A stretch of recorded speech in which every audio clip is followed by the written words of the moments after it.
afternoon. I'm sorry, but can we start the session now?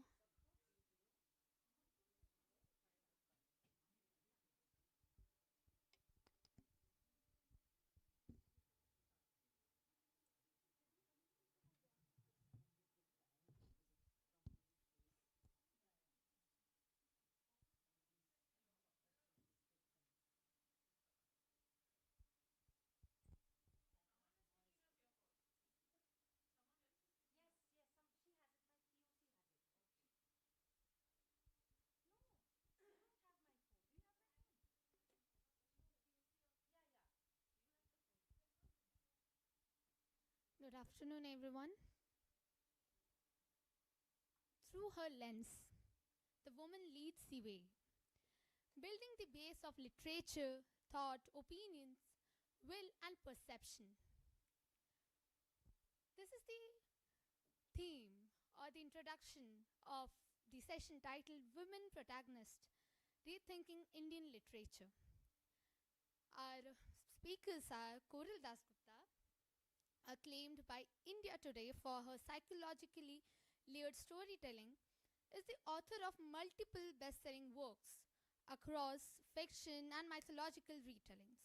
Her writing is widely studied through lenses of gender and myth, with one novel option for screen adaptation, and she is currently authoring the 5-book Sati series with Pan Macmillan. And we have our speaker, Ms. Swati Pandey, Vice Chairman and Managing Director of the Maharashtra Airport Development Company, a senior bureaucrat with over 28 years of leadership across aviation, infrastructure, and public policy. Her debut book, Invisible is Plain Sight, has been widely recognized for its empathetic, research-driven exploration and marginalized communities, and she is a national award-winning filmmaker and TEDx speaker whose work bridges governance, storytelling, and social equality. Session will be moderated by Pallavi, is a Delhi-based journalist and a public policy consultant whose work spans culture, politics, and social issues. From reporting across continents to writing on prison reforms and governance, her work sits at the intersection of poetry and policy. The stage is yours.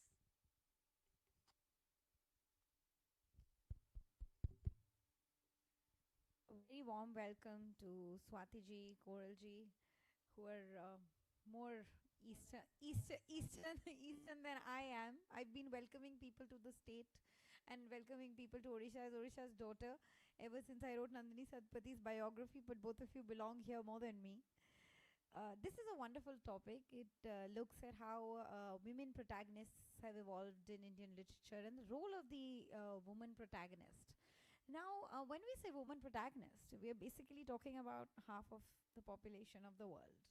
And the fact that we need to identify women in, works of art, in cinema, in literature, shows that there has been such a dearth of analysis, dearth of giving them their credit, giving them recognition, identifying the value of voices.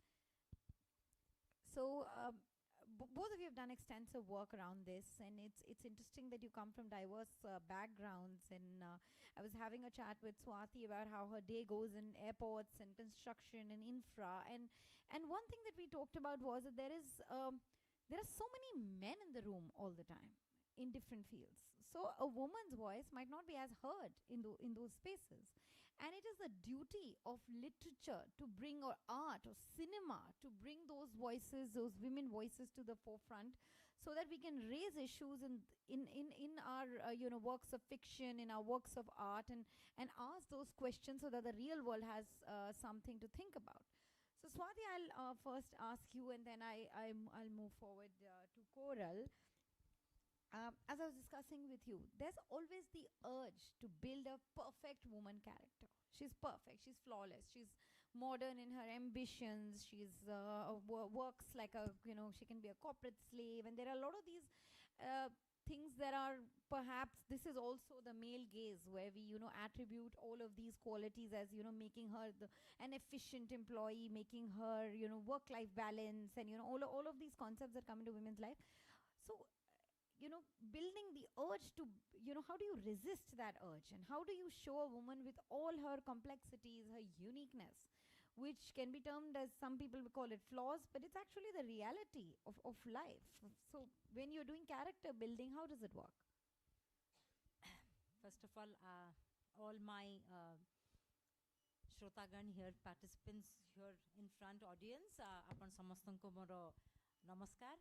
It is nice to come back to Orissa after ages and reconnecting back to my roots.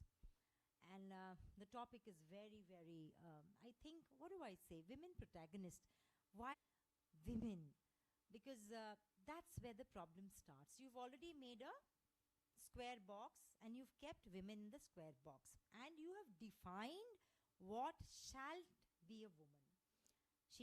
If she's very womanly, she's meek. If she's manly, then she's over smart. Right. If she dresses up like a woman, demure, she's a walkover, a pushover. And if she says, I'm the person with the pants on, oops, she's not, she's a transgender. That's what you think immediately. I will take a small sector of this, I'll take a small sector because it affects me a lot. I'm a mother to a 24-year-old. And when you say perfection, motherhood is a forced perfection. They say that to be a mother is to be giving. You have a young child. We were just talking. I want to bring perspectives here. And I was very enthralled when I read about, Avni Doshi's novel, Antara. The lady was Antara, burnt sugar. Lady in the white cotton, I think. Girl in white cotton. So here was a lady who was taking care of her mother. And her mother had completely ignored her as a kid.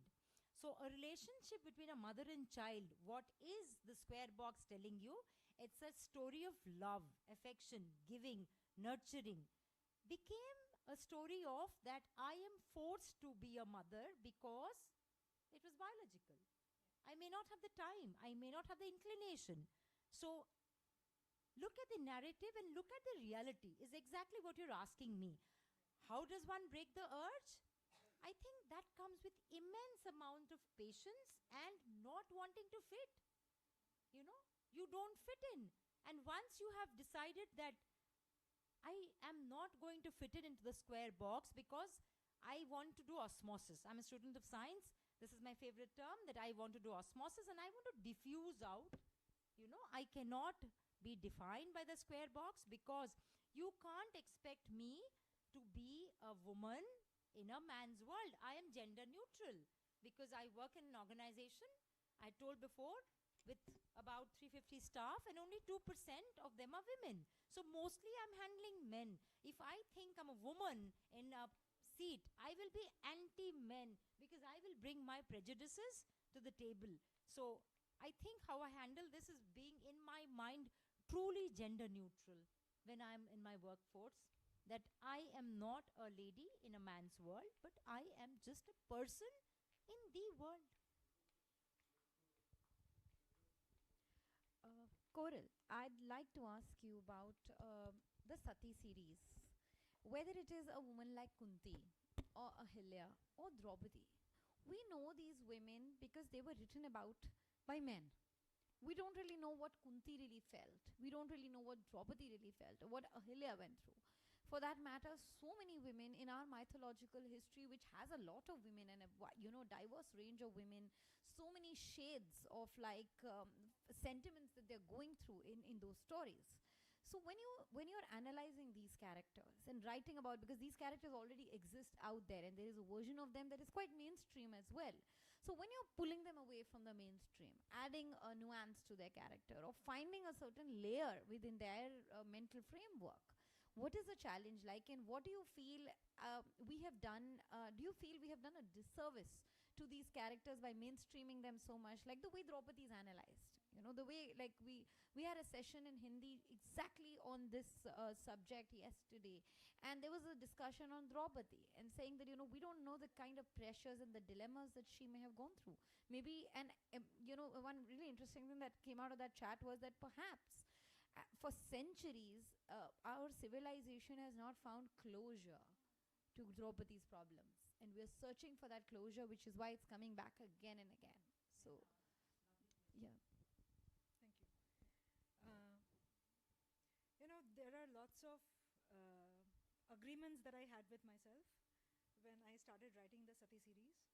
And one agreement that I had with myself after a lot of thought was that I'm not smarter than Valmiki and Vyasa. So I will not try to judge them for what they had written. I will try to understand them. Because I don't see them as religious sages. I see them as philosophers.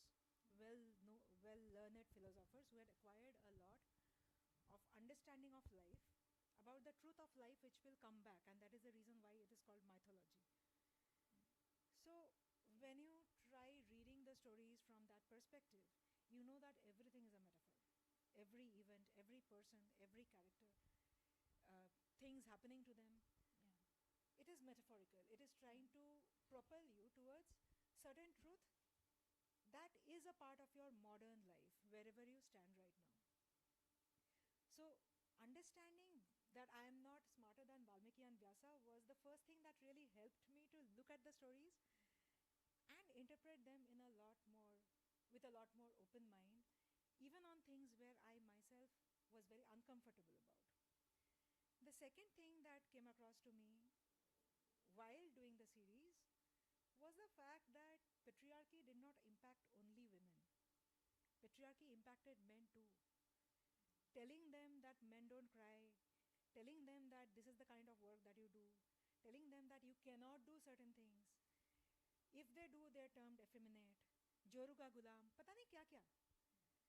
So they are also cornered. But since we have a feminism movement, a lot of focus is on the women. And I'm sorry for saying this, I have always felt that feminism is a big sham. I mean, I know that I will break a lot of hearts, but telling women that problems tumhari, solution bhi tumhara, does not help. It only complicates the problem. It recreates the power equation. And when that happens, there was a patriarchy sometime, and then there are feminists. Now we are fighting, doing a tag of war on the power thing. So if the woman is more powerful, she will do a lot of things that we see happening in today's world. A strong woman, can you elaborate? stop. A strong woman is not the one who is a toxic woman. We have to understand this. A lot of art, a lot of literature, a lot of poetry today defines toxic woman as the strong enough. She is not. She is a toxic woman who is as bad as a toxic man. What would have worked is, women have gone through a lot of nonsense because men have been explained certain things in a particular way.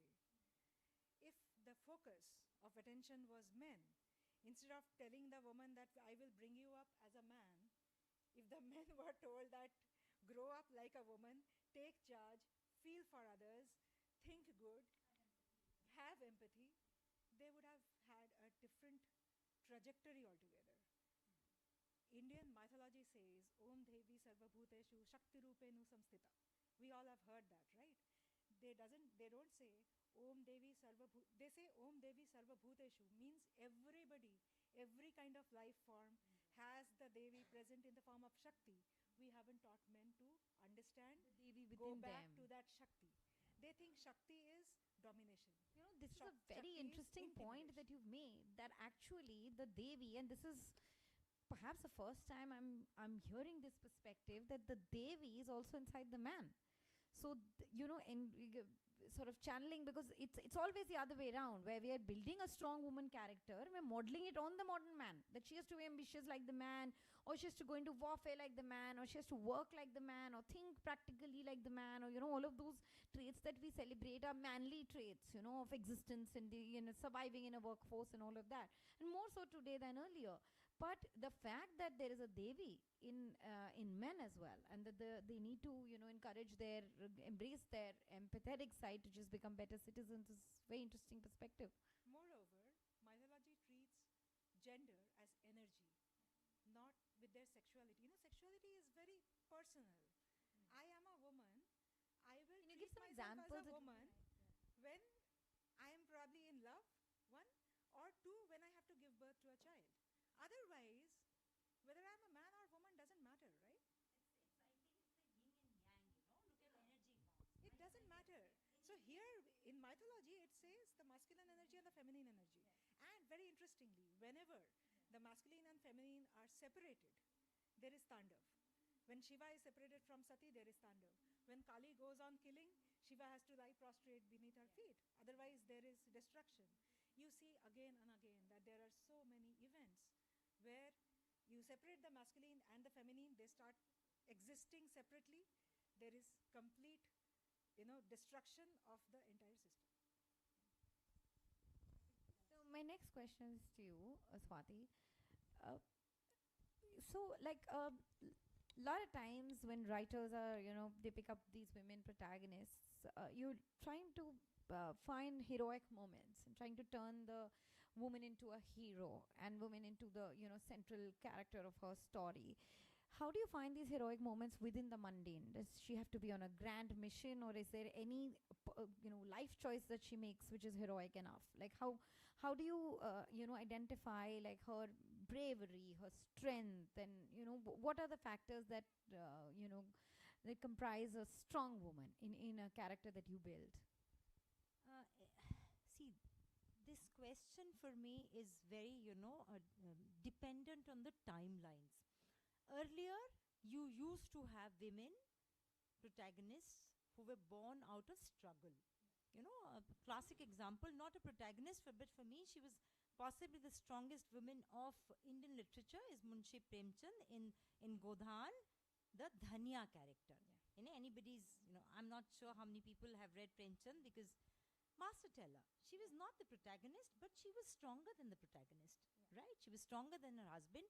She refused to accept society's laws because she said that if your God does not or belittles a woman who needs me and I stand by my principles, then maybe your God is not mine. So that was a strong woman. But today, if you see, and I keep on reading and meeting and, because I travel a lot to the hinterland, it is that woman is a heroine today who survives the system. It has become more of a survival mode also because of complete lack of privacy. Our lives today are played in social media and by social media. So you are surviving in the system today. And I'll give you an example of a story, Jeevan, by, I think, Megha Dashgupta. Yeah, Megha Majumdar. Megha Majumdar, Jeevan, and a burning. The story, it goes like that a Muslim girl of ordinary background, not of the mundane. That is what I'm telling. Of the mundane, because of a social media post, get links up with terrorism and becomes a national narrative. So what is it that you're getting out of the mundane? You are surviving the mundane. So today it is no more heroic stances. Social media does not, a heroine 2 minutes ago is a forgotten person in the next 2 minutes. So that's how, homeostasis has happened. You're nothing in the next 2 minutes. So for me, these heroic moments do not exist anymore in common today's lives. If you are able to negotiate, navigate the mundane, the current life itself, you are a winner. But as chronicling of these stories go, like, as far as we're documenting, journeys of success and everything, the human mind and the collective conscience isn't moved by these everyday tiny stories of survival. It's only moved by a great incident. So are we going to lose out on a lot of this heroism and lose out on talking about it and conserving it for future generations. Because here we had like stories like of women freedom fighters, and that's something that's actually happened. And today, when you look at successful women, it's the same, Indira Nui and the same kind of 5, 6, 10 women that, the names that pop up. So, but how do we make this, blow this up and make it far more diverse to include a lot of women who have done brilliant things in their lives? And, how do we build on all that? It's a tale of the collective. Yeah. No woman today can be an absolute heroine. Please let us understand the old, it's like Bollywood. There cannot be a superhero anymore. All of us know that, right? So how do you can only amplify their work. It cannot be a cult-based womanhood journey anymore or personality-based. It has to be an amplified story. So when you talk about a Indira Nui, now it is not so much about her, but what changes does a woman leader bring into a corporate field, bring into a social field? What doesn't, because Coral, you must agree here that it is no more women authors and men authors, right? It used to. Yeah, no, but it used to be that women wrote a certain way, men wrote a certain way. Now, how do you amplify is you have to learn. The new collective is to amplify the work done by women, and what does she get into the work. Like I will tell you, infrastructure. Very interesting. Infrastructure is, in a square box, a man's job. Right? Am I representing a woman in the field of infrastructure? Like I said, if I just represent a woman in a man's job, I am doing utter disservice to that. I am not even getting a level playing field for the next generation of women, because I stay a woman in a man's job. And that's what I feel very wrong about, is when questions are asked that how is it to be a woman in a man's job? How is it to be a woman in an infrastructure job? How is it that you build buildings? The mind and its energy is actually gender neutral. Absolutely. So, like she said, unless you're in love or you're in childbirth, it's not even love today anymore. I feel it's childbirth. That's the only defining moment for a man-woman divide. Yeah, correct. No, I think love too, because if you're in love, like, you wouldn't, there's so much, love is so much about depending on, music or cinema or, the whole feeling of being one part of the story. So you do play the female character. Except for the physicality, I think we are getting more and more, diffuse. And if men accept the Devi within them, it is even more diffuse. That's more understanding. Like a call to action from the session. Exactly. Please explore the Devi within you, like right now, and make it easier for us. So, then understand it's going to be very fluid. What you are in your mind, you're asking for a fluid flow of a river bank, And it's exactly the Chinese concept of yin and yang. I really wish that we were taught about other philosophies, because that's the intermarriage of energies. Shiva and Shakti. Yeah, exactly. It's Shiva and Shakti, we like, don't often, in our concepts or what we teach our children, is the physical forms also. It's energies. Also, again, like even something like Shiva and Shakti won't be as mainstream as Shiva and Parvati sitting separately and doing their own roles. And like Parvati is more the wife and the mother and the nurturer, and Shiva is more the destroyer. It's Vitthal and Rukmini. In Maharashtra, you actually have a temple, Lord Vitthal and Rukmini, and they do not sit together. They have separate temples within the compound. Lord Vitthal sits another, because he has a different role. See, that is the imagery. Absolutely. He has been given a different role, and Rukmini has been given a different role. They are in different temples with their different roles. That's what our role models have been. Growing up differently also. I think for us, the generation that follows us, and all you young people who are here, the different, it's to bring it closer. You have to get yourselves closer from this divide. And that's where the problem comes for me when you say women protagonist, she leads, what women can do. You're already telling that we may be not good enough, and let's have a session for us for women. Yeah. I think that also comes from a place where, like, for instance, Nandini Satpathy, people say woman chief minister, Why? second woman chief minister. So perhaps because there were no women who were chief ministers at that time, and she was the only second one. So She- maybe to highlight that, but we also fell into a trap, and we dug a grave for ourselves by doing the that. second chief minister, because she was an equal. Yeah. She was when you say woman chief minister, look, you are not giving a level of equality. And there was no level of equality in her tenure either, Yeah. because she faced political vendetta. Absolutely. She faced character assassination, all of those things in Odisha.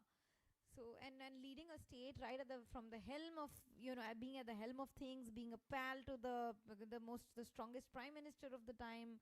She still went through a lot of that trauma, which which we try to bring to light. Teach yourself So- this question first, or always do this mantra. I am a leader in this field. I am a woman leader in this field. You have put yourself down. Absolutely. Absolutely. Way forward in 2026 for all these Gen Z people here. So I'd like to ask you, Coral, about the virtue of silent rebellion. Vis-a-vis women who, the way conflict is approached, the way resistance is, talked about. What is the virtue of silent rebellion? As our, mythological figures have done, a lot of women in history have done. There are different forms of rebellion that women have showcased. And how do you capture that diversity? Because your characters are very interesting, and your stories align. The perspective that you've also given today has been very, very unique. So what is your take on that? Silent rebellion, as in, would you have a character in mind who you think is? I mean, I think most characters in mythology have been suffering silently. So let's take the character of Sita, for instance. She goes away, she says, okay, fine, you don't trust me, you believe in what you've heard, let me just go back to the earth and bye. And then it's over. Like, that's No, sort I of was expecting you to say Sita. because it's easy. And Because- like a lot of us quote no. it. Let me just shatter that. Yes. Sita was anything but obedient and silent. Everything she was deciding. She wanted to go to the forest. She was the one who said, I want the Mahambriga. She was the one who said that when Hanuman came to Lanka and said that you can come back, she said, I'm not coming. Ask Ram to come. She was the one who was deciding everything. She was the one who was deciding everything. And let me tell you, in mythology, or when I say mythology, I mean God's world. We think that it is the men who come and punishes, like Ram killed Ravan, Krishna killed Kamsa, Shishupala, right? Actually, that is a very myopic interpretation, with all due respect. The men, by killing these characters, the very terrible characters, who have created a life, many of them are quite erudite, like Ravan, very talented, very erudite, but trapped in that world of ahankar, and he doesn't know what is the way out. It's not that he is a happy person. He's a completely mentally sulky person. Now, when Ram kills Ravan, he actually liberates that guy from the mess of a life he has created around himself that he is trapped into. Who punished him then? That was Sita. How? Ravan was under the impression that his domination, his interpretation, he can anything that he wants. When Sita said no, and of course there are lots of later year interpretations that Ravan had he was under some curse, so he could not touch. Later year interpretations. Ravan could not touch Sita against her will, and Sita said no. If Sita said yes, and if Ravan's greatness, with quote unquote greatness, could have mesmerized Sita, and Sita said yes to Ravan, the war wouldn't have happened. Ram would be defeated right there. You see Jogmaya. Jogmaya comes and replaces Krishna, Devaki's eighth son, right?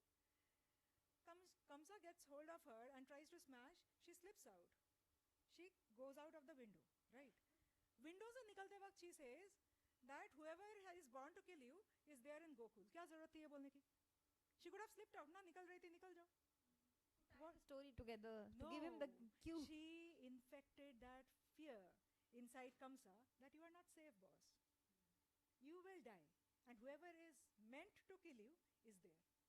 Now Kamsa, who was going around fear in everybody, is afraid himself. in mythology, again and again, we see through different characters, none of them are silent sufferers. We have been told the Very stories in a interesting particular perspective. way. Yeah. We have been told the stories in a way where they seem silent, obedient, agyakari. None of them are silent. They are very fierce. Kunti, we I was hear just going to very come to less that, about like, Kunti. you know, Kunti. Kunti is far more fierce than Draupadi. हम लोग द्रौपदी के बारे में बात करते हैं. We usually don't talk about Kunti. Had a Kunti child अगर out of mainstream wedlock में आई ना, way before Neena Gupta did. Kunti अगर mainstream में आई तो problem है. There will be a lot of disruptions. But Kunti is far more fierce than Draupadi. A lot of women today say, like, look, we want a child, we don't want to get married. And who do they turn to? They either turn to Neena Gupta or Kunti. There's literally no one else out there in the mainstream who's done that. It's a huge subject. And I see like a lot of people who are 6-7 years younger than me asking me this question that, is it possible to have a child without getting married? So, Sushmita Sen. And they have done a great job. Sushmita, for example. So that is the story, that none of them are silent. Communicating their protest in some way or the other. And let me tell you that having a sword or a dagger or a bow and arrow in hand is not the only way to battle. In Ramayana, Mahabharata, Puranas, we see lots of stories where the battle goes beyond the battlefield. And the battle is going on, and it's still going on. The end line of the battle is, which side of dharma are you? How are you interpreting your journey? Where do you draw the line? How do you explain yourself when you are standing in front of the mirror? And there are times, conscience, your conscience, that's Krishna. That's the role Krishna plays. That's his interpretation. Every time you see something wrong happening in front of you, your conscience will call, which is Krishna's call. And you don't listen because you think that why do I involve? I have a child at my home. Whatever I do will impact my child. So I would rather not involve and not let the nonsense go there. But the fact is we don't know what is happening tomorrow. And whatever you do, karma will come back to you. In some nothing to save yourself, your family, your child. That is the Maya. That is the Maya. I come from Bengal, so the idea of Mahakali, the idea of Durga is very strong in my mind. That is Mahamaya, the magnificent illusion which is caught by Kali. Kali makes you think that love is more important. That is absolutely important because when you don't do certain things thinking that my son should not get impacted, that love has a space. And without that, the world would be a very drag of a place. So you are constantly taking that decision that what do I choose? Do I choose love? Do I choose righteousness? And none of them are incorrect for that matter. But yes, there will always be situations where you will know that you shouldn't have done that. Yeah. You throw a person who is more deserving from that position and get your child admission when he has scored less and he doesn't deserve that space. You could have figured out another way to get your child, moving. Yeah. But you wanted that space. You did something wrong to someone more deserving. That is sin. That has no explanation either in dharma or in love.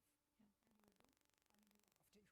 Absolutely. So, the last question that I have from the two of you, both of you trace your roots to Bengal. It's quite shameful that there is a lot of vilification of the woman who's modeled on the Kali. When we talk about feminism also, a lot of people think, oh, she's this, Bengali strong woman and, they represented it. See how loose the understanding is of Kali as a force, as a source of energy, as a source of like protecting us, as a source of guiding us. And the kind of the misinterpretation as you go more into the north, you find it even more that okay, Bengali women are certain way. And like I noticed this when Riya Chakravarti was in the middle of a lot of controversy. There was a lot of writing around how the Bengali woman has a trap and everything. Like look at how mainstream this is and how is and it's so ridiculous because it's such a disservice to our civilization, and the people don't understand how mythology is linked to culture, is linked to language, is linked to region. So I want to get your perspective on this, because there are a lot of people who say things like, oh, you are you the feminist type? Are you what is a feminist type?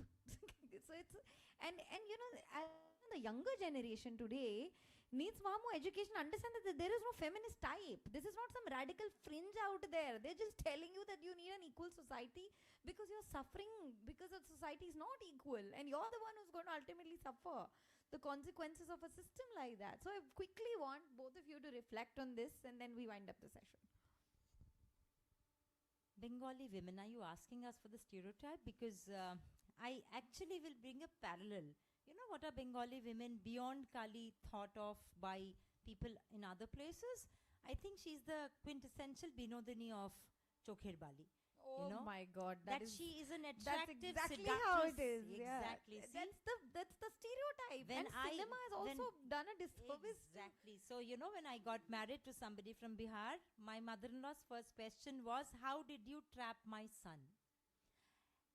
So, what it showed? It showed of a man who had no self-control. For me, it showed, not bichara, it showed of a man who had no self-control, who did not know how to choose better, and who was not taught better, because I could entrap some educated person. So that is the stereotype. How do we face, and that's funny, because we're overtly sexualized. That's number one. Number two, Bengali women also bring the stereotype of being fierce Kali, because Renaissance happened in Bengal, from being burnt as satis from the time Raja Ram Mohan Rai Bentik went. So Renaissance happened in Bengal. Bengali women's portrayal in literature changed.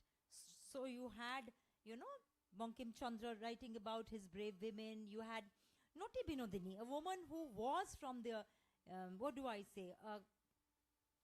sex worker, but who went and became a great doyen of drama. So Bengal afforded that breathing space for women when no state was giving that, except, of course, I'll do disservice to Maharashtra.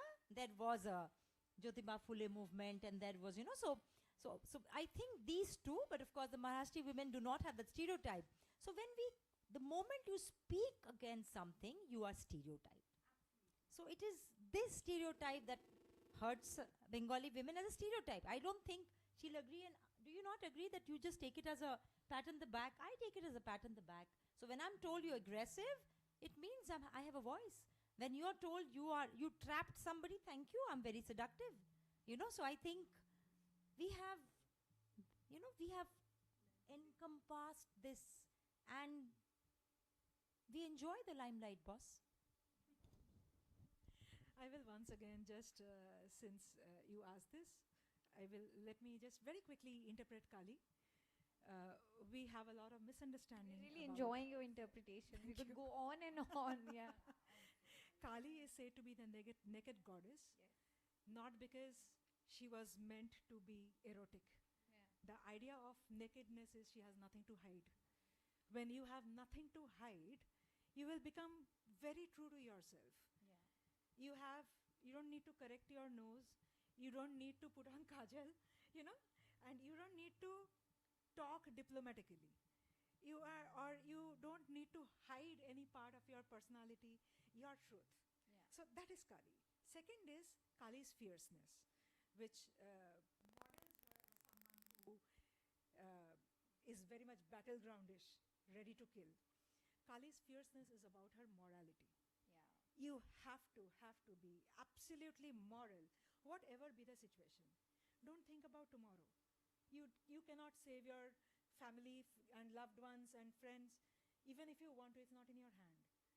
As much as you try, you will be failed if such is written for you.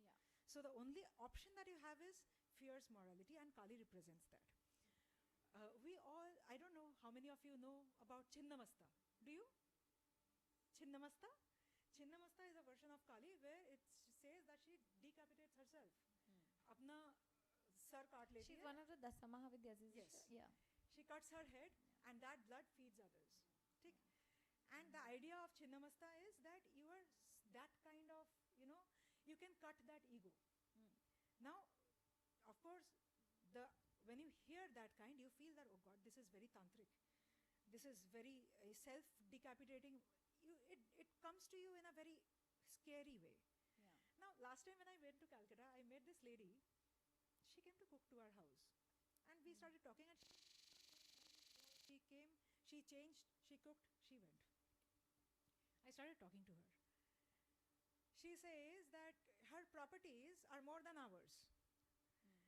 She says that she has lost her husband, son, daughter settled. Now she is looking for a purpose for herself. And the only thing she does really well is cooking. So she has got herself enlisted into an agency who gives her cooking assignments. She goes from house to house, cooks. So the obvious question that came to my mind is that, do you get treated well? She said, no. They tell me to sit on the ground to eat.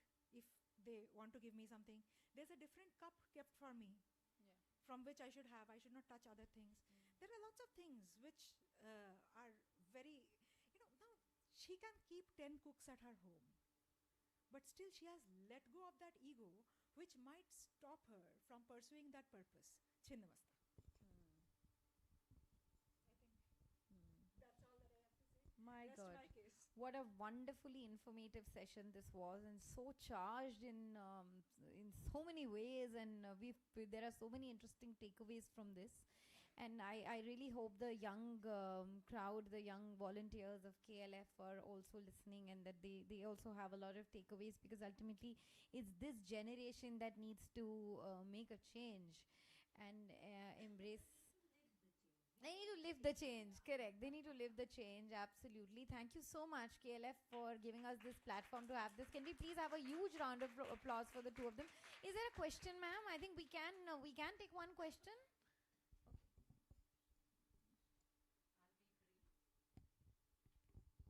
Hi, I'm Usha Venkatraman. I was a speaker just before you, and I did 2 stories of female protagonists, Shurpanaka and Shabari. I just wanted to ask you, one is when you spoke about Chinnavasta, I don't know, but I know the story of Dharma Vyada from Markandeya Upanishad, where Dharma Vyada is the one who does his duty. Duty is the sole thing, and duty, he's a butcher. So that's his duty. And then this king comes in search and says, why do you do that? Why do you live in such filth? He tells him that I'm very happy, I take care of my parents, but this is my duty. So when you narrated that incident about this woman, she's doing her duty, there is no ego. Another thing is when you are speaking about women protagonists, rethinking Indian literature. Now, I think post the Me Too movement, there were a lot of literature on mythology or Indian epics through the feminist lens. So I don't know, both of you are authors. I came in a bit late. You're an author. So why do you think a revival of through a feminist lens? Like, for example, Shurpanaka. Right now, Volga has come out with Shabari, calls her an ecological steward. I mean, that is something, a different lens. So was there a need, or women got their space and a platform? As a storyteller, I cannot talk about Volga or anybody else for that matter. They must have got their calling. As a storyteller, I can tell you it is a story that connects.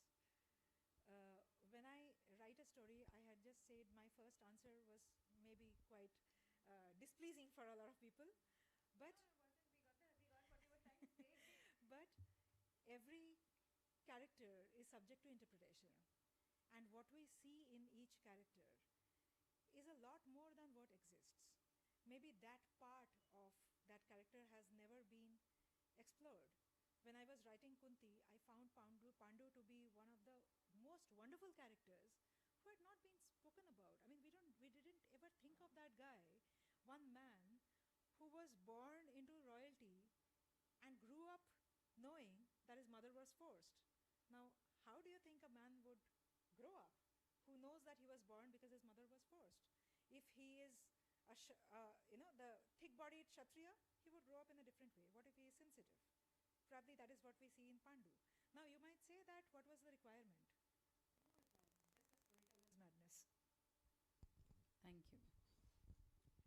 Thank you, thank you. Is there any other question? Anyone else has a question? Okay, so we can safely wind up this session. Thank you so much to the two of you. The session was very, very, very mesmerizing, I would say. We all got goosebumps. So now I would like to call Ms. Swati Pandey to felicitate Koral Gupta.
afternoon, everyone. A warm welcome to the Kalinga Literary Festival. It's a pleasure to have you all here for a session that explores the power of storytelling in journalism. I am Aditi Mishra and I will be your host for this session. We are pleased to have with us a panel of speakers who have worked extensively not the, at the intersection of journalism, writing, and narrative storytelling. Ms. Chitra Subramaniam, senior investigative journalist whose career has been marked by rigorous reporting and a strong commitment to the public accountability. Ms. Tanya Patnaik, whose work reflects a keen engagement with contemporary issues and the evolving form of journalistic storytelling. And Mr. Birat Anupam, a writer who has a literary voice which brings narrative depth and cross-culture perspective to themes rooted in reportage and lived experience.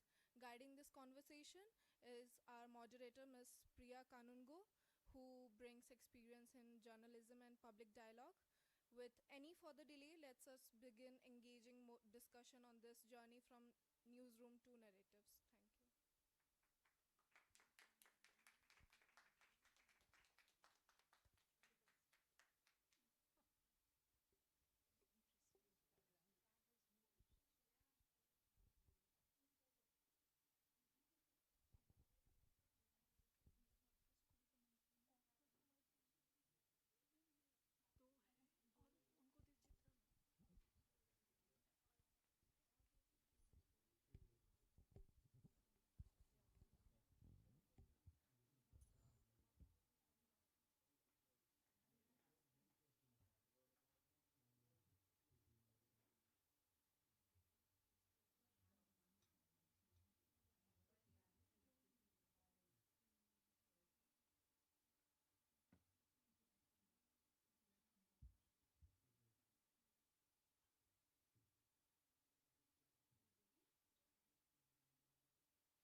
Good afternoon, everybody. Good to see that you've chosen to be here over the other 4 venues. We just hope there are more people like you coming in. And please do stay with us till the end of the session. This panel, as you were told, is on newsrooms to narratives. For those of you who might not be familiar with a newsroom, because there might be some people here, just a broad outline. News comes into newsrooms which are today, they could be virtual, and earlier, and they also are brick and mortar newsrooms. So the news comes in through reporters, journalists who work on the ground. Earlier there was to be something called the wire. So you had places like the UNI and PTI which supplied you information. Today you have the good old internet. I say good old because now it's old. So the news comes in from these sources. And then there is an editor and an editorial team which vets it, which probably gives it a slant or tells you this is not on, that is not on, and this is in, add this, add that. Then there is the news desk which edits it, and then it is published or it is presented. In this era, you don't just say published because you have a plethora of medium. So that is as far as the newsroom is concerned. Now, what you present ultimately becomes the narrative that you and I, as readers, consume from this mass media, right? So now this consumption can be in today's day and age in the form of a print story which might be 300 words. By the way, journalists call it story, though it's an article. And so it could be a 300-word story. It could be a 30-second bite. It could be a longer story. It could be something that is written on the digital medium, which combines a whole lot of other things, which is video and audio and print. So that's what the narrative is in the form of. Now here, with this panel, what we will look at is how the newsroom has changed, how journalists have moved ahead or not moved ahead with it, and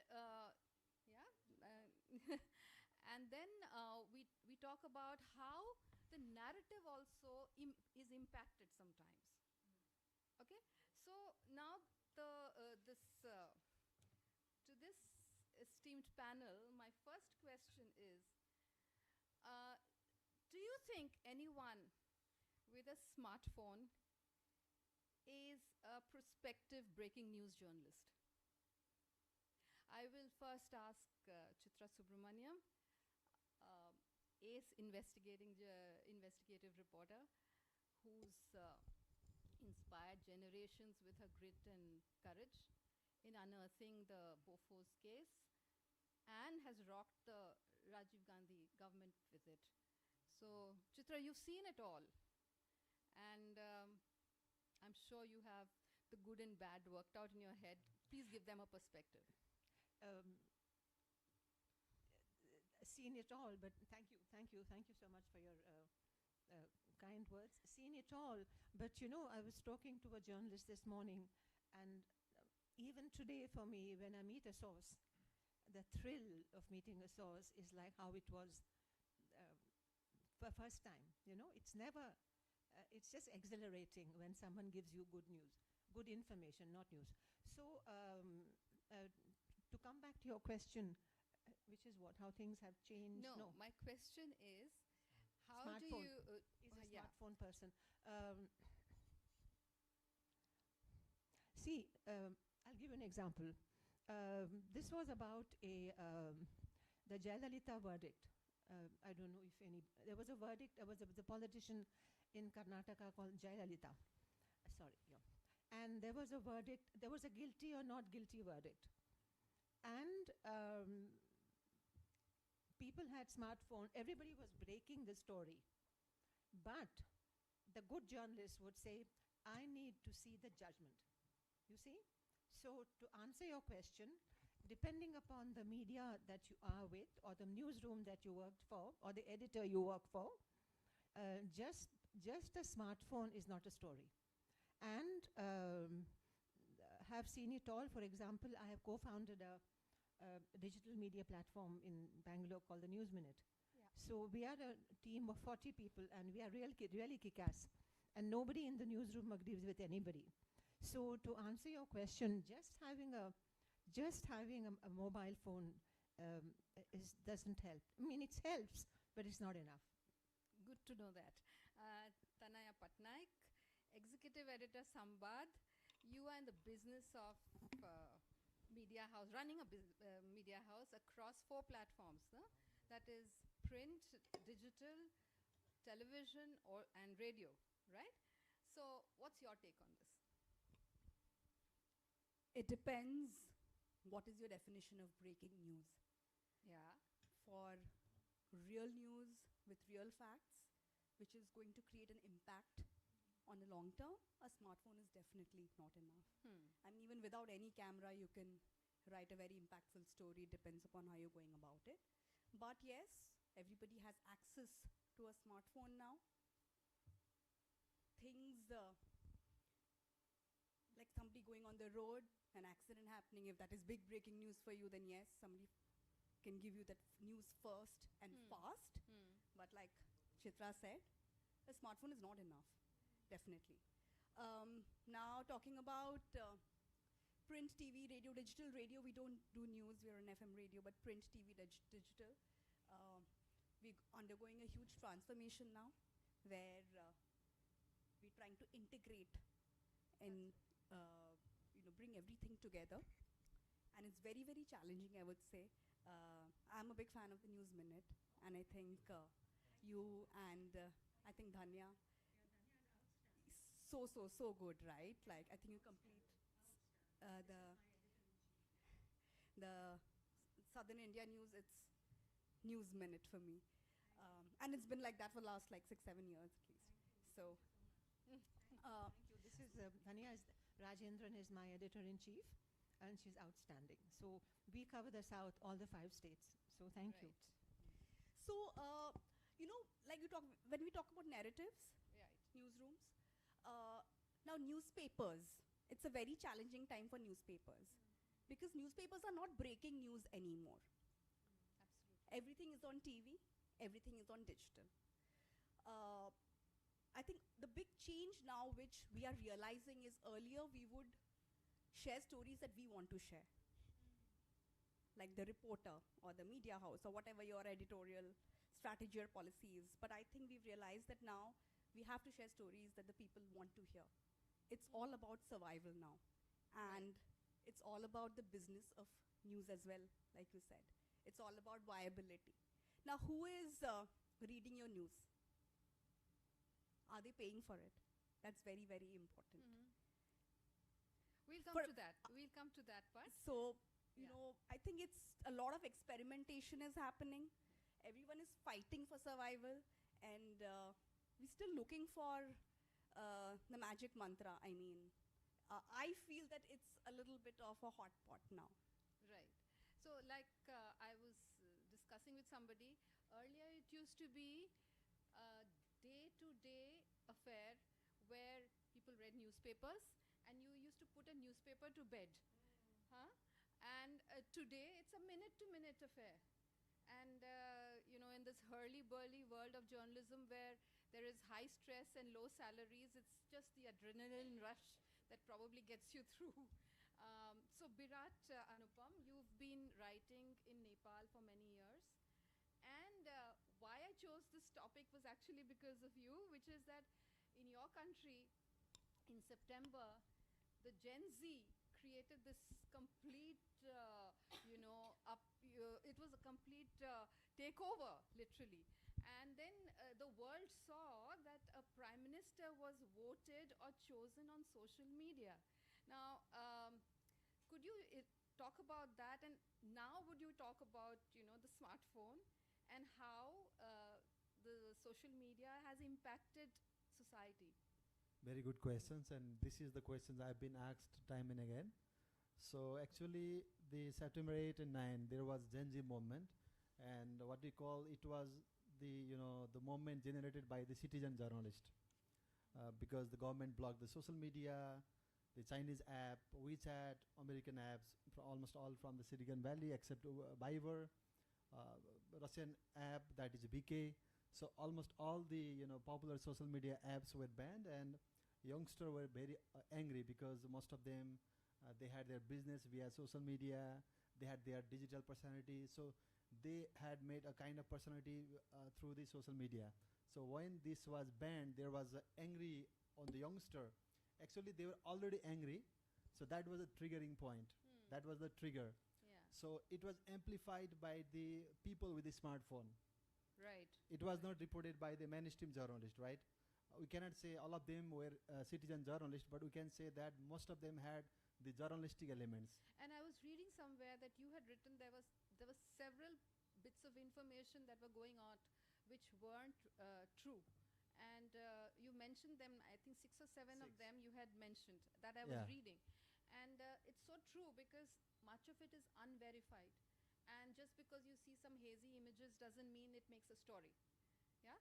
So, yeah, please continue. So actually, when the Gen Z movement was protested, I was like semi-governmental journalist. I was at that time. There was a new channel, NTV World. NTV is like DD equivalent of Nepal.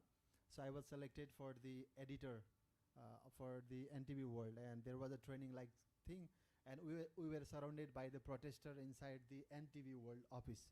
It is in the inside Singadarbar. So we had to struggle a lot to be happy within.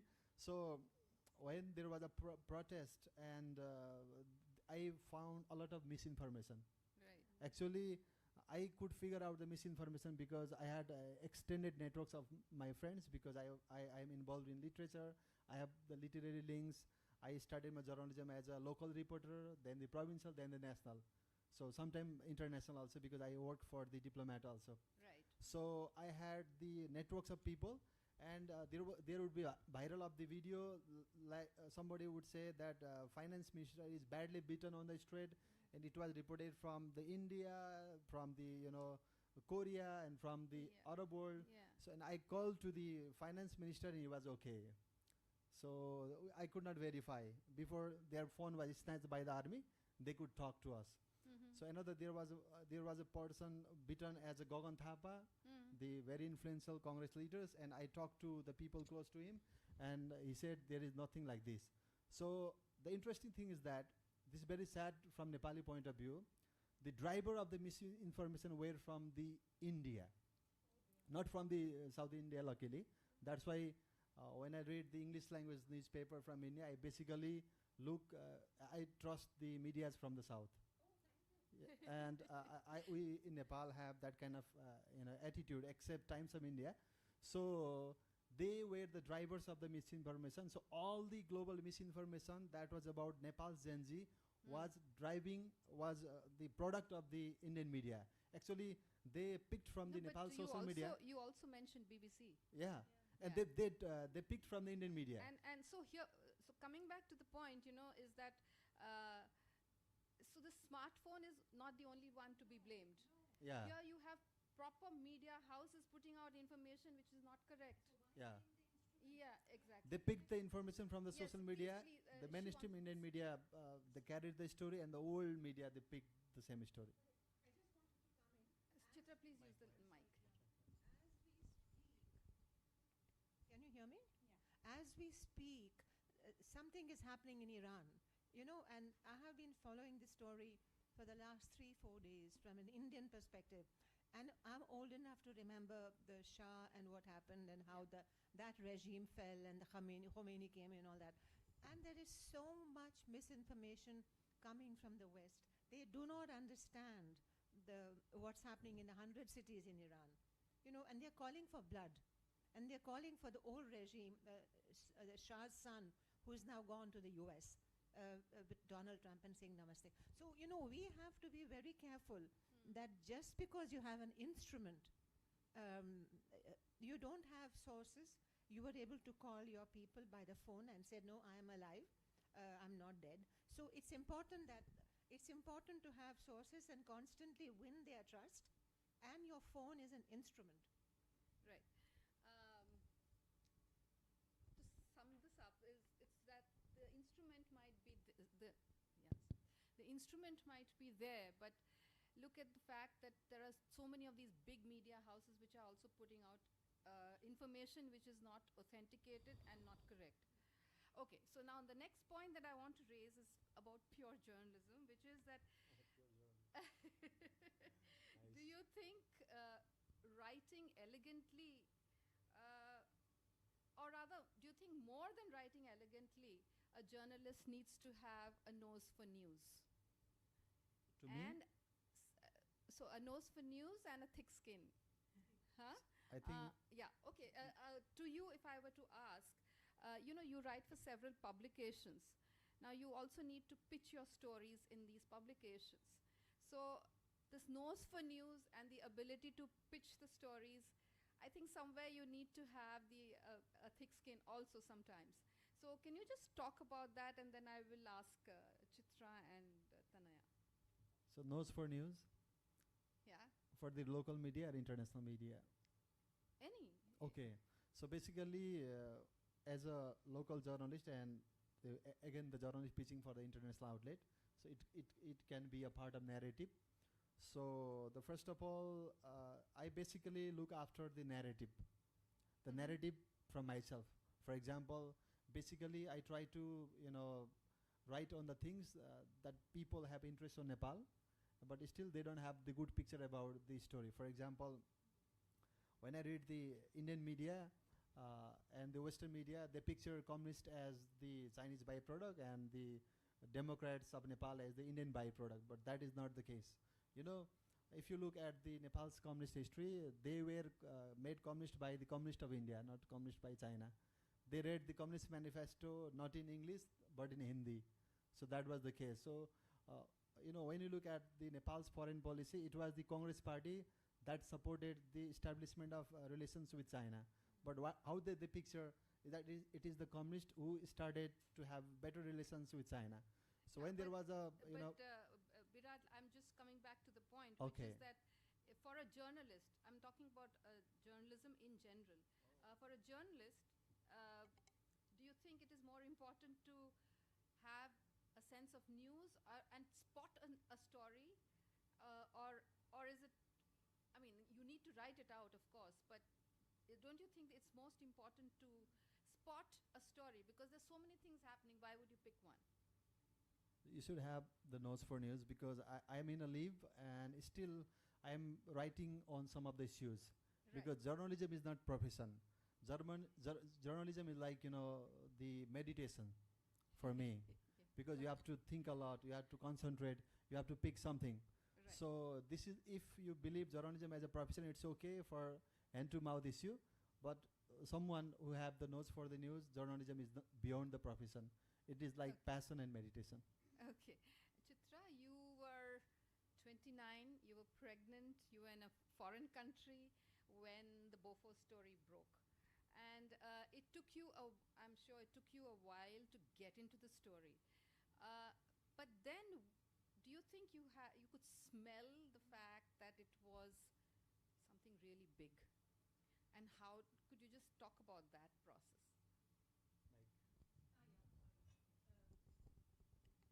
Can you hear me? Yeah, so I have been told, well, I'm 68, so I have been told by a lot of people that I have a nose for things. So, including things like for food, mostly for food. But, when the story broke, Rajiv Gandhi went to the floor of the parliament and said, I'm not guilty. So why on earth would you say that? So, but having said that, I got suspicious. Not suspicious, I was worried, why is he saying that? But I think you need two things. You need a nose for news, but you also need to have a way of cultivating people. You have to make people trust you. Just having a nose makes you nosy. But yeah, so in fact, that would have been my next question, which is how do you cultivate sources? And cultivating sources cuts both ways also, but we'll talk about that a little while later. Yeah. I have to continue? I was just wondering whether you wanted to add to that. Yeah, she's right about cultivating sources. It can cut both ways because they can plant stuff on you. But somewhere, when someone gave me a story, I wouldn't write it immediately. Because if it was a plant, it can wait for a day, unless it's a breaking story or something that has to be said about, one example I wanted to use about an instrument and breaking story was COVID. How all the journalists got together to help. We used the instrument to say someone needs blood, someone needs a ventilator, so the instrument became very useful during a crisis, COVID. But to come back to your question, yes, you need a source, you need a nose, but you also need to trust yourself. You need to have faith in yourself, and you need to have I have been asked this question very often, why do people trust you? And I would like to believe that it's just my face, but that's not good enough. I need to come up with something more. I don't look down on people. I mean, even today, when people give me some information, I treat it with respect. I have to earn the right every day. So, it's not as if because you're a great journalist or something that you can go around with BS. No, you can't. You have to be humble. You have to respect facts. And your facts are your religion, So I agree with him to some extent that journalism is a technical thing. To be able to write is a technical thing. You get the techniques. But to build it into something with body is your character, And I think you have to be a good person. That you have to be a good person to be a good journalist. Okay, I genuinely believe that. Right. Yeah. Tanaya, since you are in the business of managing journalists and various platforms, if I were to ask you, when you are hiring a journalist, what is it that you're looking at? also refer to the previous question. Definitely nose for news is must. Do we have journalists who are really good at reporting but they can't, write to save their lives? Yes, we do. Are they a pain? Yes, it is a pain to, write and rewrite their stories on the desk. But at least we have the option of, hiring people who can write beautifully and present something beautifully. But on ground, hardcore reporting, if you have the nose for that. No, I mean, if you can write eloquently, like you said, elegantly as well, then that's a bonus, definitely. When we're hiring journalists, honestly, what we look at is they need to live news. Journalism cannot be a 9 to 5 profession. A 9 to 5 profession. You might work for 9 to 5, but you need to be present all the time. And we as an organization, I feel we give a lot of freedom to a journalist. It's always been in our DNA. But when it comes to news, we just expect you to be present. I mean, you might not be there physically there, but yeah, that's number one. Number two is connecting with the common man, because we operate in Odisha. Now to survive, we need to play to our strengths. Our strength is we are present in every nook and corner, every village of Odisha. Our strength is hyper-local journalism. What we saw, majorly our flagship brand is the newspaper. Then we moved on to TV. Now, obviously, with digital, with internet connectivity, everything is just changing rapidly every single day as we speak. But we realized that newspaper journalists, they are not going on ground. They started going to the ground again, because now again to survive, for survival. But there was a period, last 10 years, sorry to all the newspaper journalists who are sitting here, but they were not going on the ground. 7 o'clock news they would watch, because they have time. They have time. The printing happens at 1 in the night, 2 in the night. So everything would be translated from TV. So they stopped going to the ground. And that immediate effect we couldn't feel, but then they lost the connect with people. They lost their sources. Sources did not trust them anymore. So that's what I think, the basic thing is that you really need to be passionate. It sounds very, very cliched, but you need to be passionate about news. You need to live and breathe news, and you need to be okay with this not being the most rewarding profession when it comes to money. But yeah, it's probably, one of the most pathetically paid professions. And add to that the stress and strain, and then the whole business of being on the job 24 hours in your head. If you might not be in the office for that long, but you have to be on. But then if you don't enjoy it, then it's not going to work out for you. I've seen the most successful journalists, they really enjoy it. That is fine. If, you have to enjoy whatever you That's why I left the governmental channel and I came back to private again. Is that because of remuneration? No, remuneration was okay, payment was okay, but I could not be the journalist at the government channel. I was like communicator, okay, the video transfer service, something like that. Yeah. So, yes, please. The news minute. We became hyper local. We decided we were going to hyper local. It was our niche. Yeah. And then we realized that, people made fun of us, thick-skinned. But we said, no, we will do what we want to do, keep the focus. So we kept the focus on the 4 southern states, and we went to the 5th one. And then we found that our stories were being used by the big guys without giving us credit. So we said, doesn't matter. But we broke it. And then we were able to put South in the national grid in a very short time. So remember, what am I saying? Faith in your work, courage to be different, faith in your work, courage to be different, rigorous in the newsroom. Newsroom, she mentioned, news comes in. There's got to be a gateway in the newsroom, a gatekeeper who says no. But for example, our newsroom in the News Minute, it's full of people who are very opinionated, which is fine. But Dhanya takes a position. The editor takes a position. I like one more point with you. So every local stories are not local every time, every day. For example, I was the first journalist in the world to break the stories of Nepali, Indian, and Pakistani joining the Russian force. So I did it for the local media. So I wrote one article for the Diplomat, and I was approached by the hundreds of thousands of emails every day. So it was the global story, because not many people knew that Nepalese are also fighting for Russia, and there were some Indians and Pakistani or South Asian people.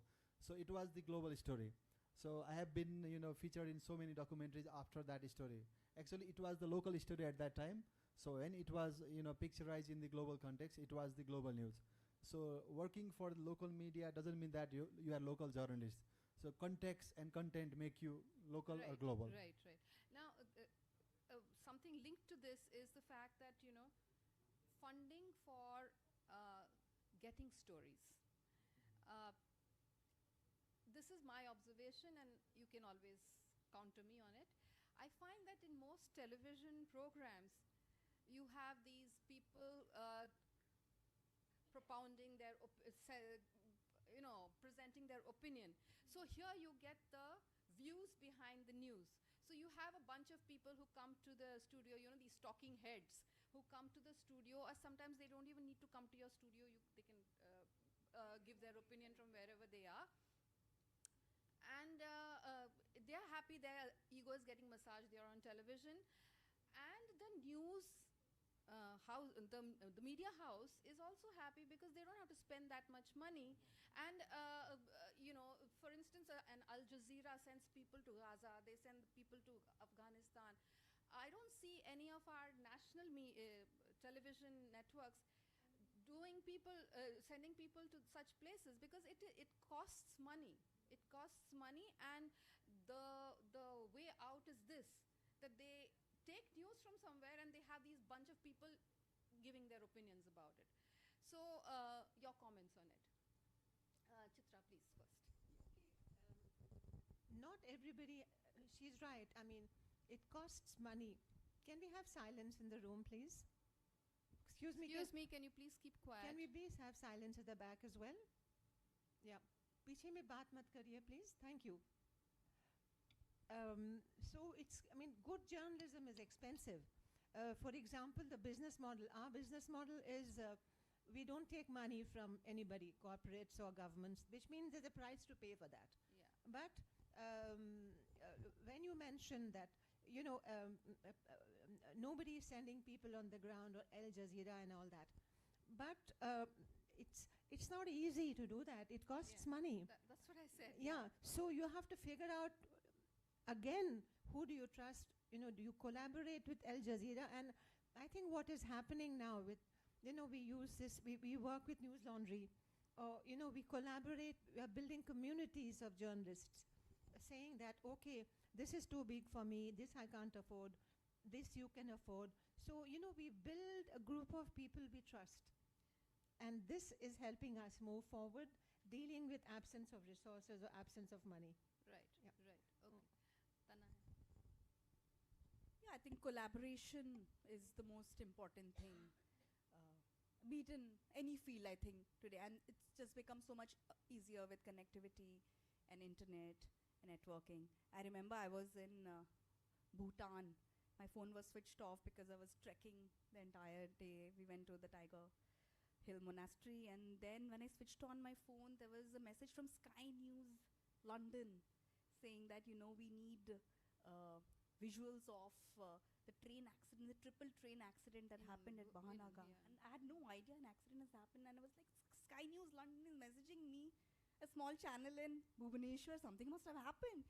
And then I found out it was huge news, right? So I think, like Chitra said, cultivating that network can make up for whatever all the things that you cannot do due to lack of because funding. right now most of the national channels, they're full of people giving their opinion and shouting at each other. That is noise. Lot of people prefer noise also. You'll not see that happening. That happens in national television, I feel. I'm talking about national television. And the agenda is also very different. Everyone has a different agenda. It's not as black and white as absolutely. we so see it. There is vested interest everywhere, actually. Yeah. So that is an accepted fact, but this is what is actually happening on the ground. where most TV channels are flooded with talk shows. But we've actually stopped now. Like Good, as for us, good to hear that. we're moving on to more and more bulletins. More, and no one listen. And the sorry, and the ratings. We see the ratings every week. Yeah. Nobody wants to listen to on and on Yeah, debates exactly. and the same people keep coming to the TV studios every evening. Yeah. So I think it's things are changing, albeit slowly. Right. Chitra, on a personal note, when you worked on this Bofo story for 10 years, and somewhere along the line you didn't get support from the editors. How did you manage to fund the research? Thank you for asking me that question. It was my husband who gave the money. Yeah. As simple as that. And it was a scandal because even earlier when I was going to Stockholm and all that, Giancarlo, my husband, was paying. But then subsequently what happened was that I was to work for the Hindu when I stopped working for the Hindu. And then the Indian Express and the Statesman, they came in. But what was interesting is that there were 40 Indian newspapers willing to fund me. 40. Oh, lovely. Yeah. So the issue was that I didn't want to work for 40. I said, okay, I'll work for the Indian Express and the News and the Statesman, and you take my stories from them because it was easier. But this comes. I mean, every day I ask myself, and even recently, I mean, why did I do this? And I think somewhere down the line, India mattered to me. It was like I could have stopped working on the story when the government fell. Right. But I decided to go right to it, through it. Mm-hmm. So I think somewhere, some commitment, Yeah, and I'm sure you're waiting for some kind of judgment also on the. Well, the whole box has not been opened, Yeah, I mean, this yeah. That's what it's such a irony. Till now, that has not happened. The story that she's been working on, there has been no conclusion yet. So that is the sad thing. But the fact is that she's bludgeoned her way through 10 years of research. It's a Yeah. huge thing to do. Well, I think that, thank you for saying that, but I think that a lot of people, the fact that you are doing your kind of work, or you're doing your kind of work, for me, it's already a big thank you. It's a big way of saying thank you, Right. because it doesn't matter that my work is stuck, but the fact that other people's work is going ahead is like a way of saying, we trust you. So, Right. yeah. I think we've got a slip saying that we need to wind up soon. Last question, maybe, because this is very relevant in today's time. That's to you, Tanaya, and to all of you. You are going pretty big on the digital front. Have you been able to work out the economics for it? No. I would say institutions like the News Minute have a lot of respect, obviously, for independent media. We are not in that situation. We are struggling. We're finding out a model. Now it's very easy. People don't like media. They don't like journalists. We get abused left, right, and center every day. Thick skin, remember? But I feel it's very important also to understand the business. Yeah, This is a business, right? We Yeah. have salaries to pay at the end of the month. We have liabilities. Now, who are the advertisers? I keep saying this. It's very important to understand the economics. A few years ago, the advertisement revenue from the government was 8%, 6 to 8% of our total revenue. Today, it is 20 to 25% for us. And I'm talking about the situation in Odisha. For some media, it's 60%. 60. What will you expect? What do you expect? If the consumer, if the reader, the viewer, they're not ready to pay for news, then we will not be able to give them the news that they want. Right. I'll do an event, I'll take sponsorship from big mining companies. And then what do I do next day? How will I have the heart to write something bold? Yeah, It'll exactly. obviously be very, very, very colored. It'll be having vested sugar coated, interests. right? Yeah. And digital media, people are not, right now, at least in Odisha, no, there's no subscription model yet. Like you only rely on your subscribers, so you're only answerable to them. Now we can't take money from media, government. We'll take money from corporates. We'll take money from everybody, apart from the consumer. Our TV channel is free. People don't want to pay for it because, yeah, you have to. So we have to think, like, for mainstream media, I think it's a bit of a difficult situation where we're trying. So what we have decided is we just going to try go to the ground, do hyperlocal journalism, and just ask questions without being personal. Earlier we could afford to, be really, really aggressive, but now, trying to just balance it out. And I think our mantra now is just being with the people and asking simple questions. Oh, okay. Yeah, digital platforms are the way to go ahead, but yes, nobody seems to have worked out the revenue, like you said, the revenue that we're losing from our mainstream advertising is not being made up by the revenue which we are earning from digital. So there's a big gap there. But we hope for it to be, Right. Can I ask one last question? Because this would be about the narrative here. When we talked about newsrooms to narratives, narratives could be 350 word stories. They could also be 350 pages stories, which are usually journalists writing on a particular subject and over a period of time putting it together in perspective. Chitra, you've done this.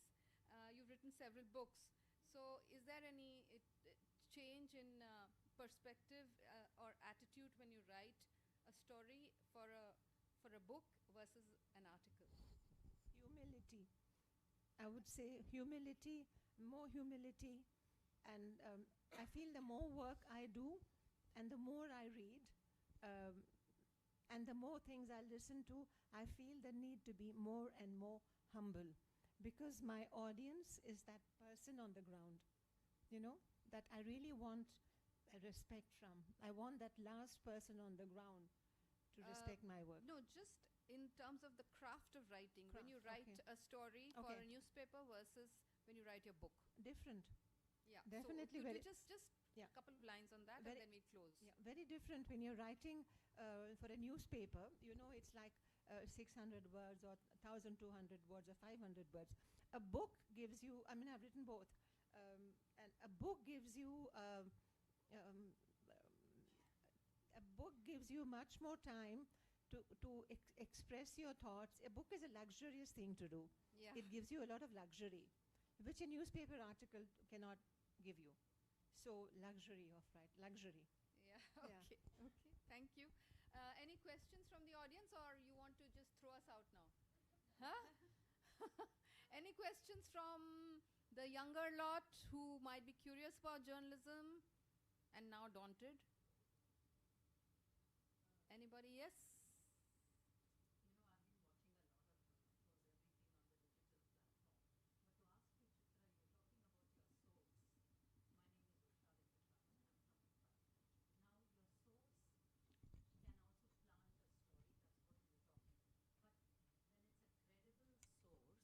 That you can rely on, and an investigative journalist like you would have credible source.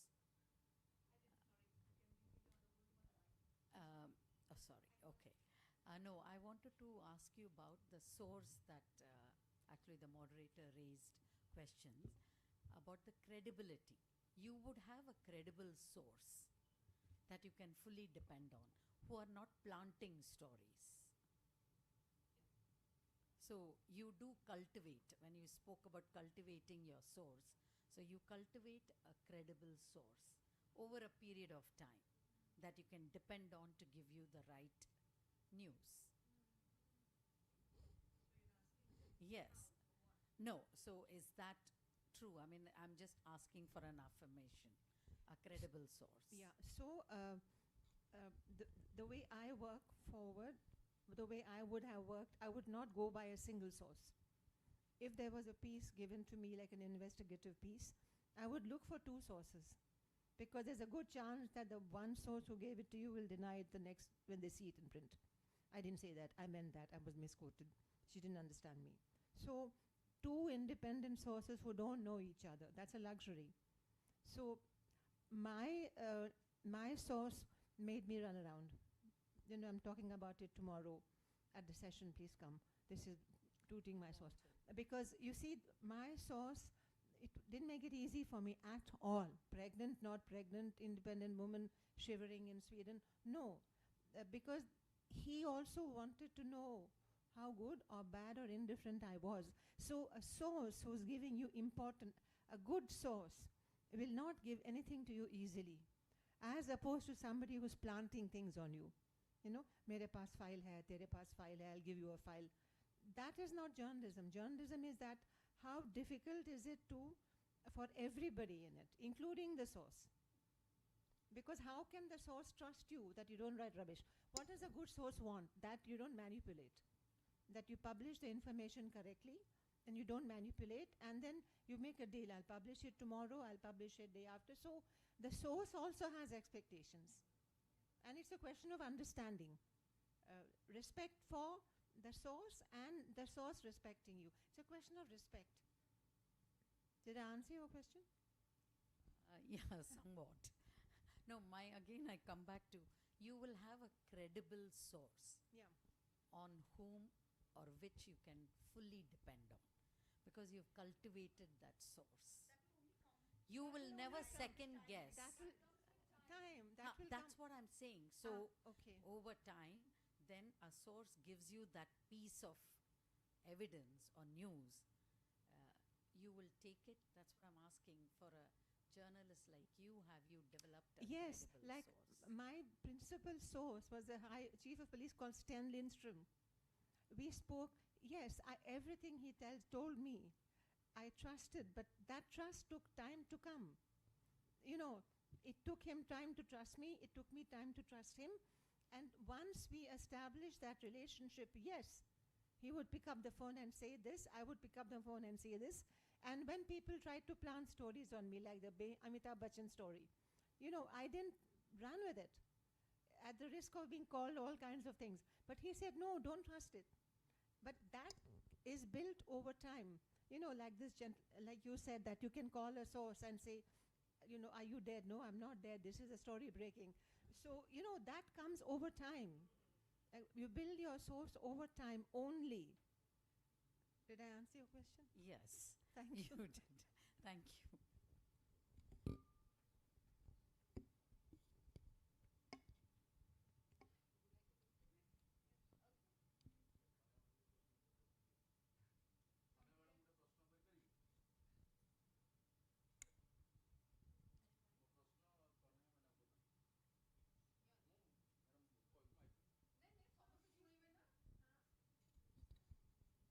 Madam नमस्कार प्रश्न हूँ जे आम देखुलु सांबादिकतार माने जो सत कथा आसूला सरकार किसी त्रुटि रहू जहाँ रहू जो मनीष मुह खोली सांबादिकता संवाद परिवेषण करुले कि देखा जाऊँगी किसी गोटे भयभीत होगी सांबादिकता चली केवल ओडिशार नुहे सारा भारत वर्ष में सांबादिक माने सरकार को भय करी वर्तमान निजर कार्य करुचंती कि ना नुहे देखंतु भय आगुरु भी थिला भय किछि नुआ कथा नुह आमे भय को भाबुचु कि आज यही सरकार आसिकिना भयभीत कर देछि भय सेतबेले भी थिला भयर रूप बदलुछि आउ सांबादिक माने एबे भी बहुत भलो काम करूचंती listen every government will want to have influence on you. Who will not want? Like you tell me something negative about me, I will not like you. It's very natural as a, you know, and if you have the ways and means now, the earlier government never used to advertise so much. It's all about revenue also at some point. So it depends upon, you know, how you're doing. You have to, some days will be good, some days will be bad. But that doesn't mean that, you know, all media has become bikao or all governments are controlling everything. It's a bit of this and that. Kintu tike kosto hochi karan people have become more touchy. I feel earlier people were more accepting. Earlier we knew so many powerful politicians in Odisha who would not even care what the media is writing about them. They knew it's a part of the job. But एमिति नाई कि समस्ते भयभीत होई काम करूचंती मु कहबी कि एई सरकार तो पूर्व सरकार तो बहुत भलो एबे पर्यंत ओडिसा रे बिकॉज आर सरकार तो हमको बहुत भयभीत करिथिला एटा रेकॉर्ड रे अछि किंतु नथिंग लास्ट्स फॉरएवर आउ लोक माने बोक्का नुहंती the readers the viewers they are not fools anymore कोटा छप्पा जाउची कोटा चप्पा जाउची समस्ते जानी चंती आउ again the smartphone you cannot completely hide black everything. out anything. Yes, you cannot. And questions are being asked, which is very, very important. So, yeah. Questions are being asked, and the fourth estate also cannot always take recourse to the fact that we are a business, but many times that also happens because the fourth estate, yes, to a certain extent is a business, but you also have to stick your neck out sometimes. Yeah. Any further questions? That's why it's the fourth pillar. I mean, let's face it, we have to ask questions which might be uncomfortable, sometimes not easy. Those of you who are interested in journalism to pursue it, I'm sure you were inspired by 3 of them. Any questions from the younger members here? Younger members of the audience? No? Yeah.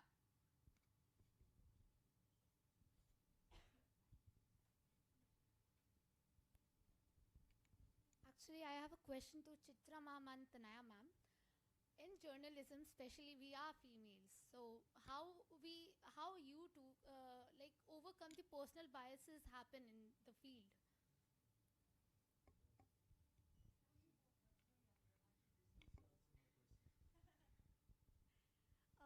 We talk a lot about women empowerment, women leadership, but even today, the newsrooms are completely male dominated.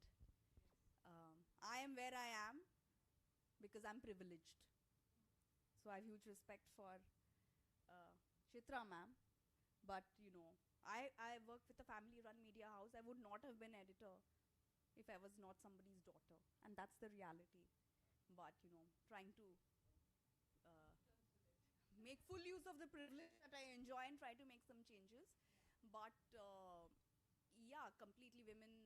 But women reporters do a great job actually. I don't know why they're not given more responsibility. But when given the responsibility, when they take charge, they really do a great job. We just need more and more editors trusting women, more and more editors giving them the freedom to go ahead and take charge. But we have a long way to go, yeah. I want to take your question from the other way to try to answer what we deal with even today. However good your story is, you will always be judged as a woman for the way you look, the way you talk, the way you sit. By the time you come to your story and the work, it's a tough call, and let's not romanticize this.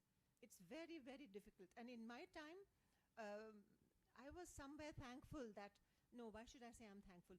I worked very hard to get the respect of my source. I worked very hard also in Switzerland to get, I had also an arms dealer who was my source, who interestingly, a Swedish arms dealer, who told me that what he told me actually made me sit up. And he said, in newsrooms, in those days, all the men, after they work, they don't go home because they go to the press club and they get drunk. And then they're all waiting to break this great story, which is not happening, and they gossip. And then he said, women have to go home. They have to take care of the children, do homework. So I was looking at this arms dealer and saying, and then the reason he was telling me all this was because you can't bribe women. Because it's that much easier to bribe a man, go to a press club, have some drinks and give him some drink. But then my problem was not solved what this guy was saying. My problem was, how could I become more credible in the larger office? Because I struggled. I had 2 male editors I had to deal with who basically stole my story. And I didn't know this. people steal your byline, they steal your headlines, they steal your stuff. So don't romanticize it, but don't give up. Have faith in yourself. And don't stop yourself from saying no. Stand up for yourself and never say no. Did I answer your question? Yes, you Did did. you answer? Thank you.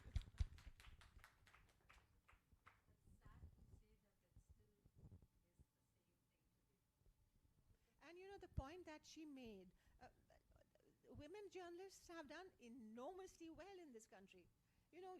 Superb work. I mean, look at Suchita Dalal, look at Barkadat, look at Suhasini Haidar. You may or not agree with them, but look at the kind of work that they are doing. It's absolutely stunning. And also, I think there are a lot of women today who are at lower, who are reporters, young reporters. In fact, a whole lot of reporters today are women, which gives everybody so much comfort, because it is very difficult to be on the ground as a woman. But today, a lot of women are able to do it, and they're doing it with aplomb. So.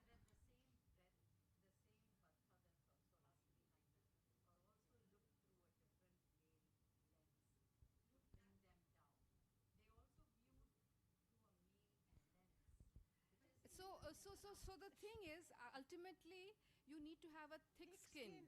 You have to have a thick skin. And let people say, you do your thing. Except that in journalism we are more open.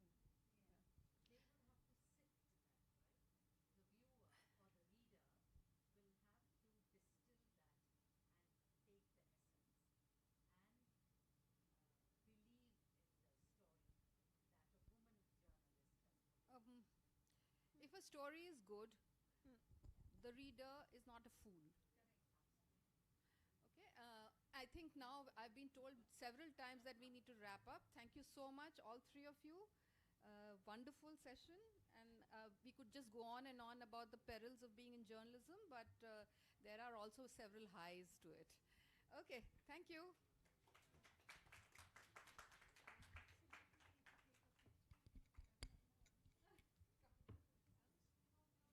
Thank you to all the panel members for the interesting and informative session. I would like Ved Prakash, the organizer, to felicitate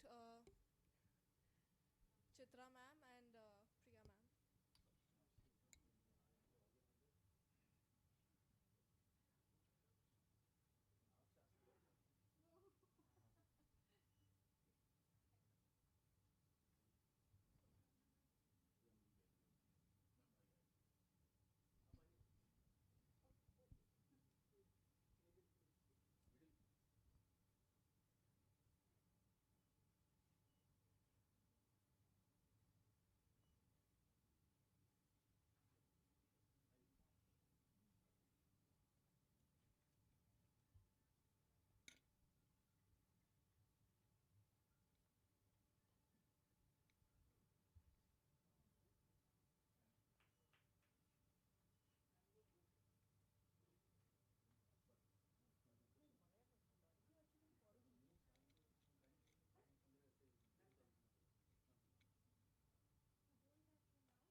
Good evening, everyone.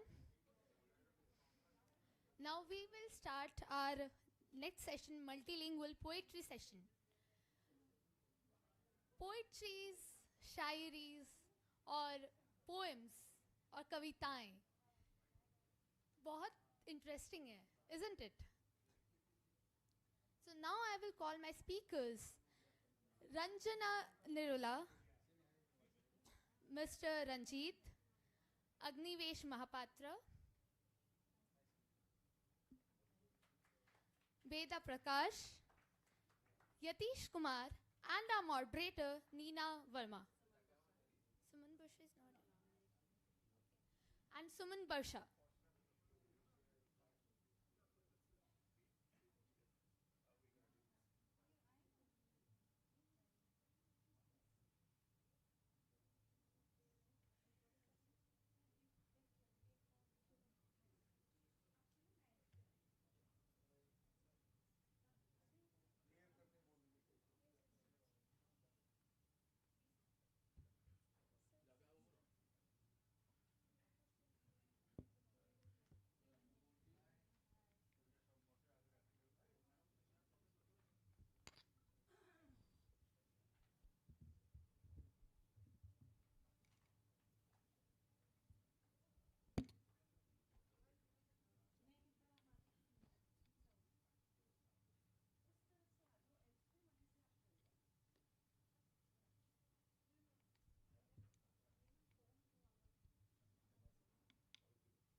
Now we will start a session where poetry belongs or makes a very imaginative creation in our minds or in our life, which is very sweetest and helps us to live in a life. So the mic or the floor is yours. Namaste and good evening, everyone. And honestly, I'm totally clueless. What am I going to do here in this galaxy of poets, multilingual poets? और I mean, छोटा मोटा सा poetry से मेरा भी कुछ है रिश्ता नाता, but that's in the closet. So I think what I will do is that I'll make a brief introduction for all the poets, and then I'll request them all to start reading their poems. But before that, a little bit about poetry. Why poetry? I mean, if you see the agenda, the festival agenda, the festival calendar, it's full of poetry sessions, multilingual poetry sessions, one language poetry sessions, so many poetry sessions. Poetry is all around us. And so the question comes, why poetry? Why poetry is so important? Why poetry is so integral to our life, human life? And I'm reminded of Gurudev Rabindranath Tagore ji. His life was wrought with multiple losses. His mother, then one of the sisters-in-law that he was very close to, and she was important in helping him heal his own pain and sense of loneliness. She died early, then, losing 2 children, wife. His life was wrought with multiple losses and trauma. And somebody asked him once that, what does your poetry mean in your life? And he said, poetry for me is the way to pen my pain. Pen my pain. And such a deep thing. Just 3 words, pen my pain. And that precisely is the poet's job. That is to, allow the voice of unconscious to speak, and speak in a way that feels very resonant with nature, with other human beings, with the universe. And that is what our galaxy of poets here, you can see such a rich galaxy sitting here. So I'll introduce starting from there. So we have the youngest one, Veda Prakash here, and you all know him as curator of the festival also. So he wears multiple hats here in Kalinga Literature Festival. And he is a prolific poet. He writes across all the 3 languages, Odia, Hindi, English, but I believe that today he's going to read in Odia, right? And then we have Suman Barsha from Nepal, and she's also a prolific poet. Then, who doesn't know Ranjit Hoskate? Please raise your hand. Who doesn't know him? What do I say about him? Multiple anthologies and collections of not just poetry but also essays. He served as a researcher in residence.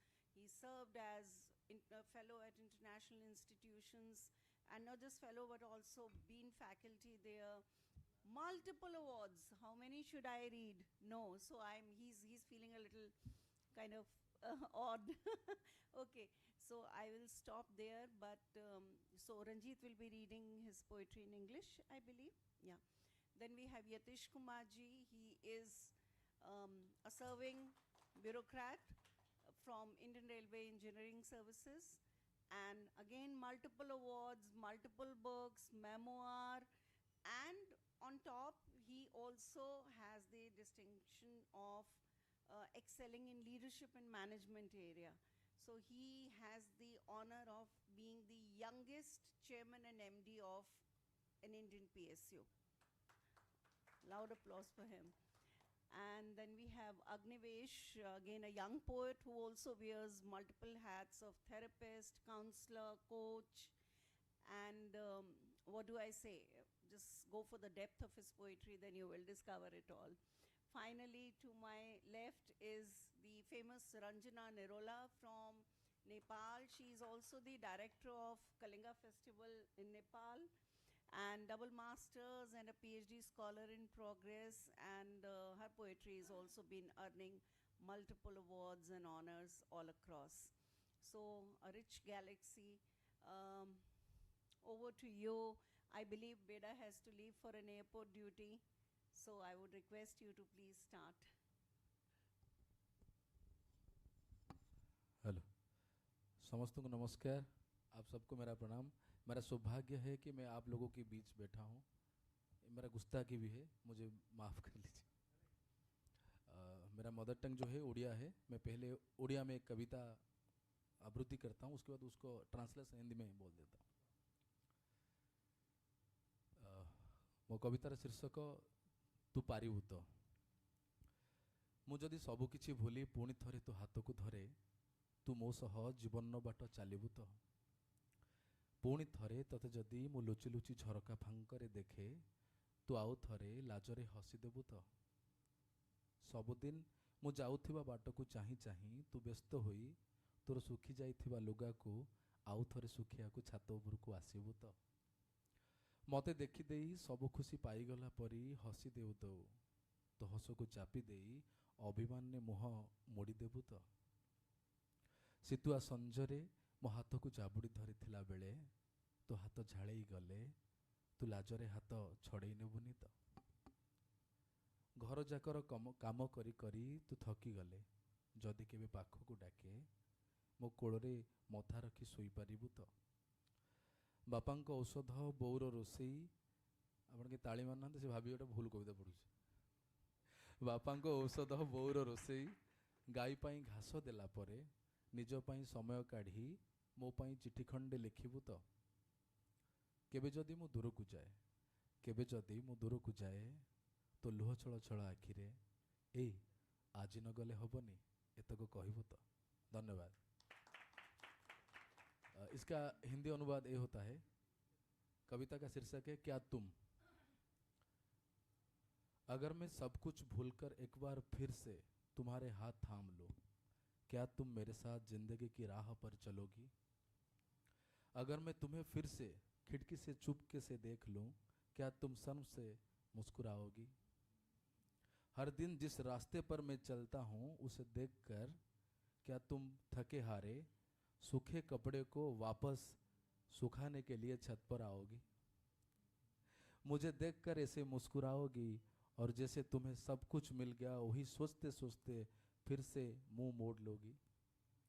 जब मैं ठंडी शाम में मेरे हाथ कसकर पकड़े हुएंगे तुम्हारे हाथ को, क्या तुम शर्म से अपना हाथ खींच लोगी।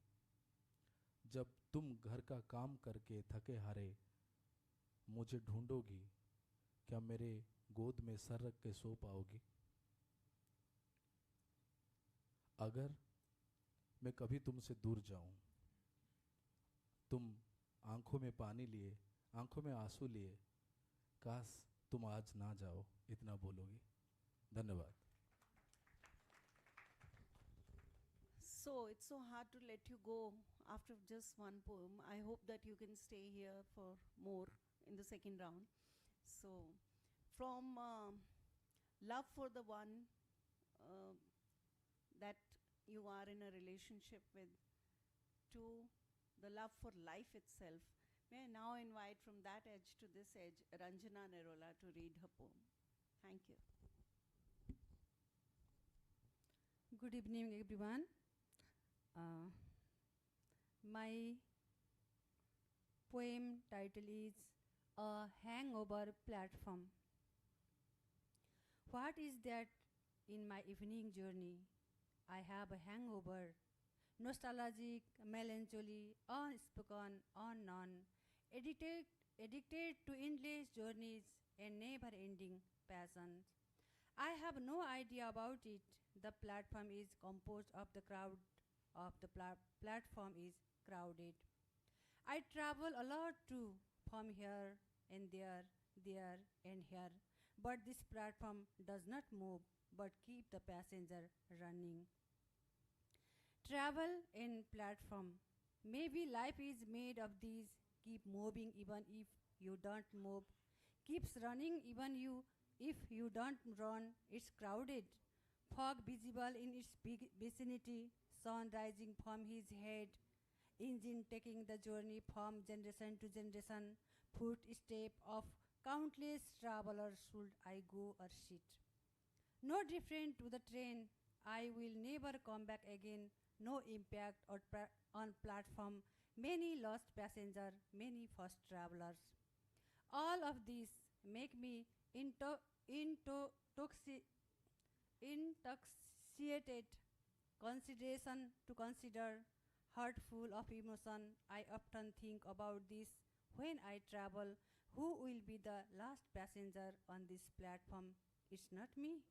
This internal journey that has been going on for age, countless travelers traveling through the age and Earth's platform and Earth's platform. Thank you. So such a profound take on life. Who will be the last passenger? Many passengers and many travelers. Who will be the last passenger? But with your poem, Ranjana, you brought the visual and the imagery of the railways alive here right in front of us. And when we're talking of railways, let me invite Yateshji. And not necessarily a poem on railways. I think you're going to read on the theme of women. Yeah. Yeah, so over to you. Thank you. In fact मैं देख रहा हूँ कि इस hall में महिलाओं की संख्या ज़्यादा है, इसलिए जो कविता पढ़ने जा रहा हूँ उसका शीर्षक है स्त्री। हेलो। तो कविता का शीर्षक है स्त्री। नन्ही परी का सिर सहलाता हूँ, वह मेरी हथेली अपनी उंगलियों में लपेट लेती है, मुझे लगता है ईश्वर ने मेरा हाथ थामा है। नन्ही परी का सिर सहलाता हूँ, वह मेरी हथेली अपनी उंगलियों में लपेट लेती है, मुझे लगता है ईश्वर ने मेरा हाथ थामा है।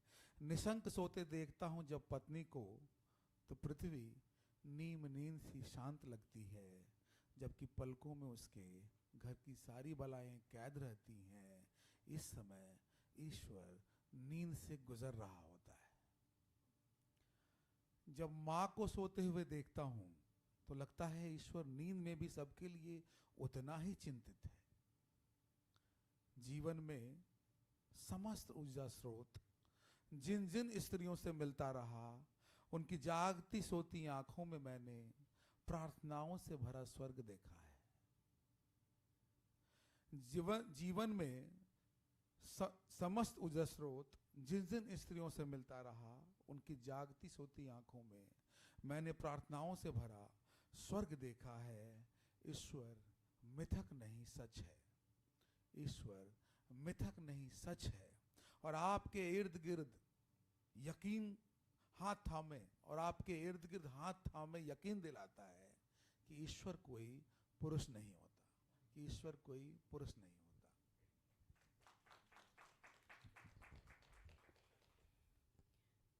What a deeply, I would say, is it more provocative or more profound? What a wonderful take. ईश्वर पुरुष नहीं होता। और बीच में आपने बोला कि उस समय ईश्वर वहाँ से गुजर रहा होता है जब पत्नी सो रही होती हैं, और माँ की आँखों में प्रार्थनाओं का सागर है। बहुत सुंदर और बहुत गहरा। And so Agnivesh, what are you taking us into? Good evening, everyone. So, I was planning to read something on women, but as it has started, I guess it's audible, is it? Okay. So, again, continuing with the theme of women, I would be reading an English poem, and the poem is about the ubiquitous sari. And the title of this poem is 6 yards short. The sari she drapes today appears to fall short. The sari she drapes today appears to fall short by somewhere between 3.5 to 4 inches. Precise length that could have been half a fold of one additional plate. It isn't that the sari has shortened itself by an inch or so. It isn't that the sari has shortened itself by an inch or so per decade of her life. Since the day her mother wore it first, on the day she was ritually introduced to the world of tastes and found there is chewing beyond suckling. The sari was the same when she asked to be draped. The sari was the same when she asked to be draped for the first time on a 5th day of spring. The sari was the same when she asked to be draped for the first time on a 5th day of spring, needing multiple pins, doubled folds to fit in a world which feeds on flaunting, for a teen to feel the crawling gaze of predatory eyes. The sari worked its charm. The sari worked its charm on that ethnic day when the Anchal scraped his coffee mug, took him to his knees to wipe the stain, and almost tied a knot with his handkerchief right then, resulting in the destiny of their bond vibrant as its bandha. There is so much the sari can do. There is so much a sari can do as its fabric is of memories while it has accentuated the curves of life. There is so much the sari can do as its fabric is of memories while it has accentuated the curves of life. It keeps falling short deliberately. It keeps falling short deliberately by 6 yards, giving her space for that one additional freedom. Thank you.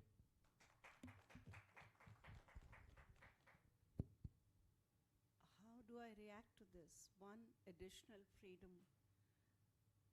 I mean, it's feeling both a reminder, a very important and powerful reminder, as well as a tender invitation. So amazing. Thank you so much, Agnivesh. And from the psyche of the sari, or maybe the psyche of the sari wearer, to the wounded psyche of the nature, may I invite Ranjit to talk, read a poem about ecology? That's your theme, Ranjit, for today?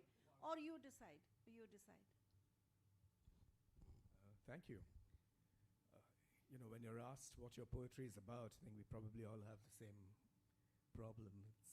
it's about finding your way through an increasingly complex world, so sometimes ecology. Well, I'll read a poem called The Book of Common Birds. Look after these birds. To the goose, skirting the edge of the creek, leave your hands. The gull, gliding to a perch in the mangroves, can have your feet. The vulture, skulking above the towers of silence, could use your ears. The owl, spy master of the people, gets your eyes. Your hopes could shimmer through the rainbow-throated pigeon, its head cocked for runaway trains, for the Siberian crane, winter refugee. Spare your memories of rain, sketched across lighthouse and bay. But your voice, let it ransom the peacock held captive in the zoo. Let it ransom the peacock held captive in the zoo, spelling yourself in a tongue of fire. You'd be so much grain cracking in the beak of a bird, molting out of itself a thing of air and water again.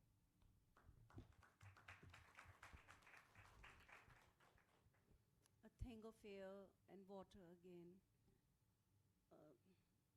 The energy, the intellect, and the flowingness and the aliveness of life. How you're bringing them all together in just 3-4 words. And that's the power of poetry. And with this, I invite Suman to please read her poem. Thank you so much, Nina ma'am, and good evening, all of you. And it is very privileged to be a part of Kalinga Literary Festival, and I'm very happy being here to with all distinguished poet here. And this session is multilingual poetry session. That's why I'm going to recite my Nepali poem first, then I will translate it into English, so that you can know the vibes and the rhythms and the sound and the gesture of Nepali language as well. मेरो कविताको शीर्षक छ मृत्यु। मृत्यु तिमी छौ र त लोभिन्छु म जीवनसँग। मृत्यु तिमी छौ र त म लोभिन्छु जीवनसँग। कहिले काहीँ घोरिन्छु जीवनको रहस्यमा। रुमलिन्दा रुमलिन्दै अल्झिन्छु र उल्झिन्छु अनकन्टार उल्झनमा। जब कन्फ्युजनको चक्रव्यूहमा फस्छु अनि तिमी नै मलाई जीवनको अर्थ बताइदिन्छौ। हरेक पल तिमी हुनुको आभास दिलाइदिन्छौ। तब म आफैलाई प्रेम गर्न थाल्छु जगाएर म भित्रको मलाई। मृत्यु मृत्यु तिमी छौ र त म भित्रको म हतारमा छ।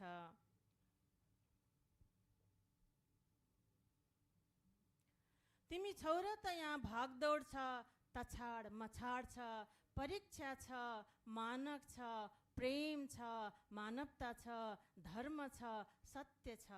अदृश्य उपस्थितिको तिम्रो व्यापकतामा म स्वयंलाई तिमीसँगै हुर्काउँदै हर पल तिमीमै बाँचिरहेको छु। एक अनन्त यात्रीको यात्री भएर मिल्नु त छँदैछ फगत तिमीमै, बिलाउनु त छ मात्र तिमीमै। मृत्यु तिमी छौ र त म लोभिन्छु जीवनसँग। मृत्यु तिमी छौ र त जन्मिनुको खसियाली छ। मृत्युको अघिल्तिर मृत्यु तिमी छौ र त लोभिन्छु म जीवनसँग। This is the Nepali version. And I am translating this poem into English. Death, death, you are there, and so I am greedy with life. Sometime I am immersed in the mystery of life, thinking deep down in the words of confusion. I get entangled in endless dilemma. When I get caught up in the maze of despair, and you tell me the meaning of life, every moment gives the impression of being you, then I begin to love myself by awakening the I inside me. Death, you are there, and so the I inside me is in a hurry. You are there, and there is a rushing of life, and in the same vein, there is competition, there is exam, there is standard, there is love, there is humanity, there is religion. It's true. In your vastness of unforeseen presence, I am rising myself with you. Every moment I am living, being an eternal traveler, it is inevitable of meeting you. It is inevitable of meeting you, and equally would be to merge only within you. Death, you are there, and so happiness of being born is there in extremes before death. Thank you. Amazing. Extremes of death, but before that, entangled in dilemma. Wow. And so, Yatish ji, please untangle it. Untangle us from the tangles of dilemma where Suman has left us.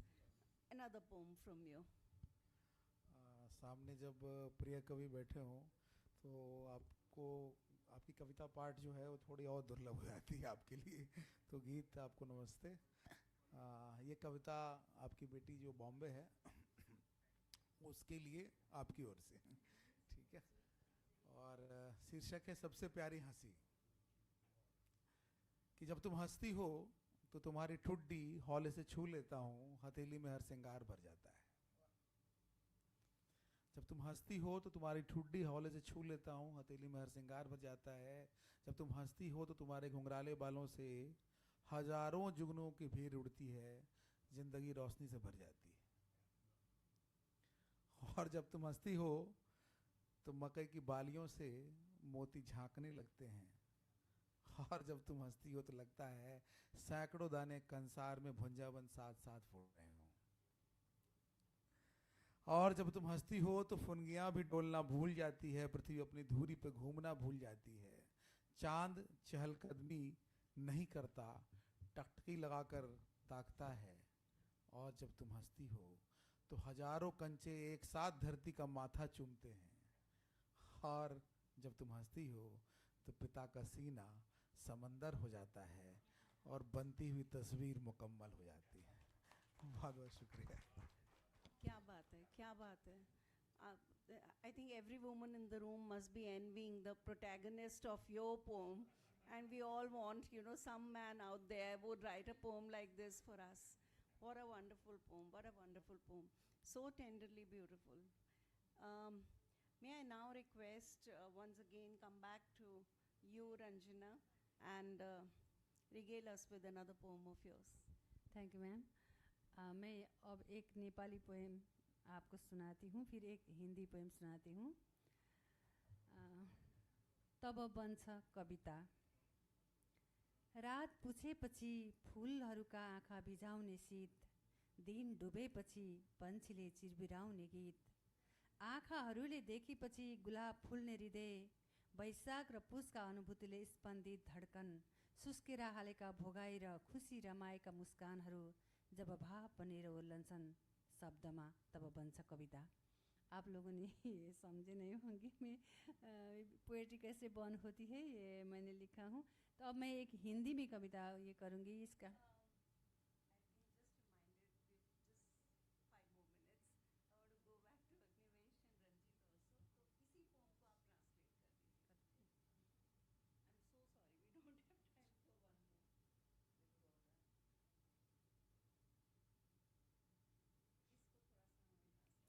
After the night has passed, the dew that whites the eyes of the flowers, the song that thrills the birds after the day has set, the heart that bloom with the roses after the eyes have seen, the heartbeat that pulsate with the feeling of spring and autumn, the experience of singing at the smile of the joy, when emotions are transformed into words, then poetry is born. Beautiful, beautiful. And I'm so regretful that we are not able to listen to your third poem, which is in Hindi. That's how poetry is born. So, Ranjit, please one more poem to be born here in the here and now space.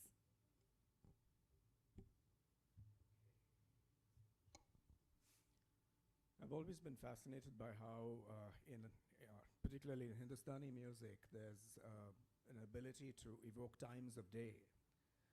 So I thought if you can have an afternoon raga, you could try and have an afternoon poem. So this is called Afternoon Poem. Hour of quiet lanes and coils' cries, when silk cotton trees burst in dead-end dreams. Hour of houses with no latches or locks, each wall a fluttering chronology of doves. Hour when the home team slogans spray-painted on a wall proclaim me a stranger newly arrived. Hour of curved daggers with damascened blades aimed at my infidel heart. Unsung midway between aubade and nocturne. Hour that asks me to revise my trade routes. Hour that divines my shortcuts and detours. Hour that shakes my dusty afterlives from tasseled lampshades. Hour that withholds my papers of departure. I pay this tribute to all the afternoons of my life. Beautiful. So many hours with so many colors and so many moods and so many intentions. Amazing, amazing. And this is the power of poetry. And with this, I invite Agnivesh to have the final word. A short one, Agnivesh, because my young friend over here has been gesturing at me with the slip. That's you shouldn't rush poets actually. You rushed you didn't push the journalists at all. They took half an hour from us. That's on part of the organizers, right? So exactly. So you shouldn't rush us either. We will take the time from the next people, right? Can we do that? But okay, we will wrap up on time. And मैं एक हिंदी की कविता पढ़ता हूँ. कविता की शीर्षक है दीवार और द्वार. छोटी सी कविता है. अहाते की दीवार बहुत छोटी थी, पुरानी भी. अहाते की दीवार बहुत छोटी थी, पुरानी भी. पूछने पर दादाजी ने कहा था, घर छुपने छुपाने की नहीं, बुलाने की जगह है. अहाते की दीवार बहुत छोटी थी, पुरानी भी. पूछने पर दादाजी ने कहा था, घर छुपने छुपाने की नहीं, बुलाने की जगह है. देखने वाले को पता चलना चाहिए कि यहाँ स्वागत होता है, झांकने की जरूरत नहीं. महलों और जेलों की दीवारें ऊंची होती हैं. महलों और जेलों की दीवारें ऊंची होती है क्योंकि वहां स्वागत नहीं होता. क्योंकि वहां स्वागत नहीं होता और बुलावा आना भी अक्सर ठीक नहीं होता. घर के कमरों के द्वार बहुत छोटे थे. घर के कमरों के द्वार बहुत छोटे थे. सर उठा के घुसो तो सर फट जाए. घर के कमरों के द्वार बहुत छोटे थे. सर उठा के घुसो तो सर फट जाए. पूछने पर दादाजी ने कहा था, घर के अंदर अकड़ नहीं आ सकती. पूछने पर दादाजी ने कहा था, घर के अंदर अकड़ नहीं आ सकती. झुकने का सामर्थ्य एवं योग्यता ही, झुकने का सामर्थ्य एवं योग्यता ही घर में आने की एकमात्र अनिवार्यता है. महलों और जेलों के द्वार बड़े होते हैं. महलों और जेलों के द्वार बड़े होते हैं. अकड़ की पकड़ वाले वहां बहुत होते हैं. आजकल घरों में भी दीवार ऊंचे और द्वार बड़े होने लगे हैं. आजकल घरों में भी दीवार ऊंचे और द्वार बड़े होने लगे हैं. शायद लोगों की घरों में झांकने की आदत ज्यादा और झुकने की कम हो गई है. शुक्रिया. अब इसके बाद मैं क्या कहूँ? यही कह सकती हूँ भाई, अगर कुछ पॉसिबिलिटी है, कुछ मुमकिन है तो हमें थोड़ा और आगे जाने दिया जाए. but I can see her own helplessness. So I will not put you under any kind of pressure. And sorry. Okay.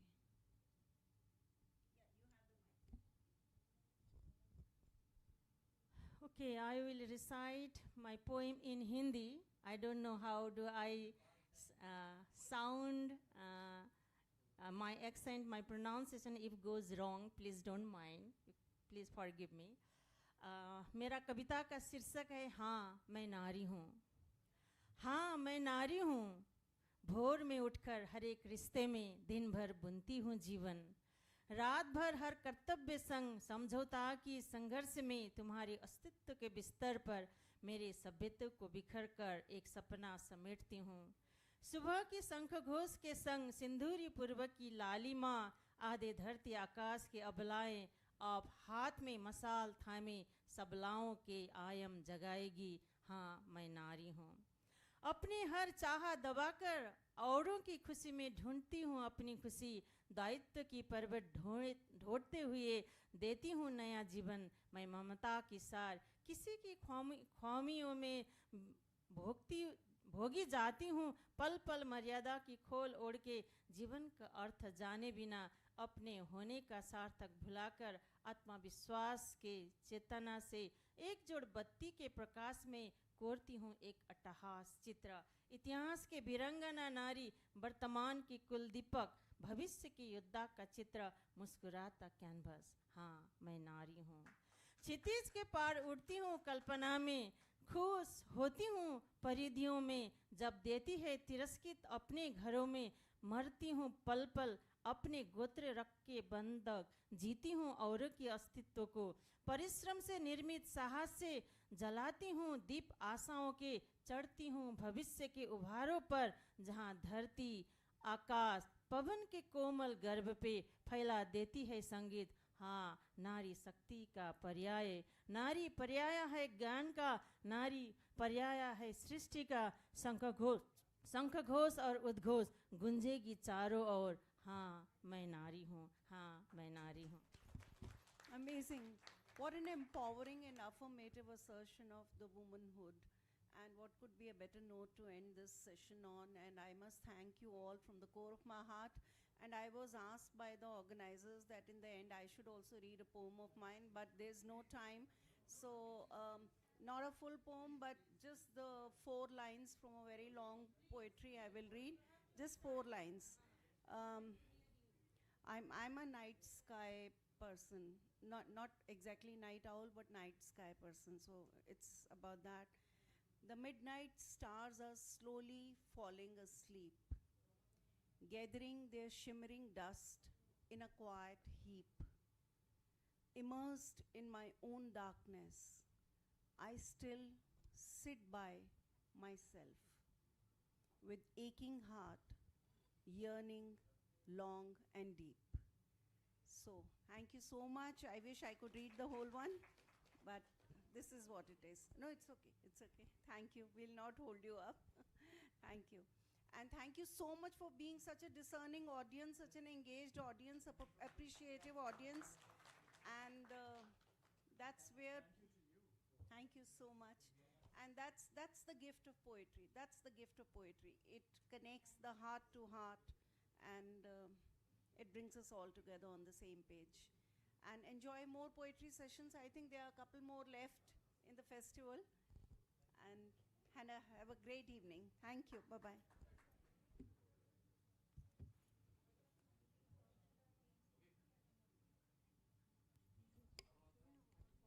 Hello. So personally, I really didn't want this session to end, but sadly we are so short on time and we have to end this session. So now I would like to call Mr. Subhranshu Panda, a noted writer, to felicitate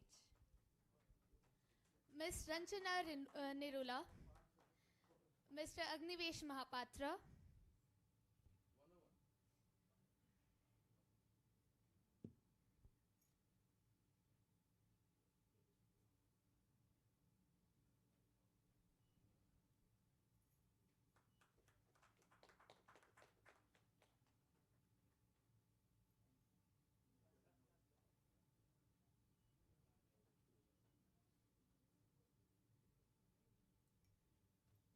Mr. Agnivesh Mahapatra.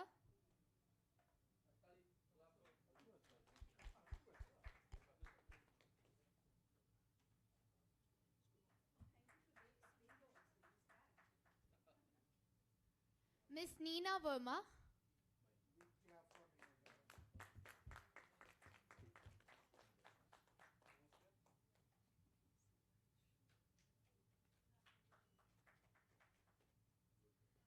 And Suman Barsha.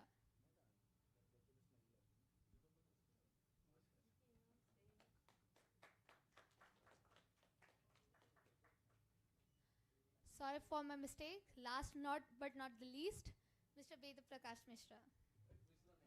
Next.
नमस्कार कलिंग साहित्य उत्सवर यही सत्र में मु आशुतोष आपण मानकर हृदय सहित स्वागत करुच्ची।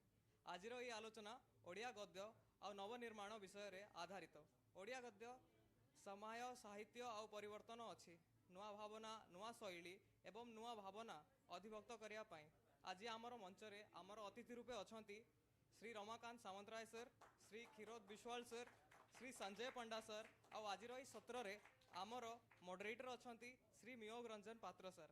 आम अतिथि मानकर परिचय पाई मु श्री वेद प्रकाश सर को मंच उपर को डाकिबा को चाहिए। सर आसंतु।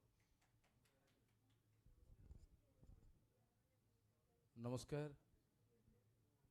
वर्तमान जो संपन्न कार्यक्रम पर आम आगू बढ़ुचे मु अनुरोध करी संजय पंडा को आसवाई अनुरोध करी रमाकांत सामंतराय सर को अनुरोध करी आम पाखे अच्छा विशिष्ट गाल्पिक प्रकाशक देवाशीष सामंतराय भाई को आम पाखे अच्छा आज ये कार्यक्रम को परिचालना करने मियोग रंजन पात्र एवं आम पाखे अच्छा विशिष्ट गाल्पिक क्षीरोद विश्वाल भाई अनुरोध करी मंच को आसवाई।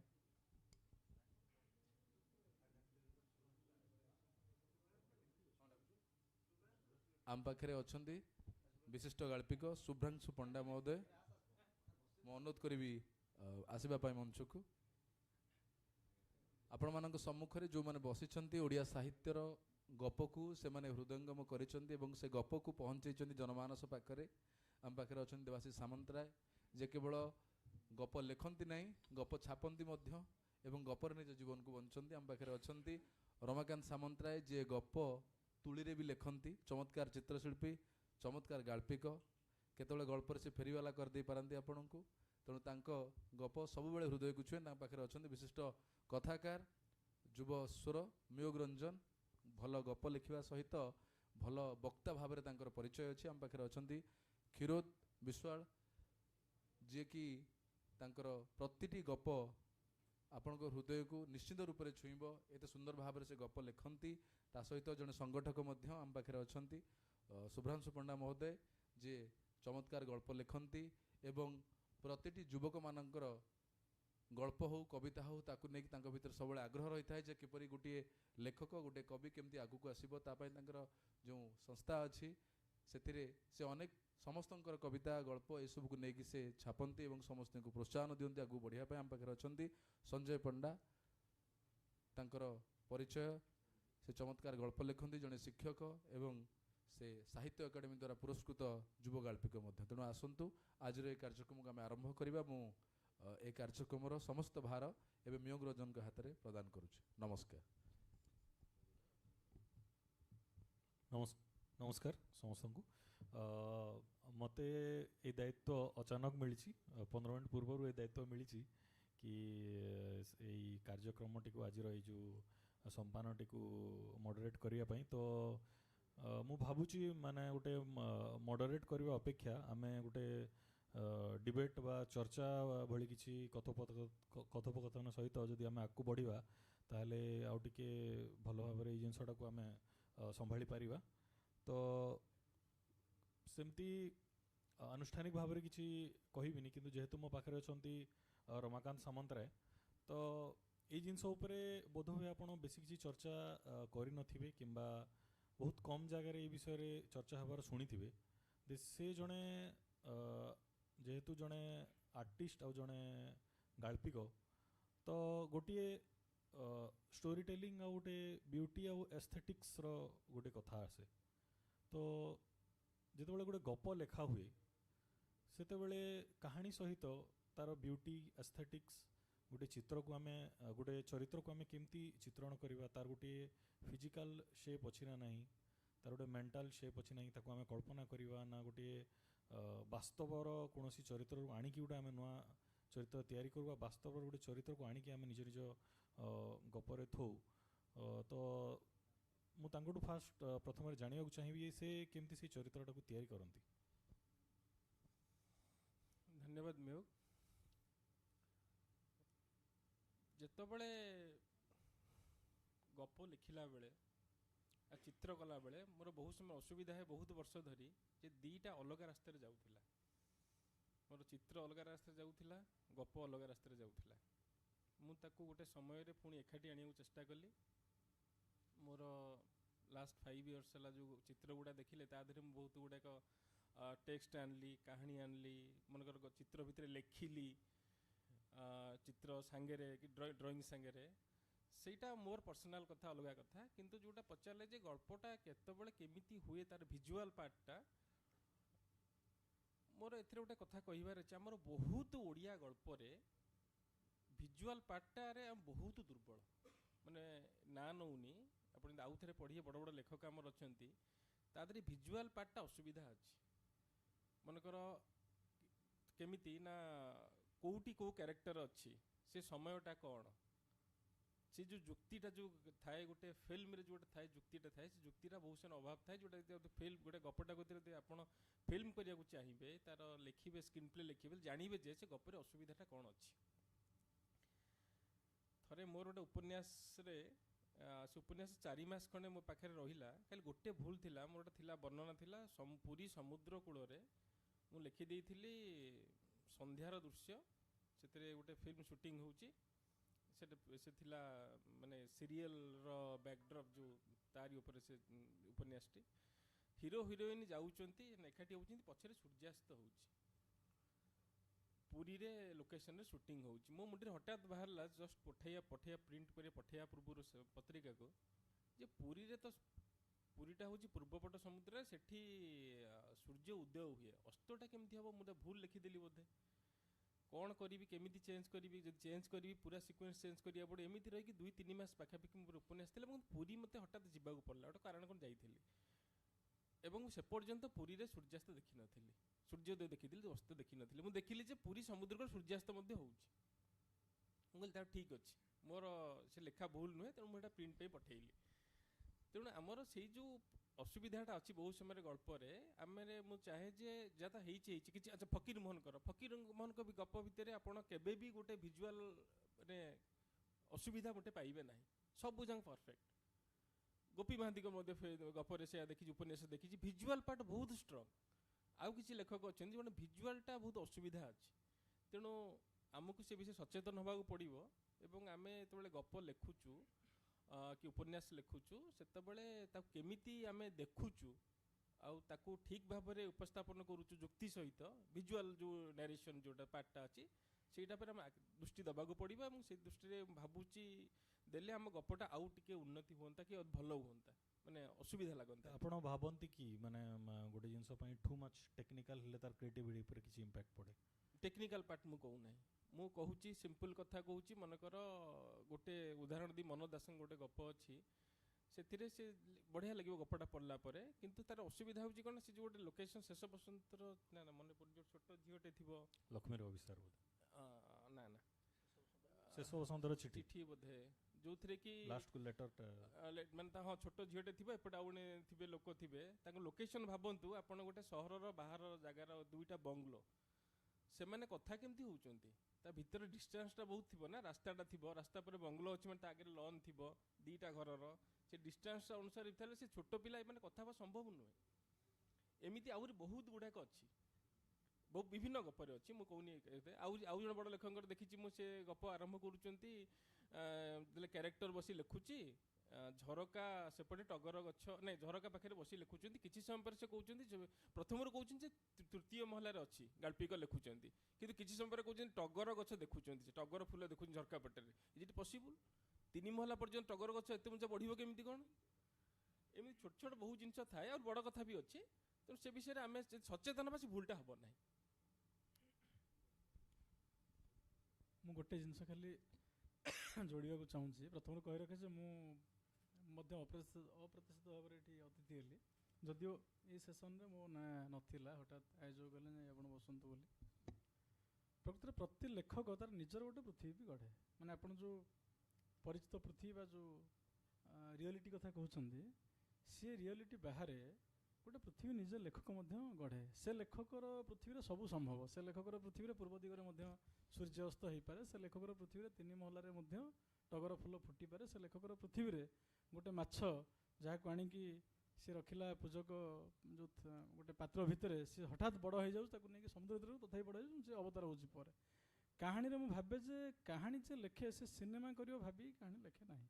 ମୁଁ ଲେଖୁଥାଏ କାହାଣୀଟେ ବା ଯେକୌଣସି ଲୋକ କାହାଣୀ ଲେଖୁଥାଏ, ଯିଏ ସିନେମା କରିବ ବା ଯିଏ ତାକୁ ଚିତ୍ର ରୂପ ଦେବ, ସେଇଟା ତାର ରେସ୍ପନ୍ସିବିଲିଟିଜ୍, ତାକୁ ସେ କେମିତି ଦେଖେଇବ। ମୁଁ କାହାଣୀରେ ଲେଖିଦେଲି ଯେ ପୂର୍ବ ଦିଗରେ ମୋର ସୂର୍ଯ୍ୟ, ମନେକର ଉଦାହରଣ ସ୍ୱରୂପ ଯେ ପୂର୍ବ ଦିଗରେ ମୋର କୌଣସି କାରଣ ସେଦିନ ସୂର୍ଯ୍ୟ ଅସ୍ତ ହେଲେ, ବର୍ତ୍ତମାନ କାହାଣୀକାର ଯେଉଁ ସିନେମା ଯିଏ ତିଆରି କରେ ତାର ଗୋଟେ ରେସ୍ପନ୍ସିବିଲିଟିଜ୍, ତାକୁ ସେ କେମିତି ଜଷ୍ଟିଫାଏ କରିବ ବା ବଦଳେଇବ।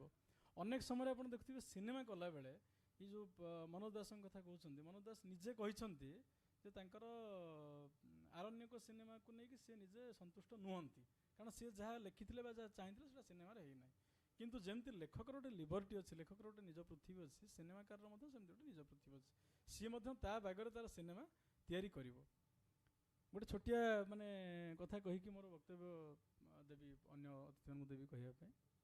ମାର୍କେଜକୁ ପଚରାଗଲା ଯେ ଆପଣ ସବୁ ଅବାସ୍ତବ କଥା ଗପରେ ଲେଖୁଛନ୍ତି, ଯେମିତି ଯେଉଁ କଥା କହୁଥିଲେ ରମାକାନ୍ତ ଭାଇ ଯେ ପୂର୍ବ ଦିଗରେ ଇଏ ହଉ, କ'ଣ ଅବାସ୍ତବ ଲେଖିଛି? 2ଟା କଥା ତାଙ୍କୁ ବୋଧେ ପ୍ୟାରିସ୍ ରିଭ୍ୟୁ ବୋଧେ ଇଣ୍ଟରଭ୍ୟୁ ବାହାରିଥିଲା, 2ଟା ଉଦାହରଣ ସେ ଦେଲେ। ଗୋଟେ ହେଲା ଯେ ମାର୍କେଜଙ୍କର ଗୋଟେ ଚରିତ୍ର ଅଛି, ସେ କଥା କହିଲା ବେଳକୁ ବର୍ଷା ପଡ଼ିଲା ଭଳିଆ ଶୁଣାଯାଉଛି ଶବ୍ଦ। ଆଉ ଗୋଟେ ଚରିତ୍ର ଅଛି, ସେ ଯୁଆଡ଼େ ଯାଉଛି ଏଇ ହଳଦିଆ ରଙ୍ଗର 5ଟା ପ୍ରଜାପତି ତା ମୁଣ୍ଡ ଚାରିପଟେ, ଯେମିତି ମକୁଟ ଗୋଟେ ଥାଏ ଆପଣଙ୍କ ମୁଣ୍ଡ ଉପରେ, ସେମିତି ସେ ଲୋକଟା ଯୁଆଡ଼େ ଯାଉଛି, ଏଇଟା ତାର ମୁଣ୍ଡ, ତା ଚାରିପଟେ 5ଟା ପ୍ରଜାପତି ତା ସହ ଏମିତି ଚାଲିଛନ୍ତି। ସେ ଆପଣଙ୍କ ଘରକୁ ଆସିଲେ ସେ ପ୍ରଜାପତି ମଧ୍ୟ ପଶିଲେ। ସେ ଏଇଟା ସବୁ ବାଜେ ମିଛ, ଆପଣ ଗୋଟେ ମ୍ୟାଜିକ୍ ରିଅଲିଜିମ୍ ନାଁରେ ଗୋଟେ ମିଛ କଥା ଲେଖୁଛନ୍ତି। ସେ ମାର୍କେଟ ଗୋଟେ ଭଲ ଉତ୍ତର ଦେଇଛନ୍ତି ଯେ ପୃଥିବୀରେ ସତ ମିଛ ବୋଲି କିଛି ଆକ୍ଚୁଆଲି ପ୍ରକୃତରେ ନାହିଁ।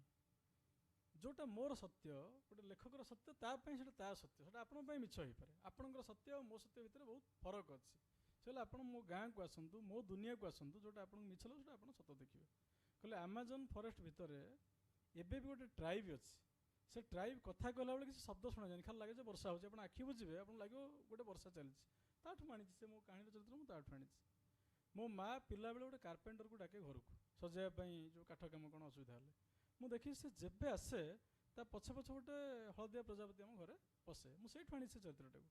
ଲେଖକ କ'ଣ କରେ, ଚରିତ୍ର ଗୋଟେ ଗୋଟାଏ ବାହାରୁ ତାକୁ ଆଉ ଟିକେ ପୁଟ ଦିଏ, ତାକୁ ଆଉ ଟିକେ ରୂପ ଦେଇକି ତାର ଗୋଟେ କଳ୍ପନାକୁ ନେଇକି ତାକୁ ମିଶାଏ।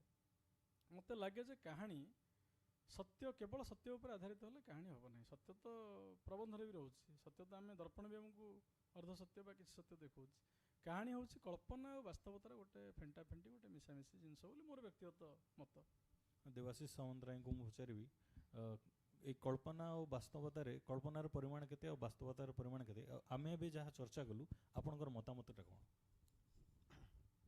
দেখো, কল্পনা রহব, বাস্তবতা বি রহব। বিনা বাস্তবতার খালি কল্পনার গোটে কিছু করে পারিবনি। যদি করব সেটা তার স্থায়িত্বটা হচ্ছে বহুত ক্ষণ। বা খালি বাস্তবতা রহব, সেটা কোণ হয়ে যাব, তাকে বি লোক বি গোটে সময়, কারণ বাস্তবতা বি গোটে সময় তার স্থিতি অছি। কিছু বর্ষ পরে বা কিছু সময় পরে তার স্থিতি বি স্থিতি শূন্য হয়ে যাব, সে বাস্তবতা বি মিছ লাগিব। তেমন সবু জিনিসর আমি দেখা যেকୌଣସି ସାହିତ୍ୟରେ ଯେଉଁ ଲେଖା ଗୁଡ଼ାକ ବହୁତ ବର୍ଷ ଧରିକି ପାଠକମାନଙ୍କୁ ଛୁଇଁ ଛୁଇଁ ଆସୁଛି, 100 ବର୍ଷ ତଳ 200 ବର୍ଷ ପରେ ବି ଯଦି ଯେଉଁ ପାଠକମାନଙ୍କୁ ଯେଉଁ ଲେଖା ଗୁଡ଼ାକ ଛୁଁଛି, କାହିଁକି ଛୁଁଛି, ଯଦି ତାକୁ ଆମେ ଆନାଲାଇଜ୍ କରିବା, ତା'ର ସତ୍ୟତା ଯେଉଁ ପୃଷ୍ଠଭୂମି ଉପରେ ଲେଖା ହେଇଛି ସେଇଟା କଣ୍ଟିନ୍ୟୁଟି କରୁଛି। ଯଦି ସେ କଣ୍ଟିନ୍ୟୁଟି ନ କରିବ ତାକୁ ସେଇଟା ଗୋଟେ ଫେକ୍ ଲାଗିବ, କ'ଣ ଗୋଟେ ଲେଖା ହେଇଥିଲା। ସେଥିପାଇଁ ଦେଖିବେ ଆପଣ ବହୁତ ଲେଖା, କିଛି କିଛି ଲେଖା ଅଛି ଆପଣ ପଢ଼ିଥିବେ, ଯେତେବେଳେ ନୂଆ ଲେଖୁଥିବେ ବହୁତ ବଢ଼ିଆ ଲାଗୁଥିବ, ସେଇ ଲେଖାକୁ ଆପଣ ନିଜେ ହିଁ ରିଜେକ୍ଟ କରିବେ କିଛି ବର୍ଷ ପରେ, ଯେ ମୋର କିଛି ନାହିଁ ଏଥିରେ, ଏ ଗପରେ କିଛି ମୋର କିଛି ପଢ଼ିବାର ନାହିଁ, କିଛି ଶୁଣିବାର ନାହିଁ। ଏମିତି ହିଁ ଏଇଟା ହୁଏ। ସେଇଟା କେତେବେଳେ ହୁଏ ଆପଣ ଦେଖିବେ, ଓଲ୍ଡ ମ୍ୟାନ୍ ଆଣ୍ଡ ସିରେ ସେ ଏର୍ନେଷ୍ଟ ହେମିଙ୍ଗୱେ ଲେଖିଛନ୍ତି। ସେ ଗୋଟେ କାଠୁରିଆ ଥିଲେ, ଡଙ୍ଗା ଚଲାଉଥିଲେ, ସେ ତାଙ୍କ ଲାଇଫ୍, ଯେଉଁ ଲାଇଫ୍ ବଞ୍ଚୁଥିଲେ ସେ ସେଇ ଲାଇଫ୍ର କଥା ଲେଖୁଥିଲେ। ଆଉ ଏତେ ସତ୍ୟନିଷ୍ଠ ଭାବେ ସେ ଥିଲେ, ଯେଉଁଟା ସେ ପ୍ରମାଣ କରିଦେଇଛନ୍ତି ଯେ ମଣିଷଟା ଅପରାଜୟ, ସେ କେବେ ହେଲେ ବି ହାରିବନି। ସେ ଯେଉଁ ଓଲ୍ଡ ମ୍ୟାନ୍ ସିରେ ଲେଖିଛନ୍ତି। ସେଥିପାଇଁକି ମଣିଷ ତାର ବାସ୍ତବତା ଆଉ କଳ୍ପନାର ଗୋଟେ ଭାଗ ମାପ ରଖିବ। ହୁଏତ ସେ ଷ୍ଟୋରିରେ ସେ ମିଛ ହେଇଥାଇପାରେ, କିଛି କିଛି ସାମୁଦ୍ରିକ ଜୀବନର କଥା, କିନ୍ତୁ ସେ ଟ୍ରୁଥଫୁଲ୍ ଥିଲେ ସେ କ'ଣ ଲେଖୁଛନ୍ତି। ସେଥିପାଇଁକି ଆପଣ ଯେତେଥର ଓଲ୍ଡ ମ୍ୟାନ୍ ସି ପଢ଼ନ୍ତୁ, ଆଉ ତାଙ୍କର ଯେତେ ଯେତେ ଲେଖା ପଢ଼ନ୍ତୁ, ସେଗୁଡ଼ା ସଦାବେଳେ ରହିବ। ଆଜି ରହିଛି, 100 ବର୍ଷ ପରେ ରହିବ, 200 ବର୍ଷ ପରେ ରହିବ, 500 ବର୍ଷ ପରେ ବି ଏମିତି ରହୁଥିବ। ବାସ୍ତବତା କଥା ଯେତେବେଳେ କହିଲେ ଦେବାଶିଷ ସାମନ୍ତରାୟ, ତ ସେତେବେଳକୁ ଗୋଟେ ପ୍ରଶ୍ନ ଆସେ ଯେ ବର୍ତ୍ତମାନ ଓଡ଼ିଆ ସାହିତ୍ୟରେ ଗୋଟେ ନୂଆ ଟ୍ରେଣ୍ଡ ଆରମ୍ଭ ହେଇଛି କହିପାରିବା, ଯେ ବହୁତ ସତ୍ୟ ଘଟଣା ଉପରେ କୁହାଯାଇପାରିବେ କିମ୍ବା କୌଣସି ସାମାଜିକ ଆନ୍ଦୋଳନ ଉପରେ କି ଯାହା ବି ହଉ, ତା ଉପରେ ବି ବିଭିନ୍ନ ପ୍ରକାର ଗଳ୍ପ ଉପନ୍ୟାସ ଲେଖା ହେଉଛି। ତ ସେଇ କ୍ଷେତ୍ରରେ କିଛିଟା ପାଠକ କହିପାରିବେ କିମ୍ବା କିଛିଟା କ୍ରିଟିକ୍ ଆମେ କହିବା, ସମୀକ୍ଷକ କହିପାରିବେ, ତାଙ୍କର ଗୋଟେ ମତ ଏଇଆ ଯେ କେବଳ ସେଇଟାକୁ ହିଁ ଆଧାର କରିକି ଯେତେବେଳେ ଆମେ ଗପ ଲେଖିବା, ସେତେବେଳେ ଗୋଟେ ସୃଜନଶୀଳତା ଉପରେ ଗୋଟେ ମାଡ଼ ପଡ଼ୁଛି, ତା ଉପରେ ଗୋଟେ ପ୍ରଭାବ ପକାଉଛି। କ୍ଷୀରୋଦ ଭାଇ? ବାସ୍ତବତାର କଥା ଯଦି କୁହାହେଉଛି, ତାହେଲେ ରାମାୟଣର କାହାଣୀକୁ ଆମେ ବାସ୍ତବ କହିବା କି କଳ୍ପନା କହିବା, ମହାଭାରତର କାହାଣୀକୁ ବାସ୍ତବ କହିବା କି କଳ୍ପନା କହିବା, 5000 ବର୍ଷ ପରେ ବି ଯଦି ତା'ର ପ୍ରାସଙ୍ଗିକତା ଅଛି ଆଉ ଲୋକଙ୍କୁ ଭଲ ଲାଗୁଛି, ତା ଭିତରୁ ଆମେ କେତେ ମାତ୍ରାରେ ବାସ୍ତବତା ଖୋଜିବା ମହାଭାରତର କାହାଣୀ ଭିତରୁ। ଆଉ ଆଜିକାର ଗଳ୍ପର କଥା, ମୁଁ ଗୋଟେ ପାଠକ ହିସାବରେ ଯେତେବେଳେ ଦେଖେ, ମୋତେ ଗପର ଆବେଦନ, ଯେଉଁଟା ଗପ ମୁଁ ପଢ଼ିଲା ବେଳେ ଶେଷ ପର୍ଯ୍ୟନ୍ତ ପଢ଼ୁଛି କି ନାହିଁ, ସେ ଗପ ମୋ ଭିତରେ କେତେ ସମୟ ରହୁଛି, ଆଉ ଯେଉଁ ଗପ ମୋତେ ଭଲ ଲାଗେ ନାହିଁ ସେ ଗପକୁ ମୁଁ ଭୁଲିଯାଏ। ଏବେ ବି 1000 ଗପ ପଢ଼ିଥିବି, ମନରେ ଥିବା ଗପ ମାନେ ହିଁ ସେଇଟା ମୋର ଭଲ ଗପ, ମୋ ପାଇଁ ଭଲ ଗପ। ସେ ଗପ ଭିତରେ ମୁଁ କେବେ କଳ୍ପନାରେ, ମାନେ ଲେଖିବା ସମୟରେ ଗାଳ୍ପିକ କ'ଣ ଭାବିକି ଲେଖିଛି, ଯେ ଏଇଟା ତା'ର ବାସ୍ତବ କଥା କି ତା'ର କଳ୍ପନା କଥା, ସେଟା ମୁଁ କେବେ ଧ୍ୟାନ ଦିଏ ନାହିଁ। ପାଠକ ହିସାବରେ ମୁଁ ଦେଖେ ଯେ ସେ ଗପଟି ମୋତେ ପଢ଼ିଲା ବେଳେ ଭଲ ଲାଗିଛି କି ନାହିଁ। ସେଇଭଳିଆ ମୁଁ ଯେତେବେଳେ ଲେଖୁଛି ଗପଟେ, ମୁଁ ସେତେବେଳେ ବି ଚିନ୍ତା କରେ ଯେ ପାଠକଟେ ଯେତେବେଳେ ସମୟ ଖର୍ଚ୍ଚ କରିକି ପଢ଼ିବ, 10 ମିନିଟ୍ ଦେଉ, 15 ମିନିଟ୍ ଦେଉ, ସେ 15 ମିନିଟ୍ର ମୂଲ୍ୟ ମୁଁ ତାକୁ ଦେଇପାରିବି କି? से 15 मिनिट ताकू रोचक लागू गल्पटी आउ तापर पाठक जदि ता भितर कल्पना खोजिबो किंबा मोर कहानी अछि कि नहीं खोजिबो सेटा पाठकर दायित्व। तो संजय भाई तो क्षीरोद भाई जो कथा कहले तो गपर भल गप बा जो गप क्षीरोद भाई कहले तांको मन को छुईची से गोटे सब्जेक्टिव ना गोटे यूनिवर्सल गोटे स्टैंडर्ड अच्छी भल गपर। नमस्कार समस्त को। तो मत लगे जे समस्त टेस्ट अलग पाठक भी लेखक भी लेखक कौन लिखो ता भितर गोटे फिट होती तो आम अलग अलग लेखक सब बाहर करते किए मैजिक रियलिज्म उपर कहते कि अलग उपर कहते पाठक भी सेमती जमी आम हाट को जाऊे कि बजार को जाऊे विभिन्न प्रकार दुकान होती आलू भी अच्छी टमाटो अच्छी बैगण अच्छी सेमती जन जे लोक जाऊँगी से कौन आने को जाइए भी गुरुत्वपूर्ण। मु टमाटो आने को जाइए तो मत भल लगे आलू जदिवा मुझे आनली से मैं खराब बुराई करी इच्छा करी तो गपर सेमती किसी स्टैंडर्ड नहीं बोली मत लगे जे गोटे किसी फॉर्मेट नहीं यही फॉर्मेट रे लेखा जीवो जे जेमिति लिखि पारे। तो हाउ माने आपण डिस्टिंग्विश केमति करबे गोटे भल गप और खराब गप काहा भल गप और काहा खराब गप। हां भल गप कथा जदि कहबा ताले जेमिति क्षीरोद भाई कहले से कथा मु एकमत हेई पारे पाठकटर तार निजस्व किसी भल पाइबा जिनिस अछि जेमिति मु कहली जे मोर रोल खाइबा को भल लागे कि मते पिज्जा खाइबा को भल लागे सेमिति मोर गोटे निर्दिष्ट अछि सेमिति पाठक विभिन्न प्रकार अछंती कहाँ को आध्यात्मिक गल्प भल लगुची कहाँ को गोटे हैप्पी एंडिंग भल लगुची कहाँ को दुखांतक भल लगुची किछि भी पारे।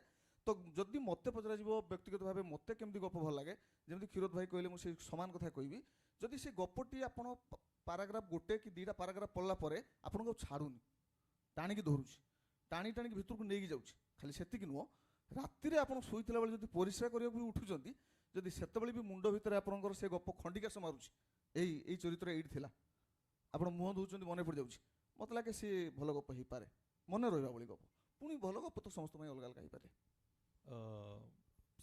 सेही कथा मु देवाशीष सामंतराय को पचारिबी तो ओडिया साहित्य रे जो चालू गप आ साहित्य जोटा लिटरेरी फिक्शन और पल्प फिक्शन कथा कहले तो ता कौन गोटे पाठकर इंटेलिजेंस ऊपर निर्भर करे कि निश्चित भाव तार कारण हूँ आपन को सपोज आप एनीमिक अच्छा आप देहरे रक्तहीनता अच्छी तो आपन को जी ब्लड दिज्व से सागे सागे तार मापक रे खूब शीघ्र बढ़ी आप देह रक्त बहुत अच्छी आप रक्त भी बाहर नहीं पारे से असुविधा हम आप जो बेसी भोक लगुच से आपको जहाँ भी दिज्व आपको बहुत टेस्ट लगे आप पेट फुल अच्छी आप से समय जहाँ भी जिते भल खाद्य देले भी रुचिकर हेनी सपोज गोटे हास्य गप आपन को बहुत भल लगुच रम्य रचनार गपटे भल लगुच आपन से जो समय आप परिवार गोटे लोकटे पड़ी बेड्रे आप बापा पड़ी बेड्रे आप बसिकी पढ़ुंट गोटे बहीटे को जब से गपटा पढ़े आप भल लगे पाठकर मानसिक अवस्था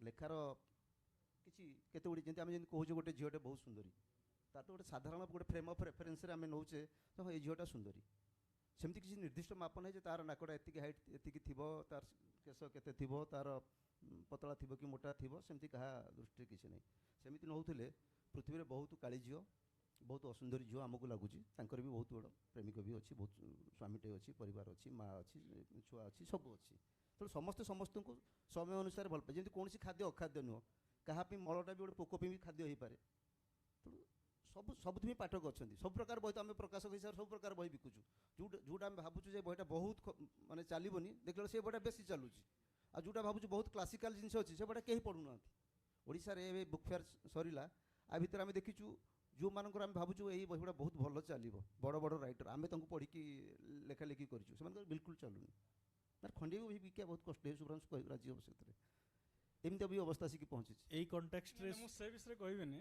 चालू आ भल गप कथा कहबी प्रकृत गप भल आ चलु न पाठक चालू भल पाठक था प्रकृत कहीं ना प्रेमिका मुझे पढ़ी कॉलेज बेले मु चालू पाठक थी ऑनेस्टली मुझे स्वीकार करूँ समस्त आगे चालू पाठक थी मत से बही भल लगुला या नुह से बही खराब मोर उत्तरण है मुझे अलग बही पढ़ली ओल्ड मैन एंड सी कथा कहते देवाशीष बाबू उपन्यास उपन्यास कौन अच्छे कहानी किसी ना ताकू यदि गोटे नुआ जो सो कल चालू पाठक आप देवे ये बहीटा गोटे बढ़िया बही पढ़े ମୁଁ ମାନେ ଆପଣଙ୍କୁ ଲେଖିକି ଦେଇଦେବି ଯେ ସେ ଆପଣଙ୍କୁ କହିବେ ଗୋଟେ ବାଜେ ବହି ମୋତେ ଦେଲୁ ପଢ଼ିବା ପାଇଁ, ଯେ ଆଦୌ ନ ପଢ଼ିଥିବ କୌଣସି ଉପନ୍ୟାସ, ଯାହାର ସାହିତ୍ୟ ଉପରେ କୌଣସି ଧ୍ୟାନ ଧାରଣା ନଥିବ, ତାକୁ ଆପଣ ଓଲ୍ଡ ମ୍ୟାନ୍ ଆଣ୍ଡ ସି ଦେବେ। କ'ଣ ହେଇଛି ନା ସାଣ୍ଟିଆଗୋ ବୋଲି ଗୋଟେ ଚରିତ୍ର ଡେଲି ଦୈନିକ ସକାଳୁ ଉଠିକି ଯାଉଛି ସମୁଦ୍ରକୁ ମାଛ ମାରିକି ଆଣୁଛି, ମାଛ କିଛି ପଡ଼ୁନି, ପୁରା ଟୋଟାଲ ମାନେ ଆରମ୍ଭରୁ ଶେଷ ଯାଏଁ ଦୁଇ ଜଣ ଯାକ ସେ ଯେଉଁ ବୁଢ଼ା ଆଉ ଯୁବକ ଯାଉଛନ୍ତି ସମୁଦ୍ର ଭିତରକୁ ଫେରିକି ଆସୁଛନ୍ତି, ଯାଉଛନ୍ତି, ଶେଷକୁ ଆସୁଛି କ'ଣ ନା ଶେଷ ଦିନରେ ଗୋଟେ ବିରାଟ କ'ଣ ପଡ଼ୁଛି, ଭିଡ଼ୁଛନ୍ତି, ଭିଡ଼ାରୁ ଗୋଟେ କଙ୍କାଳ ଆସୁଛି। କ'ଣ ଅର୍ଥ, ଜଣେ ପାଗଳ হবে, ଗୋଟେ ନୂଆ ପାଠକ ଆପଣ ଚାଲୁ ପାଠକକୁ ଦେବେ ଏଇଟା ପଢ଼ିବା ପାଇଁ, ଗୋଟେ କିଛି ନାହିଁ, କାହାଣୀ କାହିଁ ଏଥିରେ ତ ଗଲା। କିନ୍ତୁ ସେ କ'ଣ କହିଛି ମାନେ ସାଣ୍ଟିଆଗୋ ମାଧ୍ୟମରେ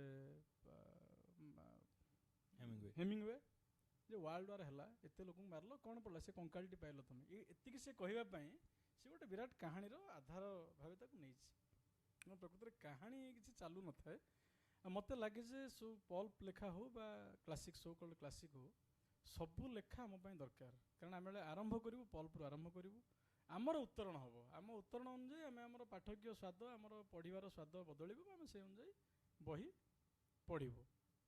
ଗୋଟେ ଛୋଟ ଉଦାହରଣ ଦେବି, ଯେଉଁ ସତ ମିଛ କଥା ପଡ଼ିଥିଲା। ଲେଖକ ହାତରେ ଲେଖକ ଗୋଟେ ମ୍ୟାଜିସିଆନ୍, ଲେଖକ ଗୋଟେ ଯାଦୁକର, ସିଏ ଚାହିଁଲେ ଅତି ଚମତ୍କାର ମିଛକୁ ମଧ୍ୟ ଆପଣଙ୍କୁ ସତ ବୋଲି ବୁଝାଇ ଦେଇପାରିବ ଏବଂ ସେଥିରେ କୌଣସି ଅସୁବିଧା ନାହିଁ।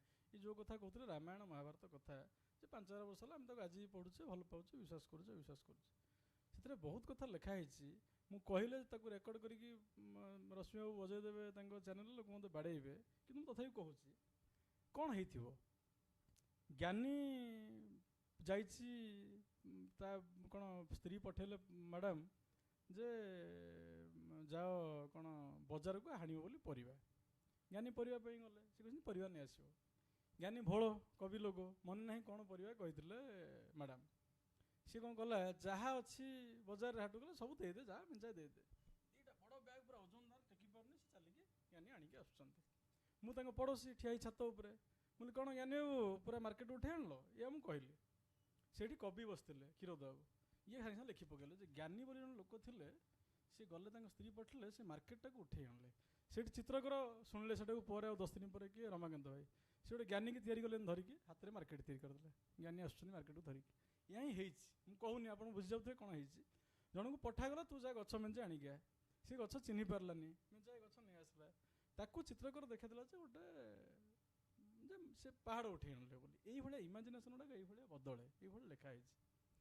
ଗୋଟେ ଛୋଟିଆ ମଜା କଥା ନାହିଁ, ଗୋଟେ ଆପଣଙ୍କୁ ଏଇ ପ୍ରାକ୍ଟିକାଲ ଅନୁଭବ ଗୋଟେ ଦେଉଛି। ମୋର ଅଜା ଥିଲେ, ଜଣେ ଜମିଦାର ଲୋକ, ଚାଲିଗଲେଣି, ତାଙ୍କ ନାଁ ରାମଚନ୍ଦ୍ର ପଣ୍ଡା।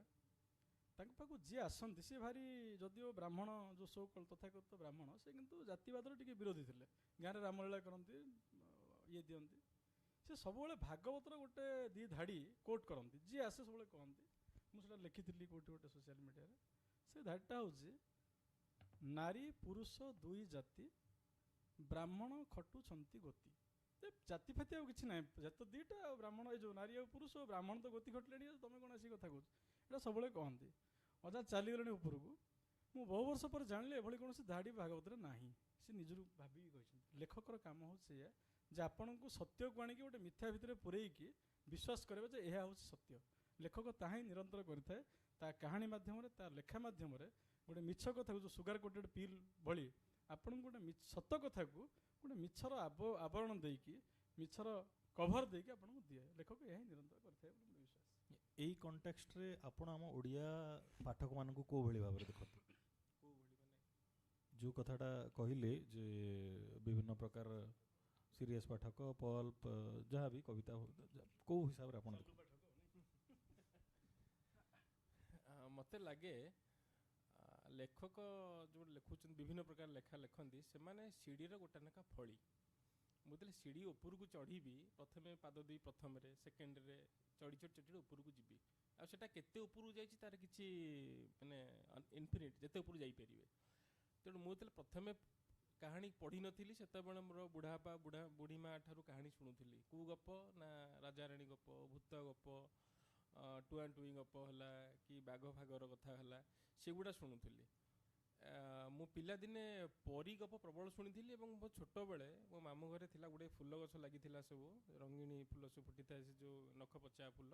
ମୁଁ ବହୁ ସମୟ ଖରାବେଳ ସମସ୍ତେ ଘରେ ଶୋଇଥିବେ ମୁଁ ସେ ଗଛ ବେଳେ ଲୁଚିକିରି ବସିଥାଏ ପରି ଆସିବ ଧରିବି ତାକୁ କାରଣ ମୋର ବିଶ୍ୱାସ ଥିଲା ପରି ସେ ଫୁଲରେ ରହନ୍ତି ତେଣୁ ମୁଁ ବିଶ୍ୱାସ କରୁଥିଲି ପରେ ଜାଣିଲି ଯେ ନାଇଁ ପରି ଫରି ସେମିତି ଗୋଟେ ଫୁଲରେ ଆସି ରହନ୍ତି ନାହିଁ ଭୂତକୁ ବିଶ୍ୱାସ କରୁଥିଲି କି ଯେମିତି ଭାବୁଥିଲି ତାପରେ ସେ ବହୁତ ଜିନିଷ ଧାରଣା ଚେଞ୍ଜ ହେଇଛି ତେଣୁ ତାପରେ ମୁଁ ଭଗବାନ ଦାସ ଆମର ଭାଗୀରଥ ଦାସ ତାଙ୍କ ଉପନ୍ୟାସ ପ୍ରବଳ ପଢ଼ିଛି ସୁହାସାରୀ କାହାଣୀ ପଢ଼ିଛି ଅବଲଗରା ପଢ଼ିଛି ତାପରେ ଜହ୍ନମାମୁଁର ଗପ ପଢ଼ା ହେଇଛି ସେ ଧୀରେ ଧୀରେ ଧୀରେ ଧୀରେ ମୋର ପାଠକୀୟ ଏଇଟା ବଢ଼ିଛି ଏବଂ ମୋର ସାଙ୍ଗରେ କିଛି ପିଲା ବି ଥିଲେ କିଏ ସେଇଠି ରହିଗଲେ ମାନେ ବୁଢ଼ା ବାପା ଗପ ପାଖରେ ରହିଗଲେ କିଏ ଭାଗୀରଥ ପାଖରେ ରହିଗଲେ କିଏ ସେ ଜହ୍ନମାମୁଁ ପାଖରେ ରହିଗଲେ କିଏ ଆଉ ଟିକେ ଯେଉଁଟା ଶୁଭ୍ରାଂଶୁ କହୁଥିଲେ ପ୍ରେମିକା ସେଠି ରହିଗଲେ କିଏ ହେମିଙ୍ଗୱେ ଗଲେ କି ଆହୁରି ଉପରକୁ ଗଲେ କି ଆହୁରି ଉପରକୁ ଅଛି ଯାଇପାରିବେ ତେଣୁ ବିଭିନ୍ନ ପ୍ରକାର ଲେଖକ ରହିବା ଦରକାର ଏବଂ ପାଠକ ଯେମିତି ପଢ଼ିବା ଦରକାର ମନେକର ଯେମିତି ଚକକଳ ପଢ଼ୁଥିଲି ଅକ୍ଷର ଚିହ୍ନିଲି ତାପରେ ଶବ୍ଦ ଶିଖିଲି ତାପରେ ବାକ୍ୟ ପଢ଼ିଲି ତାର କମ୍ପ୍ଲେକ୍ସ ବାକ୍ୟ ଜାଣିଲି ତାପରେ ତିଆରି କଲି ଏ ଗୋଟେ ପ୍ରୋସେସ୍ ତେଣୁ ଯେମିତି ଆମର ଧୀରେ ଧୀରେ ଓଡ଼ିଆ ସାହିତ୍ୟରେ ହେଇଛି କ'ଣ ନା ଶିଶୁ ସାହିତ୍ୟ କମିଗଲାଣି କିଶୋର ସାହିତ୍ୟ ପ୍ରାୟ ନାହିଁ ବିଜ୍ଞାନ ଉପରେ ଆମର ଲେଖା ହେଉନାହିଁ ଆମର ଗୁଡ଼ାଏ ଜିନିଷ ଥିଲା ଏବେ ନାହିଁ ତେଣୁ ଆମେ କେଉଁଠି ନା କେଉଁଠି ମାନେ ପାଠକ ହରଉଛେ ଲେଖକ ଯେହେତୁ ଲେଖୁନାହାନ୍ତି ପାଠକ ତିଆରି ହେଉନାହାନ୍ତି ତେଣୁ ଆମକୁ ଯେଉଁଟା କଥା ପଡ଼ୁଛି କିଏ କେମିତି ଲେଖକ କେମିତି ପାଠକ ସେମିତି ନାହିଁ ସବୁ ପ୍ରକାରର ପାଠକ ରହିବା ମାନେ ଲେଖକ ରହିବା ଦରକାର ତା ଦ୍ୱାରା ପାଠକ ଗ୍ରୋ କରିବ ଏବଂ ତାପରେ ଅପସନ୍ ବି ବହୁତ ଥିବ ତେଣୁ ତାପରେ ଗପରେ ସେୟା ଅଛି ଉପନ୍ୟାସରେ ସେୟା ଅଛି କବିତାରେ ସେୟା ଅଛି ସେଇଟା ବହୁତ ପ୍ରକାର ଆମର ଲେଖା ହେବା ଦରକାର କିଛି ଅସୁବିଧା ନାହିଁ ତେଣୁ ପାଠକ ଅନୁସାରେ ସେ ତାର ଡିସାଇଡ୍ କରିବ କ'ଣ ପଢ଼ିବ ତା ପରସେପ୍ସନ୍ ନେଇ ସେ ବୁଝିବ ଏବଂ ତାର ଶକ୍ତି ସାମର୍ଥ୍ୟ ତାର ପରିବେଶ ନେଇକି ସେ ତିଆରି ହେବ ଯେହେତୁ ମୁଁ ଯଦି 4ଟା ବହି ପଢ଼ୁଛି ଏବେ ନ ପାଇଥିଲେ ନ ପଢ଼ିଥାନ୍ତି ମୋର ବହୁତ ସାଙ୍ଗ ଗାଁରେ ଥିଲେ ସେମାନେ ବହୁତ ବହି ପଢ଼ୁଥିଲେ ଧୀରେ ଧୀରେ ସେମାନେ ଆଉ ବହି ପଢ଼ୁନାହାନ୍ତି ଛାଡ଼ି ସାରିଲେଣି ପ୍ରକୃତରେ ମାନେ ଏଇ କଥା ସହ ମୁଁ ଆଦୌ ସହମତ ନୁହେଁ ଯେ ପାଠକ ତା ଇଚ୍ଛା ଯାହା ପଢ଼ିବ ଖାଦ୍ୟଟା ଯାହା କହିଲେ ସଞ୍ଜୟ ଖାଦ୍ୟ ନିଜ ଇଚ୍ଛାରେ ଖାଇପାରିବ ମୋତେ ମିଠା ଭଲ ଲାଗେ କି ସେ ଯେଉଁ କହିଲେ ବଜାରକୁ ଯାଇ ଯାହା ଆଣିବ ଗପଟା କି ଉପନ୍ୟାସଟା ପନିପରିବା ବାଇଗଣ କି ଆଳୁ ନୁହଁ ଯେ ତା ଇଚ୍ଛା ତାକୁ ବାଇଗଣ ରୁଚୁନି ତାକୁ ଆଳୁ ରୁଚୁନି ସେଟା ଖାଇବ ଏଟା ଖାଇବନି ପାଠକର ରୁଚି ତିଆରି କରିବାର ଦାୟିତ୍ୱ ହେଉଛି ଲେଖକର ଆପଣ ଯଦି ପାଠକର ରୁଚି ବଦଳାଇ ପାରୁନାହାନ୍ତି ତାହେଲେ ଆପଣଙ୍କର ଲେଖକୀୟ ସାମର୍ଥ୍ୟରେ ନିଶ୍ଚୟ ମାନେ ସନ୍ଦେହ ଭିତରକୁ ଆସିଲେ ଆପଣ ଲେଖକୀୟ ସାମର୍ଥ୍ୟରେ କୌଣସି ଅସୁବିଧା ଅଛି ଗୋଟେ ପାଠକ କ'ଣ ପଢ଼ିବ ସେଇଟା ପାଠକ ନିର୍ଦ୍ଦିଷ୍ଟ କରିବ ନାହିଁ ଆପଣ କ'ଣ ଖାଇବେ ଆପଣ ସେଟାକୁ ଠିକ୍ କରିବେ ଆପଣ କ'ଣ ପିନ୍ଧିବେ ଆପଣ ସ୍ଥିର କରିବେ ଆପଣ କେଉଁ ଘରେ ରହିବେ ଆପଣ ସ୍ଥିର କରିବେ କିନ୍ତୁ ଆପଣ କ'ଣ ପଢ଼ିବେ ମୁଁ ସେଇଟା କହୁନି ପାଠକ ମୁଁ ଖାଲି କହୁଛି ଯେ ବିଭିନ୍ନ ପ୍ରକାର ଲେଖା ରହିବା ଦରକାର ପାଠକ ଦେନ୍ ଚୁଜ୍ ତାର ତ ନୁହେଁ ଯେ ମାନେ ସେଇଟା ମୁଁ କହୁନି ଯେ କ'ଣଟା ରହିବ ବୋଲି ମନେକର ମୁଁ କହୁଛି କ'ଣ ବିଭିନ୍ନ ପ୍ରକାର ବିଭିନ୍ନ ଭେରାଇଟି ଅଫ୍ ରାଇଟିଂ ରହିବା ଦରକାର ତା ଦ୍ୱାରା ପାଠକ ଅପସନ୍ ରହିବ ହଁ ସେଇଟା ରହିବ ମୁଁ କହୁନି ତାର କ୍ୱାଲିଟି କଥା କହୁନି କ୍ୱାଲିଟି ତ ନିର୍ଭର କରୁଛି ଲେଖକ ଉପରେ ଦାୟିତ୍ୱ ଅଛି ପାଠକର ବି ଦାୟିତ୍ୱ ଅଛି ଗୋଟେ ଛୋଟିଆ ମାନେ କଥା ଖାଲି କହୁଛି ଗୋଟେ ପବ୍ଲିସର ପାଖରେ ଧରନ୍ତୁ ଆପଣ ମୁଁ ଓଡ଼ିଆ ପବ୍ଲିସର କଥା କହୁନି ମୁଁ କହୁଛି ଯେଉଁମାନେ ଇଂରାଜୀରେ ବହି କରୁଛନ୍ତି ଭାରତରେ ପେଙ୍ଗୁଇନ୍ ହୁଅନ୍ତୁ ରୂପା ହୁଅନ୍ତୁ ବା ହାର୍ପର କଲେଜ ହୁଅନ୍ତୁ ଆପଣ ତାଙ୍କର କ୍ୟାଟାଲଗ୍ ଦେଖିବେ ଯେଉଁ ବୁକ୍ କ୍ୟାଟାଲଗ୍ ରନ୍ଧଣା ଉପରେ 100 ବହି ଥିବ ଆପଣଙ୍କର ଚିତ୍ରକଳା ଉପରେ 500 ବହି ଥିବ ଆପଣଙ୍କର ଇଣ୍ଡଷ୍ଟ୍ରିଆଲାଇଜେସନ୍ ଉପରେ 50 ବହି ଥିବ ଆପଣଙ୍କର କାମସୂତ୍ର ଉପରେ 100 ବହି ଥିବ ଆପଣଙ୍କର ମ୍ୟାନେଜମେଣ୍ଟ ଉପରେ 50 ବହି ଥିବ ୟୁଥ୍ ଆଫେୟାର ସବୁ ପ୍ରସଙ୍ଗରେ ପଲିଟିକ୍ସ ଓଡ଼ିଶାର ସମସ୍ୟା ହେଉଛି ଯେ ଆମେ ଭାବୁଛେ ପାଠକ କେବଳ ଗପ ଉପନ୍ୟାସ କବିତା ପଢ଼ିବ ଆଉ କିଛି ପୃଥିବୀରେ ଆଉ ବହି ବୋଲେ ମାନେ ଯେଉଁ ବହି କହିଲେ ଗପ ଉପନ୍ୟାସ କବିତା ନିଜ ଆତ୍ମକାହାଣୀ ଭ୍ରମଣ କାହାଣୀ ଆଉ ଛଡ଼ା ବହି ନାହିଁ ମୁଁ ଭାବେ ଯେ ସାହିତ୍ୟର ଯଦି ସାହିତ୍ୟ 100 ହେଉଛି ସାହିତ୍ୟ ତାର ମାତ୍ର 2 କି 3% ହେଉଛି ଗପ ଉପନ୍ୟାସ କବିତା ବାକି 97-98% ହେଉଛି ଏଇ ଯେଉଁ ଲେଖା ଆମର ଜଣେ ଭଲ କେତେଜଣ ଭଲ ପ୍ରଫେସର ତାଙ୍କର ଉପରେ ବହି ଲେଖିଛନ୍ତି ଏଜୁକେସନ୍ ସିଷ୍ଟମ୍ ଉପରେ କେତେଜଣ ଯେଉଁ ଲୋକଟି ତିଆରି କରିଥିଲା ସେ ଯେଉଁ ବ୍ରିଜ୍ଟି ନକ୍ସଲ ଅଞ୍ଚଳରେ 17 ବର୍ଷ ଲାଗିଲା ସିଏ ଲେଖିଲା କି ତାର କାହାଣୀ କେମିତି ବ୍ରିଜ୍ଟି କଲା ଲେଖି ନାହିଁ ସିଏ ଯେଉଁ ଲୋକ କୋରାପୁଟକୁ ରାସ୍ତା ତିଆରି କରିଥିଲା ସେ ଲେଖିଲା କେମିତି ରାସ୍ତା ତିଆରି ହେଲା ବୋଲି ସେ ଲେଖି ନାହିଁ ଯିଏ ନକ୍ସଲ ଦମନ କଲା ଅମୁକ ପାହାଡ଼ରେ ସେ ଲେଖି ନାହିଁ ଏଇଠି ଅଛନ୍ତି ଅନିଲ ଧୀର ସେ ଲେଖୁଛନ୍ତି ତାଙ୍କର ଯେଉଁ ଗବେଷଣା କରୁଛନ୍ତି ସେ ଉପରେ ଲେଖୁଛନ୍ତି ପ୍ରାଚୀ ଭ୍ୟାଲିରେ କ'ଣ ପଥର ବାହାରିଲା କ'ଣ ମୂର୍ତ୍ତି ବାହାରିଲା ତା ଉପରେ ଲେଖୁଛନ୍ତି କିନ୍ତୁ ଏ ଗୋଟେ ବିଭାଗ ମାତ୍ର इतिहास लोक गोटे जन डॉक्टर जन डाक्तरी पाठ पढ़ी सारा जीवन रोगी सेवा कले 100 प्रकार रोगी को भेटिले से रिटायर पर चाकरी थिबा बेले तांकर एक्सपीरियंस लिखिले कि आम लोकंर एक्सपीरियंस आसुना तेणु आमर सबुतक जो फोकस आमर जो ये केन्द्रीभूत होचे लेखक उपरे लेखक कहले गल्प उपन्यास आउ तो किसी कवितार तो पाठक बहुत कम गल्प उपन्यास उपर सबुतक आलोचना सब फोकस तारी उपरे मु भाबे जदि मु प्रसंग बाहर गोटे पढ़ुଛି आमर गल्प उपन्यास उपर अछि मु भाबे से जदि पाठक कथा कहवा जदि पाठक तैयारी कथा जेहेतु प्रश्न पड़ता पाठक को केवल गल्प उपन्यास सीमित न रखिकी 50 प्रकार भेराइटीज बुक्स दि जाऊ थाकर थुआ जाऊ से कौन पढ़ो देखिए आज जी प्राची भैली उपर पढ़ुची आज जी गप पढ़ुची पल्प लेखा प्रेम कहानी पढ़ुची सी काली प्राची भैली विषय बही पढ़ाई आग्रह प्रकाश कर जी आज इंजीनियरिंग बही पढ़ुची सी काली नक्सल उपर बहीटे पढ़ाई आग्रह कर राजनीति उपर पढ़ो से भेराइटीज आम ना आम गल्प भितर 10टा भेराइटी खोजुचे किंतु से भेराइटीज आम भितर ना तो ओडिया साहित्य कथा जो उठी तो 5 मिनट समय दिखाई तो क्षीरोद भाई ये किछि वर्ष भितर किंबा गोटे आम साहित्यर गोटे ऐतिहासिक धारा को लक्ष्य कले आपन को लगे कि जो गप कथा साहित्य कि उपन्यासर पाठक मानकर गोटे बौद्धिक डिक्लाइन कि गोटे इंटेलेक्चुअल डिक्लाइन कि लोक माने whether people are getting stupider, whether readers are getting stupider or the writers are getting stupider. अन्य पाठक मान कथा तो मु कहि परिबिनी मु जदि निजको पाठक हिसाब से देखिबे मु किछि गप बाबद रे कहूची माने पुराना गप कथा छाड़ी दियंदु मो जन्म परे जो गप लिखा है से गप भितर जदि देखिबे प्रदीप्त मिश्रंकर भगवान जने अंध लोक जितेबाला ट्रेन टी आसिक सी अंध लोक आगे ठिया होची सी गला बेलू ट्रेन रे पिटी होची से गोटे धाड़ीटे कहूँ जे मु सिना अंध जानी पारुनी तू कौन जानी पारनु जे मु जोठी ठिया होइछि सेही जगह तो द्वारटा खुलथिले हेइ नथांदा से धाड़ी पाखरे पाठक जेतेबाला अटकुची किंबा सुजित पंडांकर पिंपुड़ी गल्प हो आम समय भी दिलेश्वर पिठी गल्प हो से गल्प जड़े पढ़ी सारा पर प्रदीप्त मिश्र छद्मघट बही पढ़ी सारा पर 60 खंड बही किनी मोर सांगसाथी मान को बंटी 60 जन रु पाखापाखि 40 जन खंडे प्रदीप्त मिश्र को पर्सनाली फोन करके कथा से जे जे गल्प अच्छी आउ गोटे आमर कांथ गल्प अच्छी जिते से कांथ भितर दौची नुआ बहुर तरकारी ताटियाटी बढ़ई दौची से जो आवेदन को आम जो पाठक हिसाब से पढ़ुचु मत लगुना जे आम भीतर माने इंटेलेक्चुअलिटी जड़े मरी जाऊँ मु इंजीनियरिंग स्टूडेंट मत साहित्य जना ना मु साहित्य केवल मैट्रिक भितर पढ़ी मुझे साहित्य लिखुची मोर भाषा रे केबे भी जड़े अध्यापकर जो स्टैंडर्ड शब्द जो स्टैंडर्ड व्याकरणगत लेखा आसीबो मो साहित्य से जिनसटा ना मु साधारण गपटे लिखे जमती आम नॉर्मली कथबार्ता होचु सेही भाषा रे मु गल्प लिखे ता अर्थ जदि जड़े पाठक भाविबो जे ये लेखक जेहेतु साधारण भाषा रे प्योरली गाँवली बालेश्वरिया भाषा रे लिखुची तो बोधे ये इंटेलेक्ट गप नुह ताले सेटा पाठक ऊपर छाड़ी दिया जाऊ जड़े अध्यापक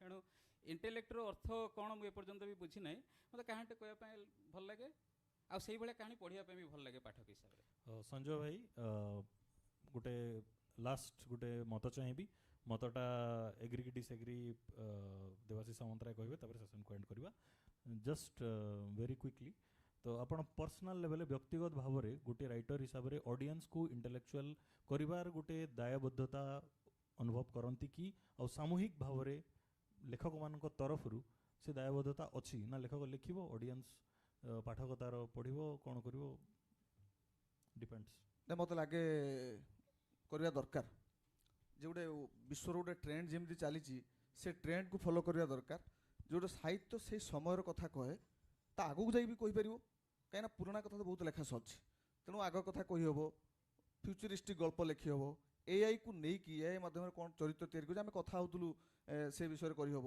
से कौन कर एआई चैटबॉट सहित कथा होची लवर बनाऊँगी बनैक ता सहित चैटिंग करुच्ची ताकू लागुची से हूँ मो पाखरे जमी फिजिकाली बसी मो लभरटी कथा एमती गप लिखी हम आउ जोटा कहते इंटेलेक्चुअल कथा से कथा भी करवा दरकार कि फास्ट क्वेश्चन जो कही से सब प्रकार जिन रहा दरकार पाठक चूज कर आप तो 1000 कथी ए कथा लिखिपारे कि पाठक पसंद तार कौन पसंद से अनुजाई पढ़ द्वितीय कथा हूँ जो आम कहते उत्तरण कथा उत्तरण आम क्या कहवा जे जड़े मिठा खाई आसूँ से हठात पिता कि खटा खाऊँ ताकू नुआ लगुच नुआ टेस्ट तापाई से उत्तरण कि अनुत्तरण आप कहे कि अवतरण बा जड़े पिता खाई आसूँ हठात से मिठा खाऊँ मनोज दास अलगा ये थे पुणी कॉलेज पीरियड पर से गोटे आउ गोटे अलग कथा लिखुं चेंज होता उत्तरण ना अवतरण कहे कि आउ अन्य लेखक जी भी समस्त चेंज हो जो उत्तरण अवतरण कथा मत लगे जे पर्सन टू पर्सन भेरी करे जे किए चाहूँ के कौन हवापाई चाहूँ से अनुसार भेरी करे तेणु किंतु नुआ कथा रहा दरकार आपणकर मतटा या देवे सेसनटा एंड करिए एक्चुअली जिते प्रथम लेखकटे लेखे ता भितर गोटे स्पॉन्टेनिटी थाए से केते गोटे तार ओन फीलिंग्स को एक्सप्रेस करने जमी आ पूर्व जड़े कहते पेन को बाहर करने पेन करने पड़े माने पेन पीएन को काटियापी पीएन करने पड़ुची सेमिति मनुष्य तो प्रथम लेखक जिते ये समस्त क्रिएटिविटी पर्सन अच्छा चाहे जेकोसी फर्म रे था ना कहीं समस्त समस्त निजर भावनाटा को लिखे प्रथम लिखुली कि किसी दिन लिखला गोटे कर्म व्यस्त व्यस्त रहा से भितर दायबद्धता बढ़ी जाए मु लेखक है मत समाज में कौन करार अच्छी से प्रथम कर लिखुवा पर लिखा भर गोटे उत्तरण नाचुराली गोटे उत्तरण हो पारे न हो पारे कि गोटे दायबद्धता सामाजिक दायबद्धता रही जाए नुआ नुआ कथा लिखे नुआ नुआ कौन कौन घटुची आहरी अनुसंधान कलापर आहरी अनेक कथा लिखा पड़े तेणु निश्चित भाव गोटे दायबद्धता पड़े समस्त को धन्यवाद सेसन को आम ये समाप्त करवा समय पाखे बहुत कम परवर्ती सेसन समस्ते अपेक्षा अच्छा धन्यवाद समस्त को आपड़ जापारे जे समस्त भिन्न भिन्न मत रही राइटर्स माने केते सब्जेक्टिव राइटर्स माने केते परस्पर ठारू भिन्न so thank you KLF and thank you all धन्यवाद आमर व्यक्ता माने सर बी सीटेड आज ये सत्र ओडिया साहित्य आ ओडिया गल्प उपरे थिला जोड़ा कि युवा पीढ़ी को गोटे नुआ नुआ निर्देश आ नुआ भावनार ओडिया साहित्य उपरे ये देव तो एबे मु मंच रे स्वागत करिया चाहिए अनिल धीर सर को जे आमर श्रोतागण मान को फेलिसिटेट करेंगे please sir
Good evening, everyone. Now we will start our last but not the least session. A stone of chronicle of India's artistic and spiritual imagination. The Sun Temple of Konark. This discussion deciphers its architecture, symbolism, and enduring legacy across centuries. Now I will call my speakers, Dr. Adyasha Das, Mr. Anil Dheer, and Esin Malik.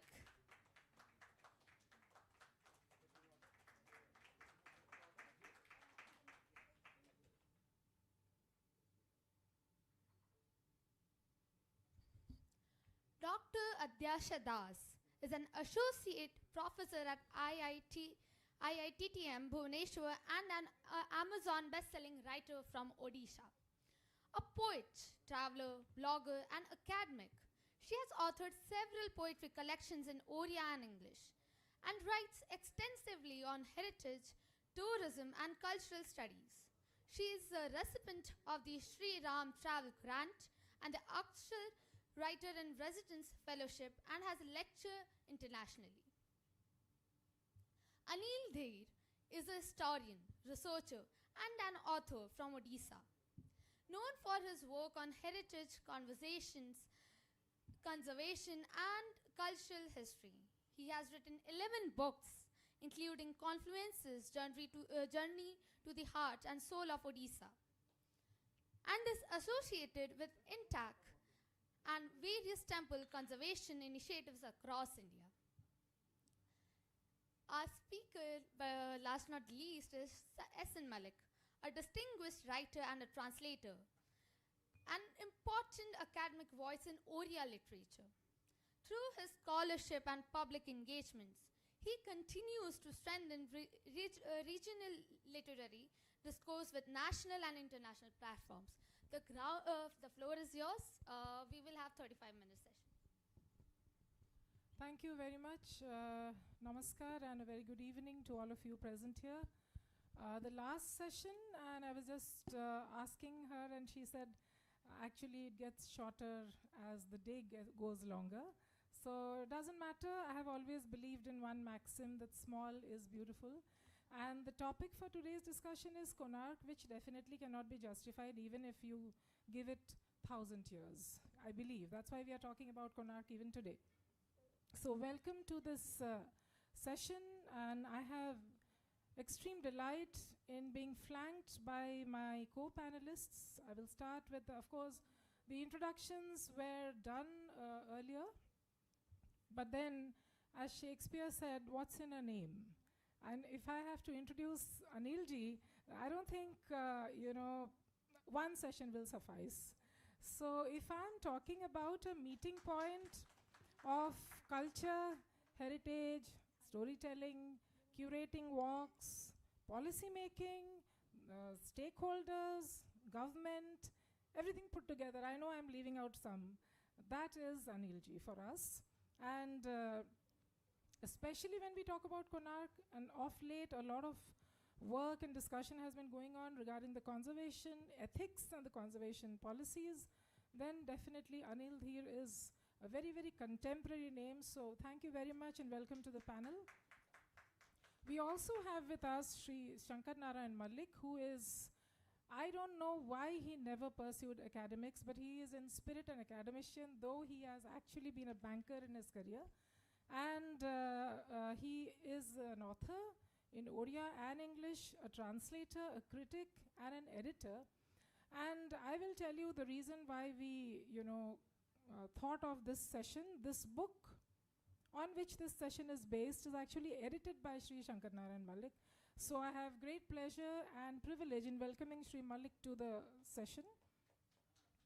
Now the session is the Sun Temple of Konark, a Chronicle in Stone. I must thank Rashmi Ranjan Parida and Shri Ashok Bal for believing in us and for allowing us the complete freedom to curate our own session.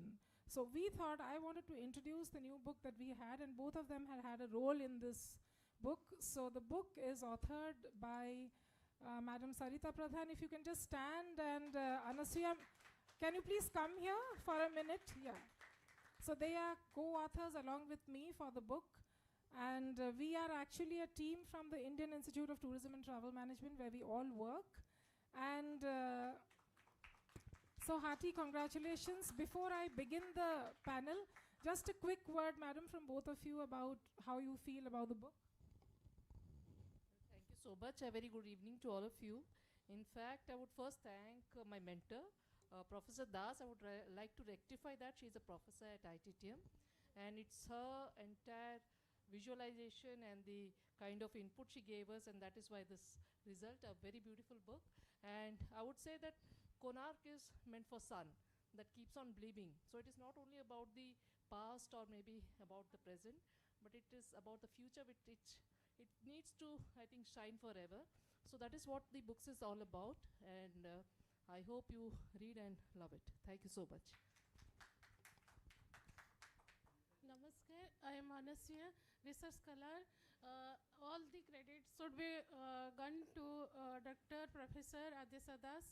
Mom is the mentor, guide, and all in all for me, and have given a good opportunity to me to write certain thing. Actually, I am a lover of art, architecture of India, and also tourism.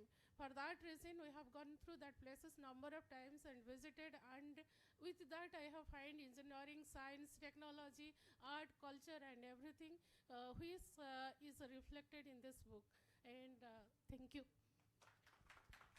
So thanks, and to keep Konark shining, so I would again pass on the mic to ma'am. Over to you, ma'am.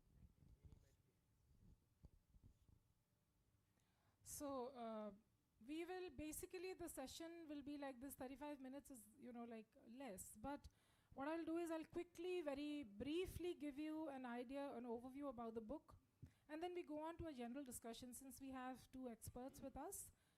One who represents heritage and culture, and the other one who represents literature. And Konark stands in the center.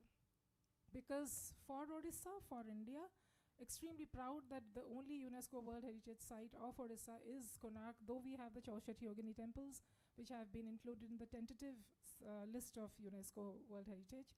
I will be exploring these two aspects. How Konark has been the dream. This is a literary festival. So we must talk about Konark and its impact and influence on writing of whatever genre. And for that, I will be putting my questions to Sri Shankar Narayan Malik. And of course, the tangible, intangible heritage, the cultural inroads, etc. I'll be, asking Sri Dheer. And just to briefly tell you, there are n number of books on Konark. So you might be wondering why we thought about another book on Konark. So as professors at IITTM, as people who get into policy making and consultancy about what the future of tourism will be, we realized that there are very less number of readers for the traveler. A person who does not want to read too much of geography, too much of history, too much of architecture, but a little bit of everything. And also a whole lot of the future of Konark. What is going to happen to the future of the tourists who are coming to Konark? They are not going to be the standard sightseeing tourists we were dealing with till now. You have augmented reality, virtual reality platforms now. So what is going to happen to the future of Konark, to the future of tourism in Konark?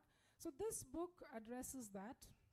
And someone was asking me, the book is published by Black Eagle Books USA, and we are extremely happy to let you know that within a week of its publication, it has been listed in the Amazon bestseller list, and is doing extremely well in countries outside India, primarily because people want to come and visit.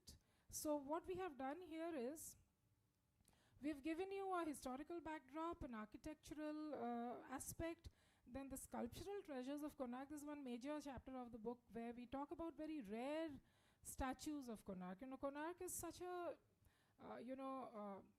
combination of secrets. No matter how many times you go, you have missed out one statue. So we have tried to put few of the statues together here. Then the conservation aspects, we have spent one entire chapter on that. And then the Konark Dance Festival, definitely, because we are talking about events related to Konark, and so Konark Dance Festivals. And the most important is the circuits of the living heritage. What are the new circuits that have come up? And well, as we go on, I'll tell you more about that. But then I would like to just restrict my initial note before I start my question, to a small brief that I have written about why I wrote this book, why I thought about writing this book. I'll just read this out and then we'll move on to Anilji. For me, the journey to Konark began long before my book, The Sun Temple of Konark, A Chronicle in Stone, took shape. It began with my mother, Srimati Pratibha Rai's seminal work, Silapadma, a book that approached stone not as inert material, but as living language. Growing up with that vision, I learned early that temples are not just monuments, they are conversations. Conversations across centuries, shaped by devotion, imagination, and human labor. From Silapadma to the Sun Temple of Konark, this journey has been one of evolution, of perspective, scholarship, and of responsibility. While my mother's work laid the philosophical and aesthetic foundation, our book attempts to engage with Konark as a complete civilizational narrative where art, architecture, mythology, astronomy, and history converge in stone. Konark has been written about many times, yet every generation must rediscover it in its own voice. So our effort in writing this book has been essentially to listen carefully to the sculpted wheels that still measure time, to the dances still frozen in rhythm, to the silent craftsmen whose chisels shaped eternity. This book is a humble attempt to make that silence speak again. This work, of course, has been sustained by several people who have helped us in the process, Intact playing a major role, and of course IITTM. So our dialogues, especially if I speak on behalf of my co-authors and myself, our dialogues, debates, and discoveries have enriched this book far beyond what any one of us could have achieved alone. We are very happy Sri Shankar Narayan Malik also has accompanied us to Konark several times. And for us, it has basically been a pilgrimage. So I would like to just end with one line that I return to where, with this book, I return to where I began, with lineage. This book stands as a continuation, not a departure. If Silapadma was a lotus blooming in stone, the Sun Temple of Konark is that lotus opening up further to the sun, expanding, evolving, yet rooted in the same. So I think in my introductory note, I made it very clear that it was a combination of culture, heritage, and literature. Konark can't be away from literature. And we'll come to another aspect of that, but then now, since we are talking a lot about heritage, I'm very thankful to all the people, and I did not really expect a packed audience being the last session, but thanks to all you friends, students of IITTM Culture Club, we have Intact members here, writers. So we've been talking a lot about heritage and culture, the resonance of heritage and culture. So I think I would like to ask Shridhir one question about Konark beyond architecture, because you are an expert in the architectural aspect of Konark. Now my question would be, how does the Sun Temple transcend its identity as a monument to become a metaphor for the cultural psyche of Odisha? I don't want to call it Odia Asmita, but even if we call it Odia Asmita, Konark probably figures there. So if you could speak on that. Sure. Thank you, Adeshkaji. At the onset, I'll say what Barack Obama has said when he saw the Taj Mahal. He wrote in that guest book, he had come with his wife Michelle, he wrote that the world has two types of people, those who have seen the Taj Mahal and the ones who have not. Had the government of India, when his visit brought him to Konark, I'm sure he would have written the same thing about Konark also. So I will very easily say that, if somebody who has a penchant for history, heritage architecture, either he has seen Konark, those who have seen it and those who haven't. You told me how it is an identity, or how does it do the psyche of the people. We know the antiquity of the temple, practically the dating is accurate, but let me tell you at the onset first, whatever really has been written about Konark, Konark, it has been written about maybe 150 years. Before that, was hardly anything. Was written when it was already in ruins. Was written at just 25% of the structure which really was. Okay. So you can understand, had the modern day travelers or the medieval day travelers, seen the structure in its entirety, how awe-inspiring, how overwhelming it would have been. Yes, the Konark temple, it was when the Kalingan temple art was at its pinnacle. There are contemporaries, many more temples. The Puri temple, you can call the Lingaraj temple, give or take a few years here and there. But Konark was Konark. Uniqueness, Sun temple, that chariot on those wheels, and many of the factors, I'll just tell you. And the main Deola, why it fell, what was the reason? Because there are very few such large temples which have collapsed. Recent temple art was something which was very solid, very nicely engineered, with sheer geometry. So we don't have precedence of, somewhere when the king undertook a task of making such a big structure, carting the stones away from maybe 100 kilometers, floating in the rivers, dragging it by elephants, identifying the quarries. And then we come up something which, well, it didn't collapse during his reign. But these temples, when the kings made them, were built forever, for posterity. They didn't have a timeline or something, annual contract or something. They thought that we'll build it and we'll leave a mark. It shows, not only the ingenuity or the skill of our artisans. Even today, when we talk to the ASI or we talk to many heritage experts, nobody can say how a 35-ton single piece of stone block was moved up the spire. There are so many theories. They built a spiral sand, they made a ramp which was 5 kilometers long, they dragged it, The temples are all built by sheer gravity.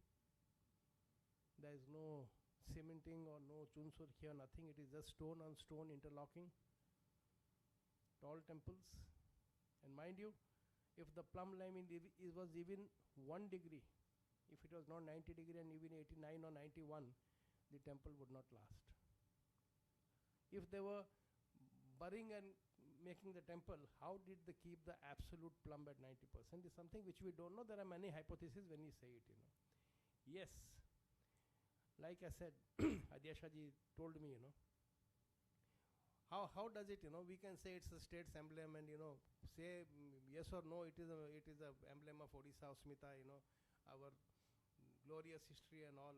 We can always say that. And lot of folklore, lot of legends, myths. It always happens when you have something big. Lot of stories get attached, true or wrong. But if something has so many legends, means it was something worthwhile. People don't make legends about ordinary things and all. So yes, as Konark, I will say, as a symbol of Odishan temple art, Kalingan temple art. It was not that the temple art was its pinnacle at that time. Even at that time, the other temples which are contemporaries, which were when Konark was made, were not that fine example by way of embellishments, by way of the sculptural beauty, the way of sheer size, by the way of the sheer, astrological knowledge, very sheer astrological knowledge, how, they have really calculated and all. So yes, it was not only a temple building skill, it was also the knowledge of astronomy, the knowledge of engineering, the knowledge of selecting the right stones, and skilling.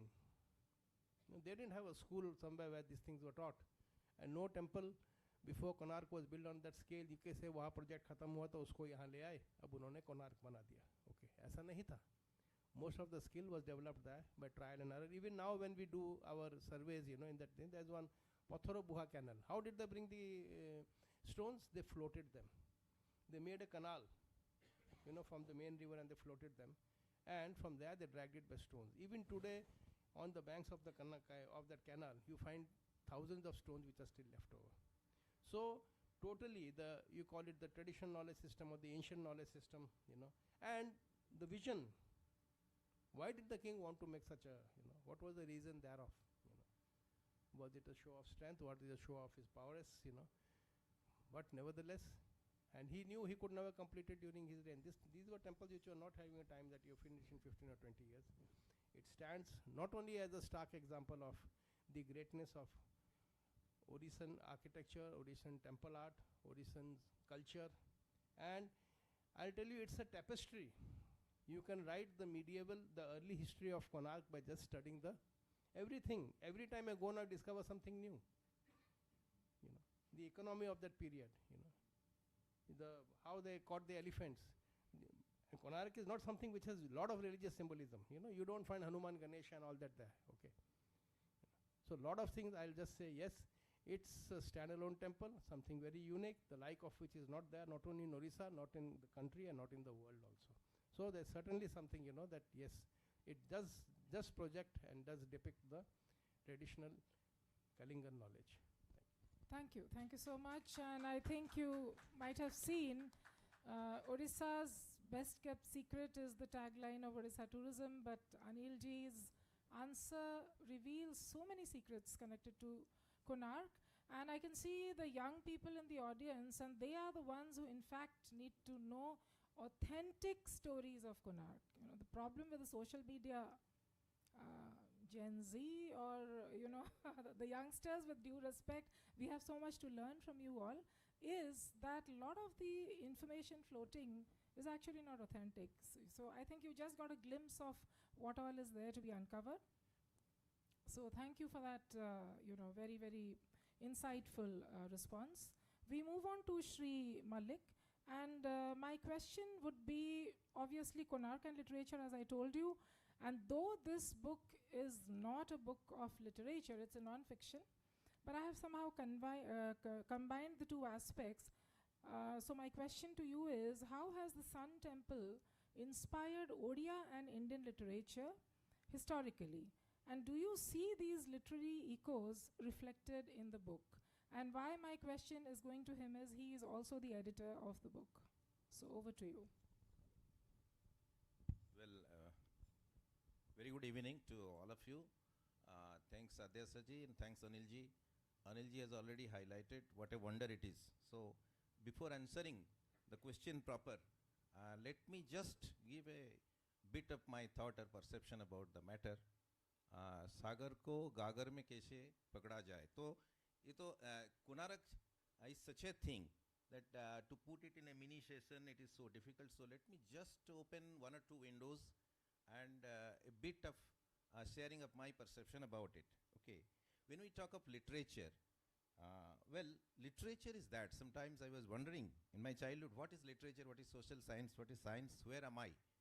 So I always drifted to literature. Even if I did economics, I did rural development banking, I have always seen everything as a journey, as a tale, as a novella, as a unfolding poem, as a poem in motion, as literature only. Because literature is that which touches the central core of a human being. Whatever is a human concern, the basics of that, the core of that is tossed by literature. The periphery is tossed by everything else. That is what I always feel as a lover of literature. Well, now talking of Konark, what exactly is Konark? As Sri Dhir very rightly pointed out, that it is a wonder, it is an unsolved wonder, it is a puzzle, it is a riddle going on, and it is a question mark of centuries. I will again, I am tempted, even though there is paucity of time, to quote first paragraph of chapter 5th, I think, conservation strategies. Okay, see, it is about conservation. It is about construction, it is about technology.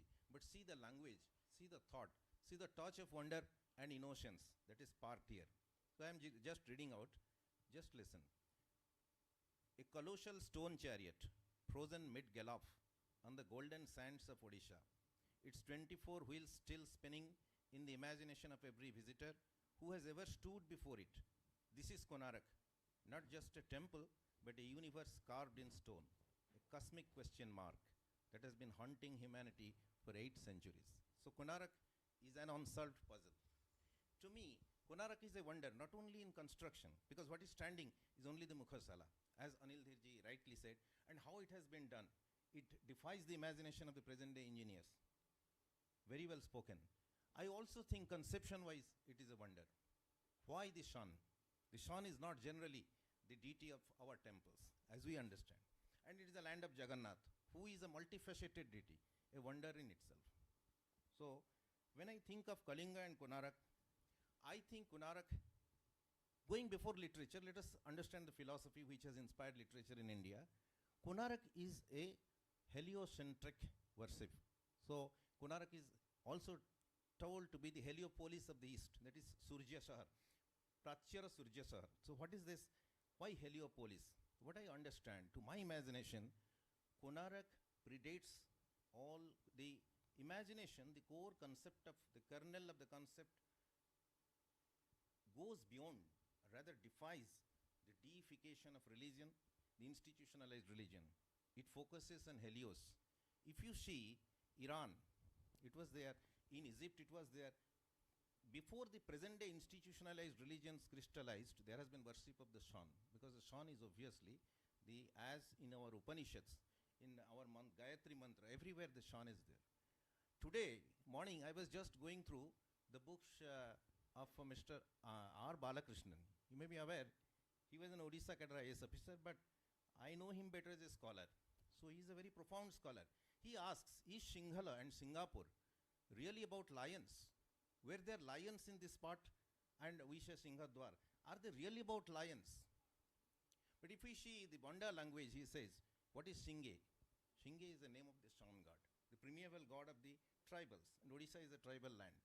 So if you analyze, yes, it is also lion, because if you see, lion and the Shan have so many similarities. Similarity in color, similarity in appearance. The manes of the lion are like radiation of the Shan. So very often the Shan is depicted as lion. So it is a very strange thought that passes his mind. He says it is perhaps about Shan.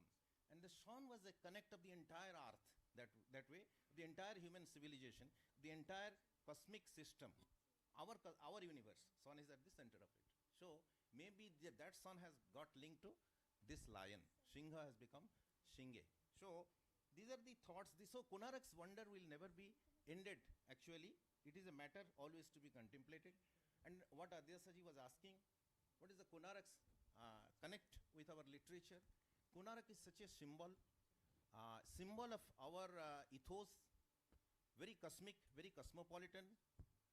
And Konarak was also, I think, a port, one of the ports of this Kalinga coast.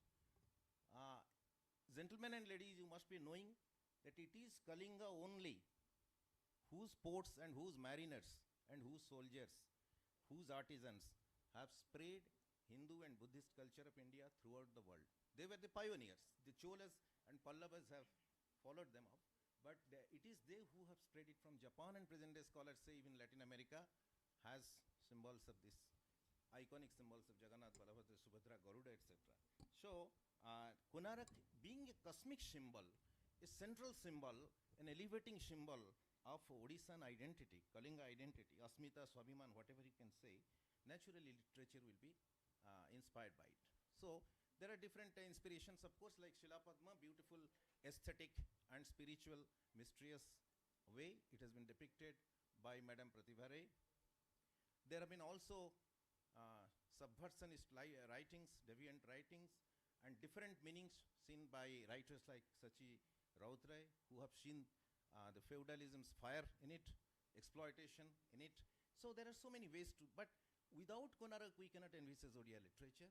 And Surendra Mohanty's stories, which are based on this, and the way Konarak has captured the imagination. The Sahitya Academy's magazine's name is Konarak. So we cannot think of actually literature without Konarak, because it in a way encapsulates our spirit and our culture. Thank you very much. I think that was such a complete, it went beyond the question actually, and in a very astute way you've brought in philosophy, you've brought in the religious sensibilities of people of Odisha and India. and also literature. So I think you are also aware that there are a lot of people who are not Odias and not Indians who've also written on Konark. So Konark continues to be a topic which has inspired literature in several ways. So that is why I have great faith that Konark will also continue to inspire the younger generation for their writings. You can have flash fiction also on Konark. You actually have flash fiction written on Konark. So coming back to Sridhir, my work is actually very easy. I have two divisions, culture, heritage, and philosophy, literature. But then when we talk about conservation, we talk about heritage, you know that we are at crossroads today as far as Konark is concerned. And we have tremendous conservation challenges.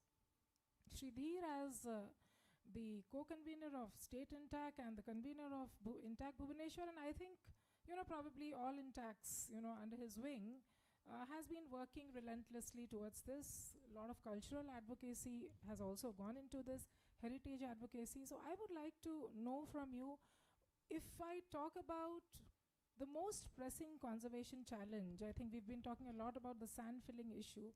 So what is the most pressing conservation challenge at Konark today?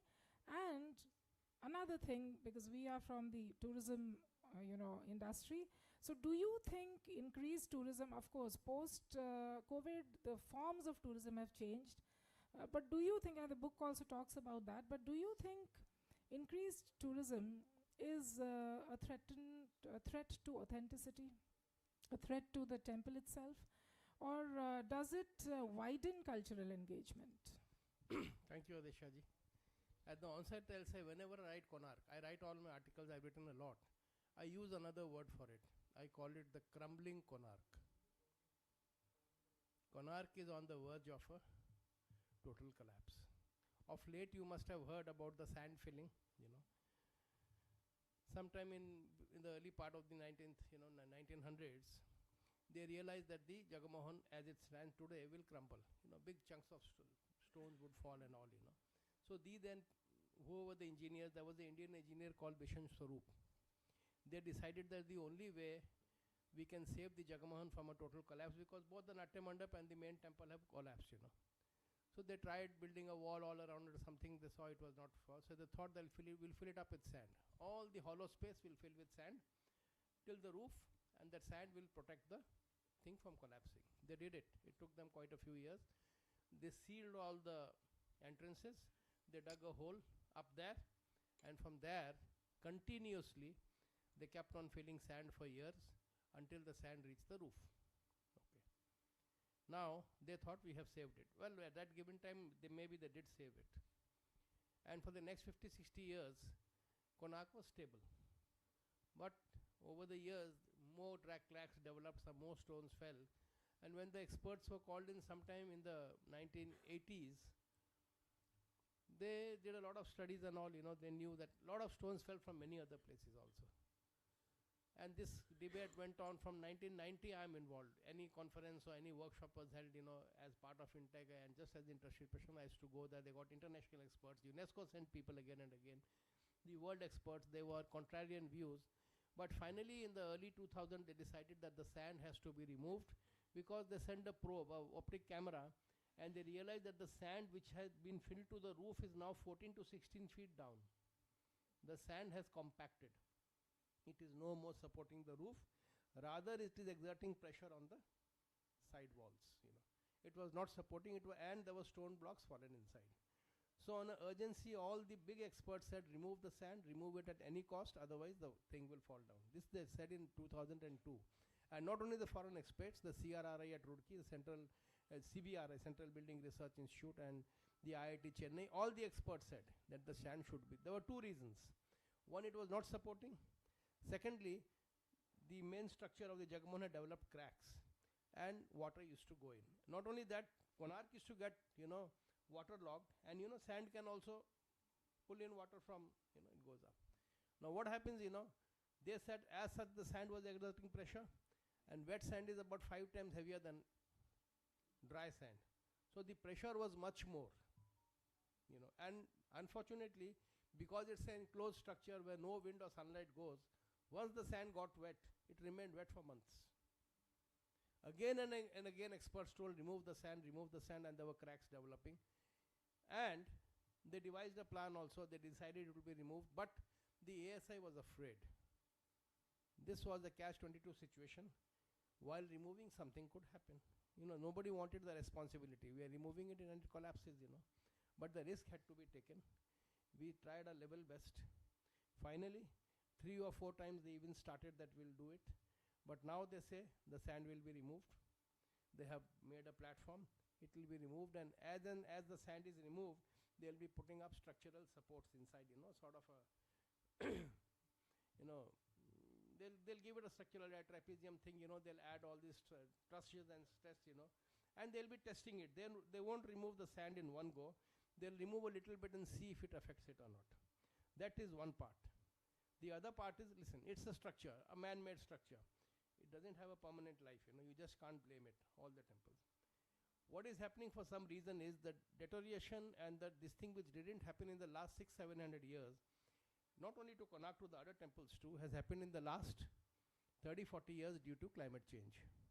All our monuments are deeply affected. I'll give you one small example, what happened to Konark. All the senior people who had visited Konark 30-40 years ago will realize that all on the 3 sides there were the casuarina trees, tall trees, It was surrounded 75% by casuarina trees, okay.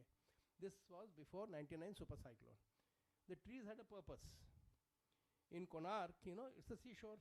So the wind from the sea blows around 16 hours, and 4 hours it blows to the other direction. The wind which came from the sea used to carry sand particles, especially on windy days, okay.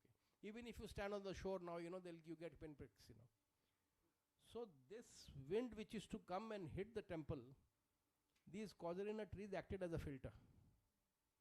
They would, filter most of the sand particles. And if you remember also, beneath each tree, there were small sand dunes. That was the sand which they had captured. Manas, they are known when I tell you, you will realize it. What happened?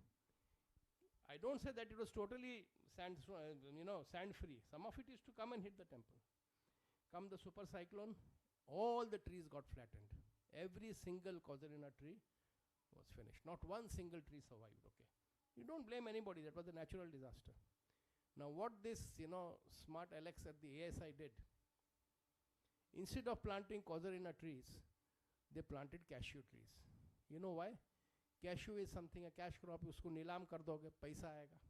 And these cashew trees grow only 3 meters, 2.5 meters. Those trees used to go up till 200 feet. Now I'll tell you, these are local knowledge. People said them, don't do it. The deterioration that didn't happen in 700 years has happened in the last 20 years. The elephants look like mouse. There was a giraffe there which looks like a dog now. And this is local knowledge. People will tell you. This is not rocket science. Very excellent article has been written on conservation. In our efforts, when we work throughout Orissa, the ASI is a 150-year-old organization. The state archaeology is as independent India, 75-80 years. UNESCO is 55-60 years. How were these temples being maintained? Puri temple mein to koi conservation. How were the Sebas keeping it all? There was no phati jao nathila, koti pathor gadu nathila. There was no seepage. All those 600, 700 years without modern technology. My intention, and which even Adeshaji will vouch and even Sir will vouch, is stakeholder involvement. The best people are the ones who are the stakeholders. We go to the small villages, 600, 700-year-old temples. Excellent, because the villagers take care of it. It's the pride of place. There are many such examples, but basically, Konark is on the verge of a ruin, And recently, unfortunately, there was a study by the geography department here and the IIT Kharagpur. They have detected a new tectonic fault. There is a new fault line on the Konark coast, which is triggering mild tremors. But mind you, if we have there is a paper published also, it can be there. If there is even a small 4.5 Richter scale earthquake, the temple will not be there. We have to take measures. We have to take adequate measures. nor all this big talk about Asmita, all the 1,000 books that have been written, and the one which Madam Adyasha wrote and all, And just imagine, they say we'll build another Konark. The tree example I gave you. Now when we told them, they started planting the causeway trees again, but that will take 20 years. The damage has already been done. There are 32 museums in the country. I have visited each one of them where you have got remains of Konark. Statue hai likha hai, find spot Konark. I told the minister when he had come here, why should not all the Konark statues come and be installed in a very big museum in Konark itself? Why do you want to spread it all over the world, all over India? Bring them back. They belong to Konark. 5 statues in Mathura Museum, 5 in Baroda, 20 in Calcutta, and half the good ones are lying in the British Museum in the vaults, not even displayed. So we need like a book like this, This is not just a book glorification. She has given the stakeholder involvement. She has given what conservation plans to be implemented. These are books which will just writing a book and people read in. These are books which can bring about a change, So I can go on and on because we have been struggling a lot, I really hope that this time the sand is extracted, because if it is not, it is already too late, then maybe we have already been the point of no return. Thank you very much. I think that is the stark reality. It's a scary thing, and I think there was a point which Dheerji mentioned is about the climate change. And if we look at, we are talking about Konark because the session is on Konark, but there are many, many priceless wonders, temples in Odisha, many of them lesser known, many of them unknown. If you look at them, the same thing is happening to them, climate change and destruction. And yes, the savior aspect to a very great extent can be local knowledge. That is the community involvement, sustainability through community involvement. So I know, I've got 10 minutes. 10 minutes is an entire universe in 10 minutes. We still have one more question for Sri Malik, and we'll wrap up with that, but depends on them. Yeah, but one more question for, yes. So again, since we've discussed about, Konark, the contemporary problems of Konark, the problems of almost all temples represented by Konark, I'll put it like that. Because Konark is being talked about a lot, because it's the only UNESCO site we have. But there are many other extremely rare temples which people have not noticed till now. The same problem is happening there also. So from conservation crisis, let us now move on to the paradigms of literature. And my question would be about myths and metaphors, and my question to you, Sri Malik, is, do you see Konark more as a mythic archetype in Indian literature or as a historic artifact? It's a little tricky. You have to understand what it means. I mean, the audience, not sir. But how does this dichotomy enrich literary interpretations? Because, this is a very confusing lane. So how does it really make sense to you? Over to you. Well, I got your question. It's not difficult for the audience. It's difficult. No, it's difficult, equally difficult for me too. But when then I will simplify it. I will also, like the last last time I said, I will take it beyond your question also, because I have to tell 2 things about the book.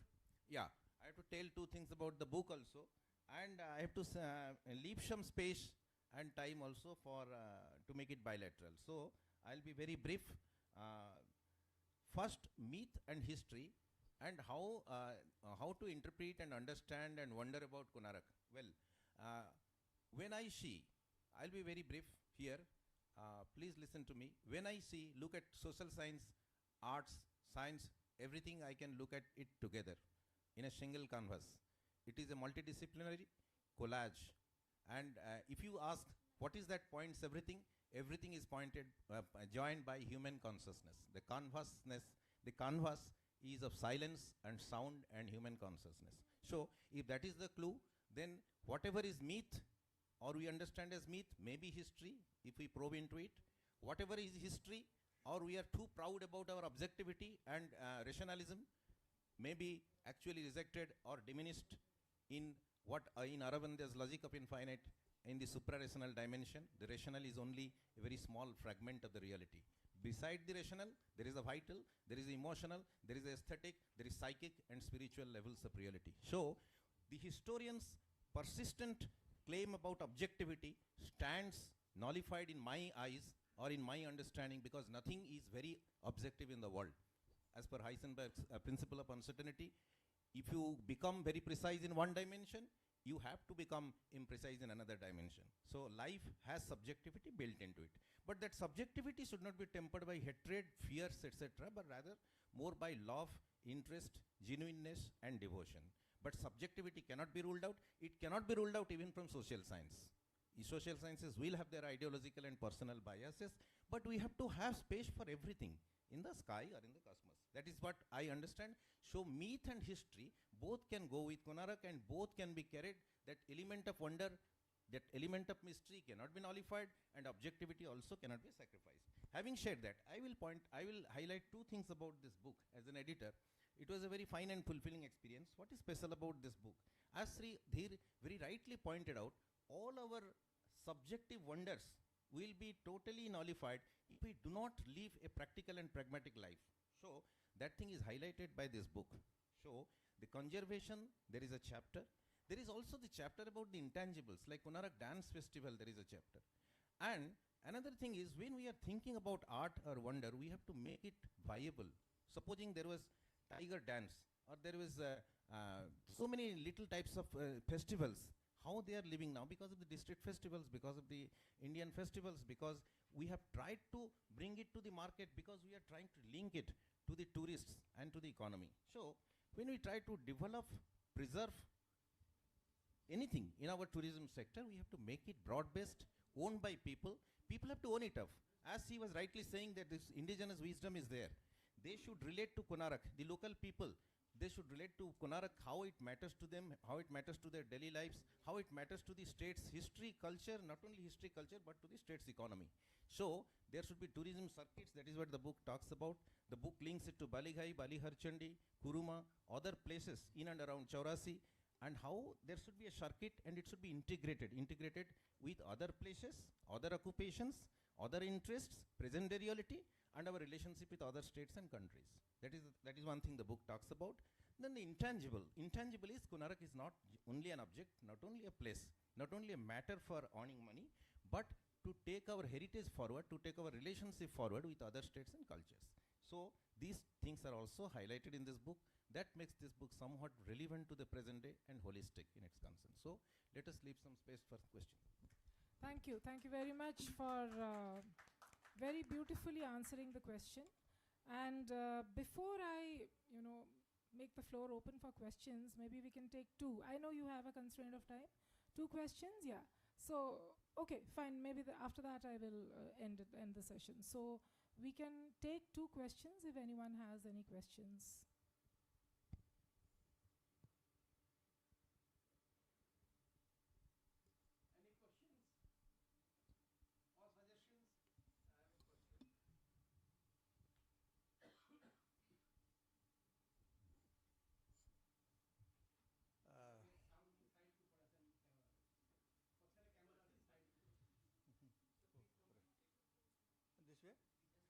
I'm Sudarshan Sahu.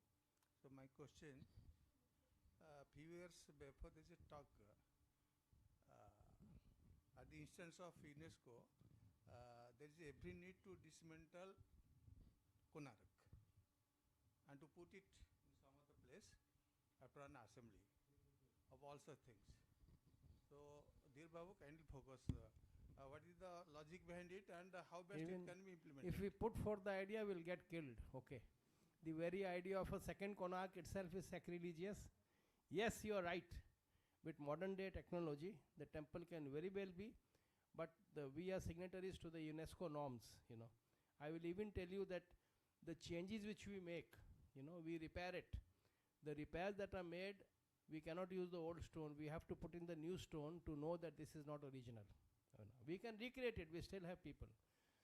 So engineeringly, logically, dismantling is a very, in the 50 years ago when the Nile Aswan Dam was being built, the temple of Abu Simbel was cut off, relocated and stuck with araldite.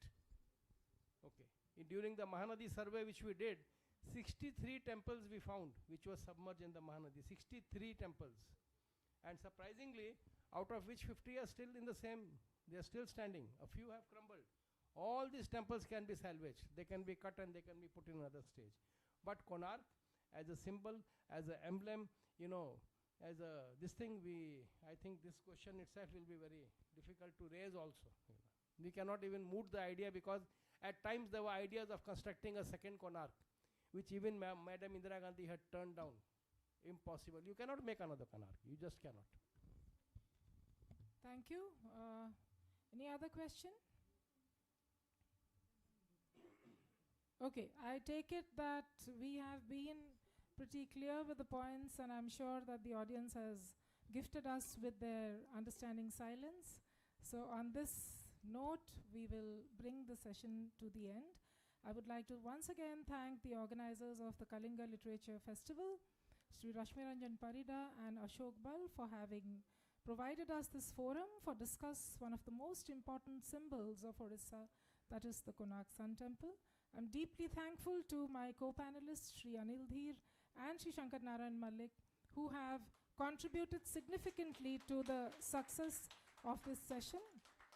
No session can be truly complete if I do not thank the presence of the people for whom the session was possible, that is you wonderful audience. Thank you so much. I will end with where we began in the book, that is the dedication.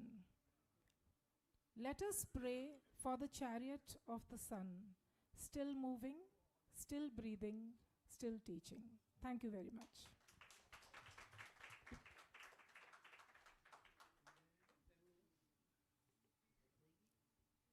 A tapestry that embraces Konark's secretive dimensions, giving us insights which were not known by many of us, stating problems which got unnoticed. Now I would like to call Mr. Rashmi, to facilitate our speakers, Mr. Anil Dheer,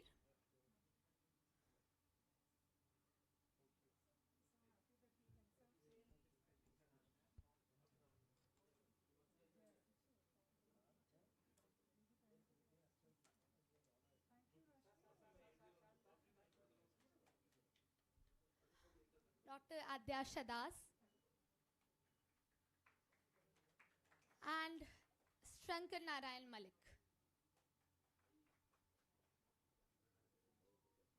Thank you for giving us such an insightful session.